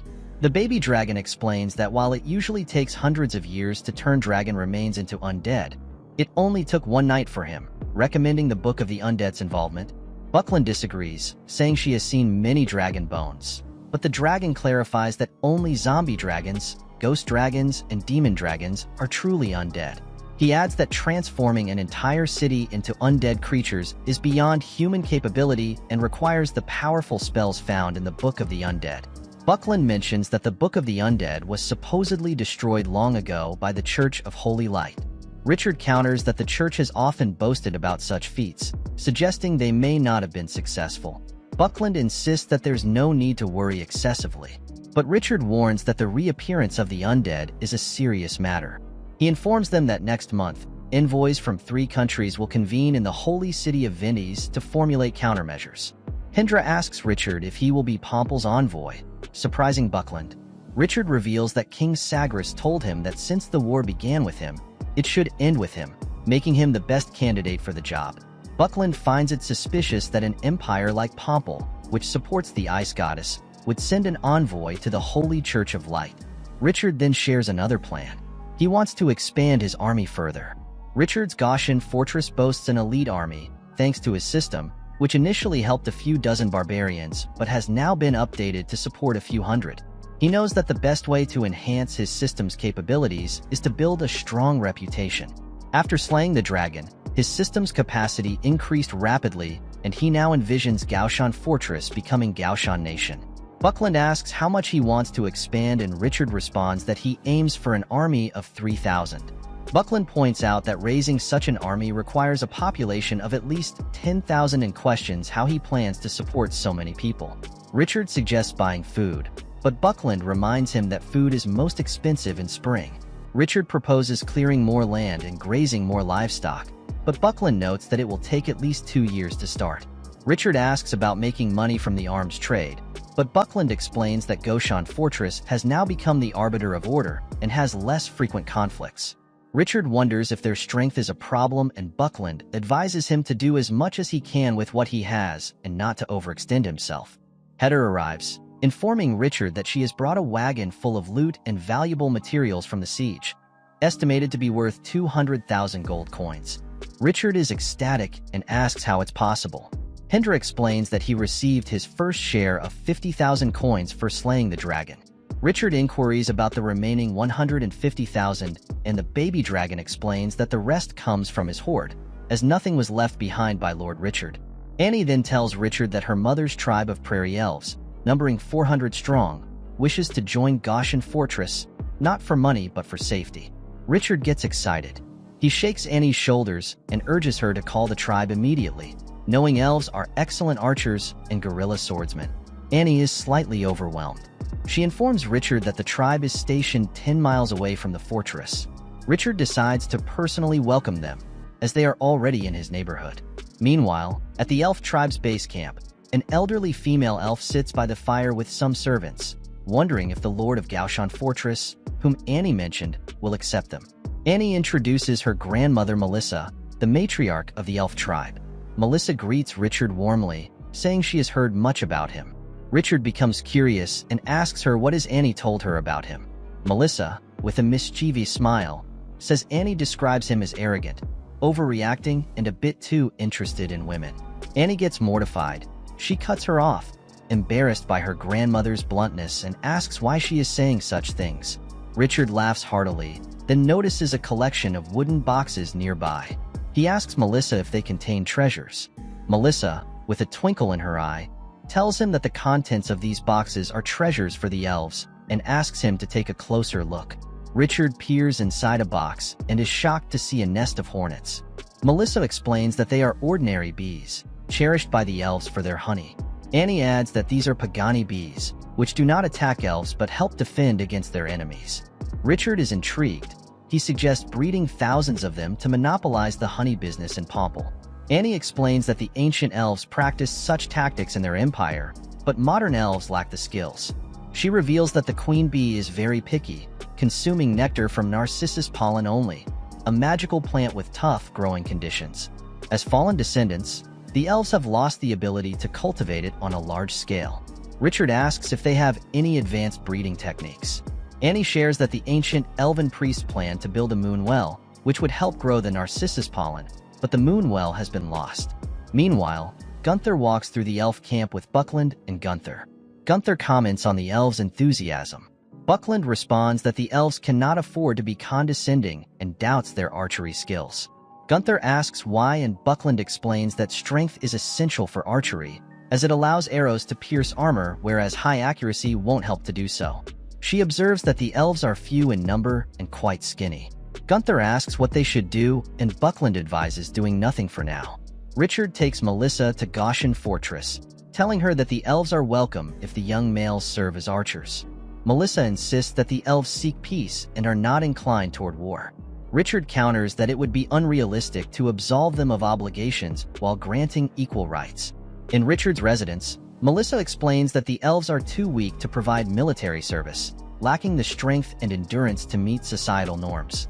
Richard recalls seeing strong guards in Annie's caravan and hearing about elves breaking human cavalry charges. He asks Melissa how the elves regained their reputation as excellent archers. Melissa reveals it's a private matter and requests to speak with Richard alone. Richard agrees with her and asks her to follow him. In a private conversation, Melissa reveals that the nectar problem affects not just the queen bee, but also the worker bees. If the worker bees consume the nectar, they produce Moria poison, a secret to the elf's strength. She explains that Moria tattoos, drawn with this poison, enhance the wearer's abilities. Richard asks about those who dislike tattoos, and Melissa clarifies that the tattoos appear only when activated. She explains that the elves once mastered 9 magical tattoos, but now only 3 remain due to the narcissus shortage. Richard asks how many in her tribe use this technique. Melissa replies that 3 have successfully drawn tattoos, and a young elf shows great promise but lacks practical experience. Richard asks if more Moria tattoos could be created if he mass breeds Narcissus. Melissa admits it's an idealistic hope, and Richard chuckles, acknowledging the challenge. Later, Buckland informs Richard that a team is ready to process the dragon skeleton, making dozens of dragon armors. She laments that many bones were broken, limiting the armors they can create. Suddenly, Annie bursts in, questioning why the elves are practicing tattooing on the cows, noting that almost all the cows in Gaoshan Fortress are now covered with strange patterns. Richard is amused. He asks if the cows are complaining. Annie becomes extremely frustrated as she towers over Richard, shouting that the main problem for the elves is the shortage of Moria, not their skills. Richard asks if growing more Narcissus wouldn't solve the problem, but Annie explains that Narcissus emits toxic elements as it grows. Without a moon well, it's impossible to cultivate on a large scale. Richard is determined. He tells Annie he will show her something instead of giving an explanation and leads her to a cold, dark path. Despite the freezing weather, he assures her they are almost there. Finally, they reach a camp. Richard removes a curtain, revealing hundreds of pots with narcissus growing inside. Annie becomes astonished as she gazes at the thriving plants, realizing that Richard may have found the solution to their problem. A rabbit and a sheep walk together over a frozen lake. The rabbit, shivering, says he wants to return to the fortress and sleep by the fire. But the sheep reminds him they have to divert water for the next spring. The rabbit sighs, acknowledging it's only his wishful thinking. Suddenly, the rabbit notices bubble under the ice and asks the sheep if he thinks it's a fish. The sheep dismisses the idea, saying no fish could survive in the frozen, salty lake. But the rabbit insists he sees something moving, which frightens the sheep. Suddenly, the rabbit screams and tells the sheep to run, just as the ice breaks with a blast. Meanwhile, Annie is astonished by the sight of the abundant narcissus plants and asks Richard how he managed to plant so many. Richard explains that trolls in his fortress use fertilization spells. Annie is skeptical. She questions how it's possible with a magical plant. Richard elaborates those different plants have different soil requirements and gives some examples. Buckland interjects, saying she already knows this. Richard adds that the spells work by evolving the soil rather than merely making it fertile, making it suitable for all plant types. Annie excitedly asks Richard how he discovered this, and he explains that he observed the growth of both bitterroot, which needs saline soil, and reeds, which prefer low salt content around the fortress. Buckland asks if the fertilization spells are truly that effective. Richard says they simulate the vital life force called holy light fertilization. Annie asks if she can inform her grandmother, and Richard agrees, saying that Gaoshan Fortress will soon have some of the best archers. Later, Bernard stands outside the gates of Gaoshan Fortress with the priestess and some other men. He remarks on how impressive the fortress is. Richard greets them, yawning, and complains about their early arrival. They inform him it's actually afternoon. Richard explains he spent the night tossing some of the elves, shocking Bernard and the priestess. Richard quickly clarifies he was talking about the tattoos he got using hardened steel needles. He boasts about his defense, comparing it to leather armor, and invites them inside, offering grilled chicken. Suddenly, Heater arrives, showing Richard a severed hand found near a gigantic hole in the ice. Richard examines the cuts, noting they were made with high-quality knives, indicating the assailants are not wilderness aborigines. He orders Heater to wake Thutmose and have him scout the area for any suspicious activity, furious that someone dared challenge Gaoshan Fortress. Richard then takes everyone to the hole in the frozen lake, inspecting it closely. He remarks that it seems connected to the Titan ruins. Thutmose arrives, reporting that he has seen numerous snake men attacking from the north, describing them as strange, running seahorses. Richard, observing the horde of enemies, agrees with Heater that they resemble the undead. Richard gets frustrated and orders his archers to prepare, but declines Bernard's offer of help, as he's confident that he can defeat the enemy with a single blow. Drawing his sword, Richard charges and decimates the enemy with one powerful strike. Gunther examines the corpses, remarking on their ugliness and stickiness. She removes the bandage from the face of one of the undead, and Hedda is shocked by what she sees. Thutmose calls Richard over, pointing out the facial features of the undead man and revealing that he is an elf. The discovery leaves them all shocked and confused. Richard examines the corpse of the undead and remarks that it would have been a handsome elf if he were alive. Bernard agrees. Heater notes that the dead figure is a combination of an elf and a snake man, prompting Richard to ask if she's ever heard of a creature that is half-orc and half-elf. Heater shakes her head, saying she's never heard Annie mention such a thing. Richard inspects the undead man further and comments that he seems unusually well preserved, almost like he's been filled with spices, making him question if he's a real undead. Richard becomes frustrated and wonders aloud why he keeps encountering the undead and if there's something wrong with him. Suddenly, Thutmose recalls that there was indeed half-orc, half-elf creatures in ancient times. He explains that to counter the effects of tidal decline, elven mages took drastic measures. Richard interrupts, asking if they developed the Moria tattoos. Thutmose, surprised, inquires how Richard knows about it, and Richard reveals he has one on his back.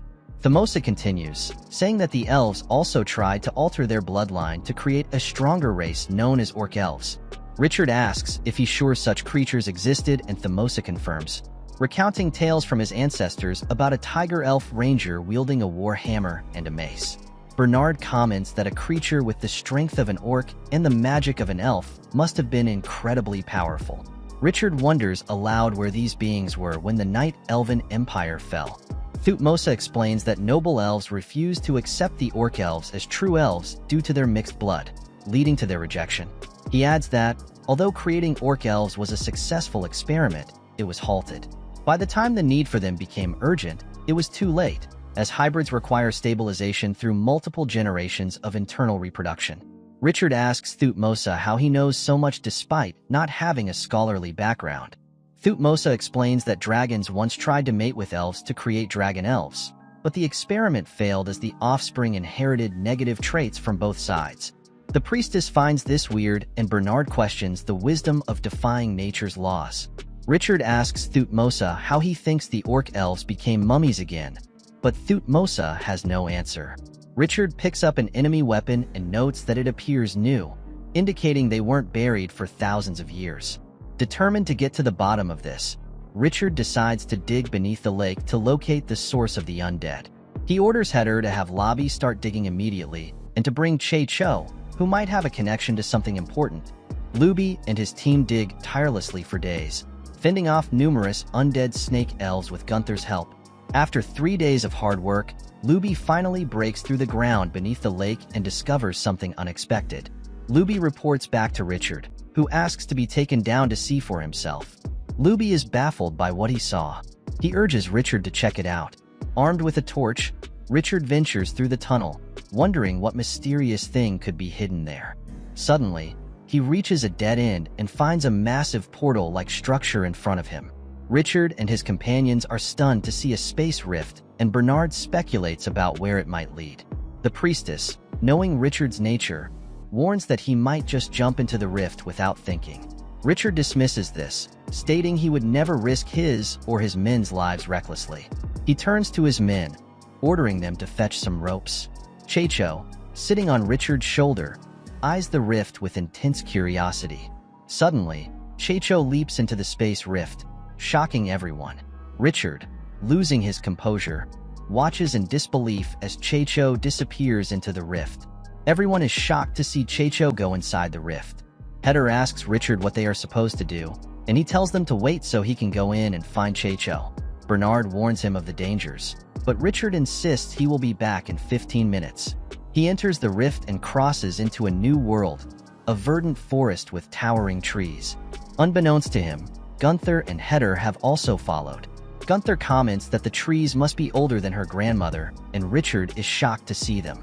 He demands to know why they entered, and Gunther explains that they were not comfortable letting him venture into an unknown place alone. Richard sarcastically asks if he should shed tears, to which Heather replies affirmatively. Richard finds Che-Cho and sternly tells him not to do anything so reckless again. Heather suggests they explore the place since it doesn't seem dangerous.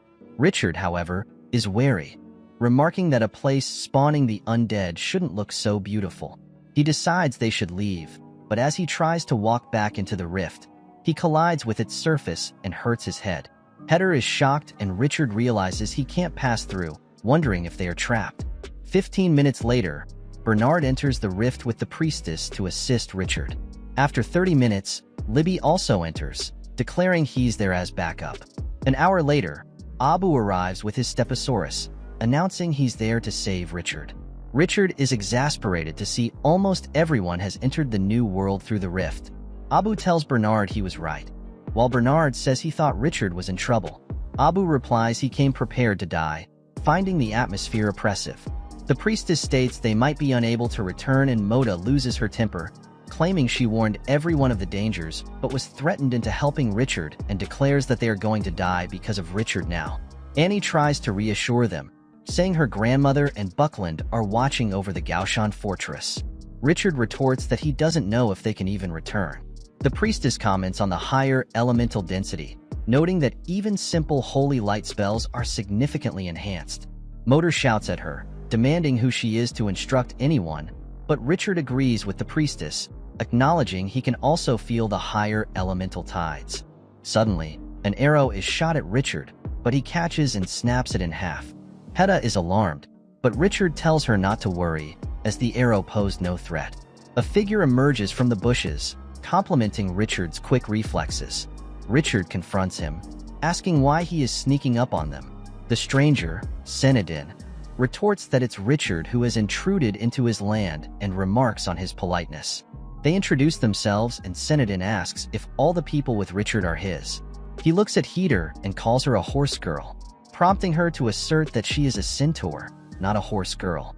Senadin is confused, stating there are only 3 types of orcs: saber-toothed tiger men, mammoth men, and rhino men. He asks what kind Heater is, while Richard notes that Senadin's equipment and perceptions are ancient. He wonders if Senadin's world still has species that have become extinct in their own. Richard inquires about Senadin's type, and he reveals he is a tiger man from the Tiger Clan with a wild spirit. Richard says that he's unfamiliar with the term and frustrates Senadin, who exclaims that his race should be well known. Bernard, standing next to Richard, admits he has never heard of the wild spirit either. Senadin observes that Richard and his army's weapons and armor are made of steel, and Richard tells him they have far more intriguing things to show. When Senadin asks where they came from, Richard points to the space rift, explaining they arrived through it but cannot return. Senadin is astonished, saying that the passage was abandoned long ago. Richard replies that he is also trying to figure it out, and Senadin decides to take them to his clan, believing the wise elders might help. Richard and his people start walking with Senadin, who complains about the difficulty of the path. Senadin explains that they use jumping methods as it is much faster. Richard asks him about the distance to his tribe. Senadin tells him it is around 1,000 cubits, and Richard realizes that according to the Titan standard, the distance is approximately 5 kilometers. Richard inquiries about the wild spirit, as he still knows little about it. Senadin explains that a wild spirit is the essence and soul of a beast, the wildest living spirit in heaven and earth. He mentions that the tiger spirit is the wildest, and Richard asks if there are more wild spirits. Senadin confirms, listing 12 of them, and mentions that one spirit, the cat, was replaced by the rat race, though this is not widely believed. Richard asks where they are, and Senadin says they are in the late forest, which is 20,000 cubits in circumference and inhabited by over 30,000 tiger spirit giants. Annie is shocked and asks if giants also exist in this realm. Senadin replies that it depends on how one defines existence. After a while, they reach Senadin's tribe, and Richard is surprised to see many tree houses. Senadin says he will take them to the elder, who lives in the largest tree. The priestess wonders if it is safe to enter someone's home so casually. Bernard notes that the tribe's residents are still stuck in ancient ways of living and are much weaker than Richard and his men in terms of strength. Richard and Annie approach the elder, and Richard mentions he has many questions that need answers. The elder says they are as curious as Richard. Richard explains that they live on the other side of the tunnel and, despite wanting to return, they cannot. He asks how they can return home, and the elder replies that they cannot help him because the entrance has been sealed. Annie is shocked, pointing out the numerous undead soldiers emerging from the same entrance, and asks how it can be sealed. The elder explains that a time tunnel usually connects 2 distant places, but under specific serendipitous conditions, the warping of space can connect multiple places within the same tunnel simultaneously. Richard is stunned and asks how he ended up in such a situation. The elder asks if the undead he mentioned are genus snake with pointed ears. The elder says those undead went through the Chaohu passage, which is a couple of 100,000 cubits away. Annie and Richard are astonished by the distance and immediately ask for directions. The elder notes Richard's determination and says it's challenging to leave one's hometown. The elder warns that the passage is difficult to reach and asks Richard about his thoughts on the late forest. Richard describes it as a beautiful place with mountains and more, but the elder says it is just an illusion. He warns Richard that stepping out will lead to attacks by ferocious beasts, but Richard insists he just wants to know the way back. The elder says there is a way, but it needs divine approval and a pull from the other side. Annie asks what this means, but the elder admits he is unsure, as the meaning of ancient legends is beyond current understanding. Later, Annie asks Richard if he has any clues about these things, and he says he might have a clue about the pull from the other side. He speculates that the pull might be a connection, as long as someone on the other end reaches out or touches them to pull them back into the portal. Annie tells Richard he is smarter than she thought, but he admits he has no idea about divine approval. Richard expresses doubt about the existence of gods in this world, but Annie suggests that gods might have visited this realm, unlike theirs. Thermosa approaches and tells Richard that the tiger spirit is the orc elf they were discussing. Richard claims he suspected this. He asks Thermosa for details, and Thermosa explains that after the collapse of the Elven Empire, the orc elves and pureblood elves spread out through the time tunnel to flourish together.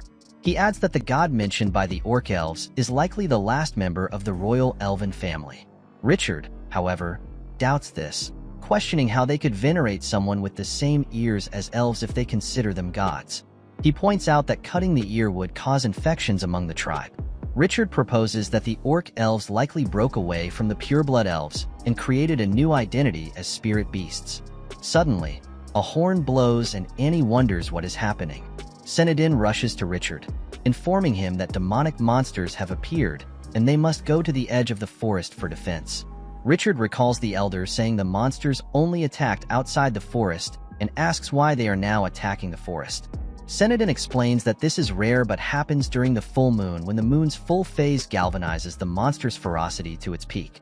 Annie expresses disbelief, but Richard reassures Senadin not to panic, as they are ready to provide backup and are much stronger than he thinks. Senadin thanks him, but warns that the nature of the magical creatures might be different from those Richard has encountered in his own world. Meanwhile, monstrous insects appear and start moving closer to the forest. Walking across the late forest, Richard asks if the attack can be stopped by a few people, given its vast borders. Senadin explains that there is a stone wall at the outskirts of the forest, to which they are headed. This wall will aid in their defense. He adds that the wall has 6 openings and they are going to one of them. That's Richard questions why the openings are not closed or sealed. Senadin explains that there were originally 40 or 50 openings, but only 6 remain unsealed intentionally. The monsters cannot climb the walls and the openings are left for the monsters to enter, otherwise they would attempt to climb, which would be more problematic. Richard realizes the tiger spirit race is quite intelligent. Senadin informs him that it's a long journey to the opening called the Goliath. After 3 to 6 hours, they pass through the woods of the forest, and after 9 hours, they reach the forest's edge. Richard is stunned by the sight of the stone wall before him. Senadin shows him the opening of the Goliath, and Richard inspects the stone, noting it doesn't seem normal. He asks if the late forest is on a giant crater. Senadin confirms it's an extinct volcano, otherwise there wouldn't be such a wall for protection. Bernard remarks it better be extinct, or they are walking on the crust. Gunther inquiries about the monsters and the undead. Senadin tells him they are expected to arrive soon, as it's the night of the full moon. He explains the horn they heard signaled an attack at some distance, and he is sure the monsters won't reach the stone wall before them. Richard questions why the giants living in the forest don't engage in the defense. Senadin says the forest resources are limited, so the giants must conserve their energy so they don't disturb them in their sleeps unless the danger is significant. Richard asks if he's referring to titans, but Senadin clarifies that titans don't live in his world and that he's talking about iron giants, descendants of the titans. Richard asks who wants to check out the outside of the Goliath, and Gunther immediately agrees. Senadin says he also needs to see what the monsters are up to. After a few moments, Bernard reaches the edge and reports that it's all desert beyond the Goliath. Richard is thinking about the monsters on the other side, and he becomes skeptical. The priestess asks why he is skeptical, and he explains that the desert has no resources. Since the monsters need food and water to survive, he can't fathom how they manage. Abu brings him a skull and urges him to examine it. Richard asks what's important about it, and Abu directs him to look inside. Richard finds a small, disgusting creature inside the skull. Senadin identifies it as a low-level creepy monster. Richard asks if his ancestors wanted the desert sands. Senadin reveals that his ancestors tamed a venomous dragon to traverse the desert but couldn't reach its end. Richard is surprised that even a venomous dragon couldn't reach the desert's end. Suddenly, something strange appears on the desert sand. Senadin immediately identifies it as the monsters approaching. Within seconds, hundreds of monsters emerge. Senadin says the monsters will wander for a while and attack at night. Richard is taken aback by the size of the monsters, wondering what they feed on.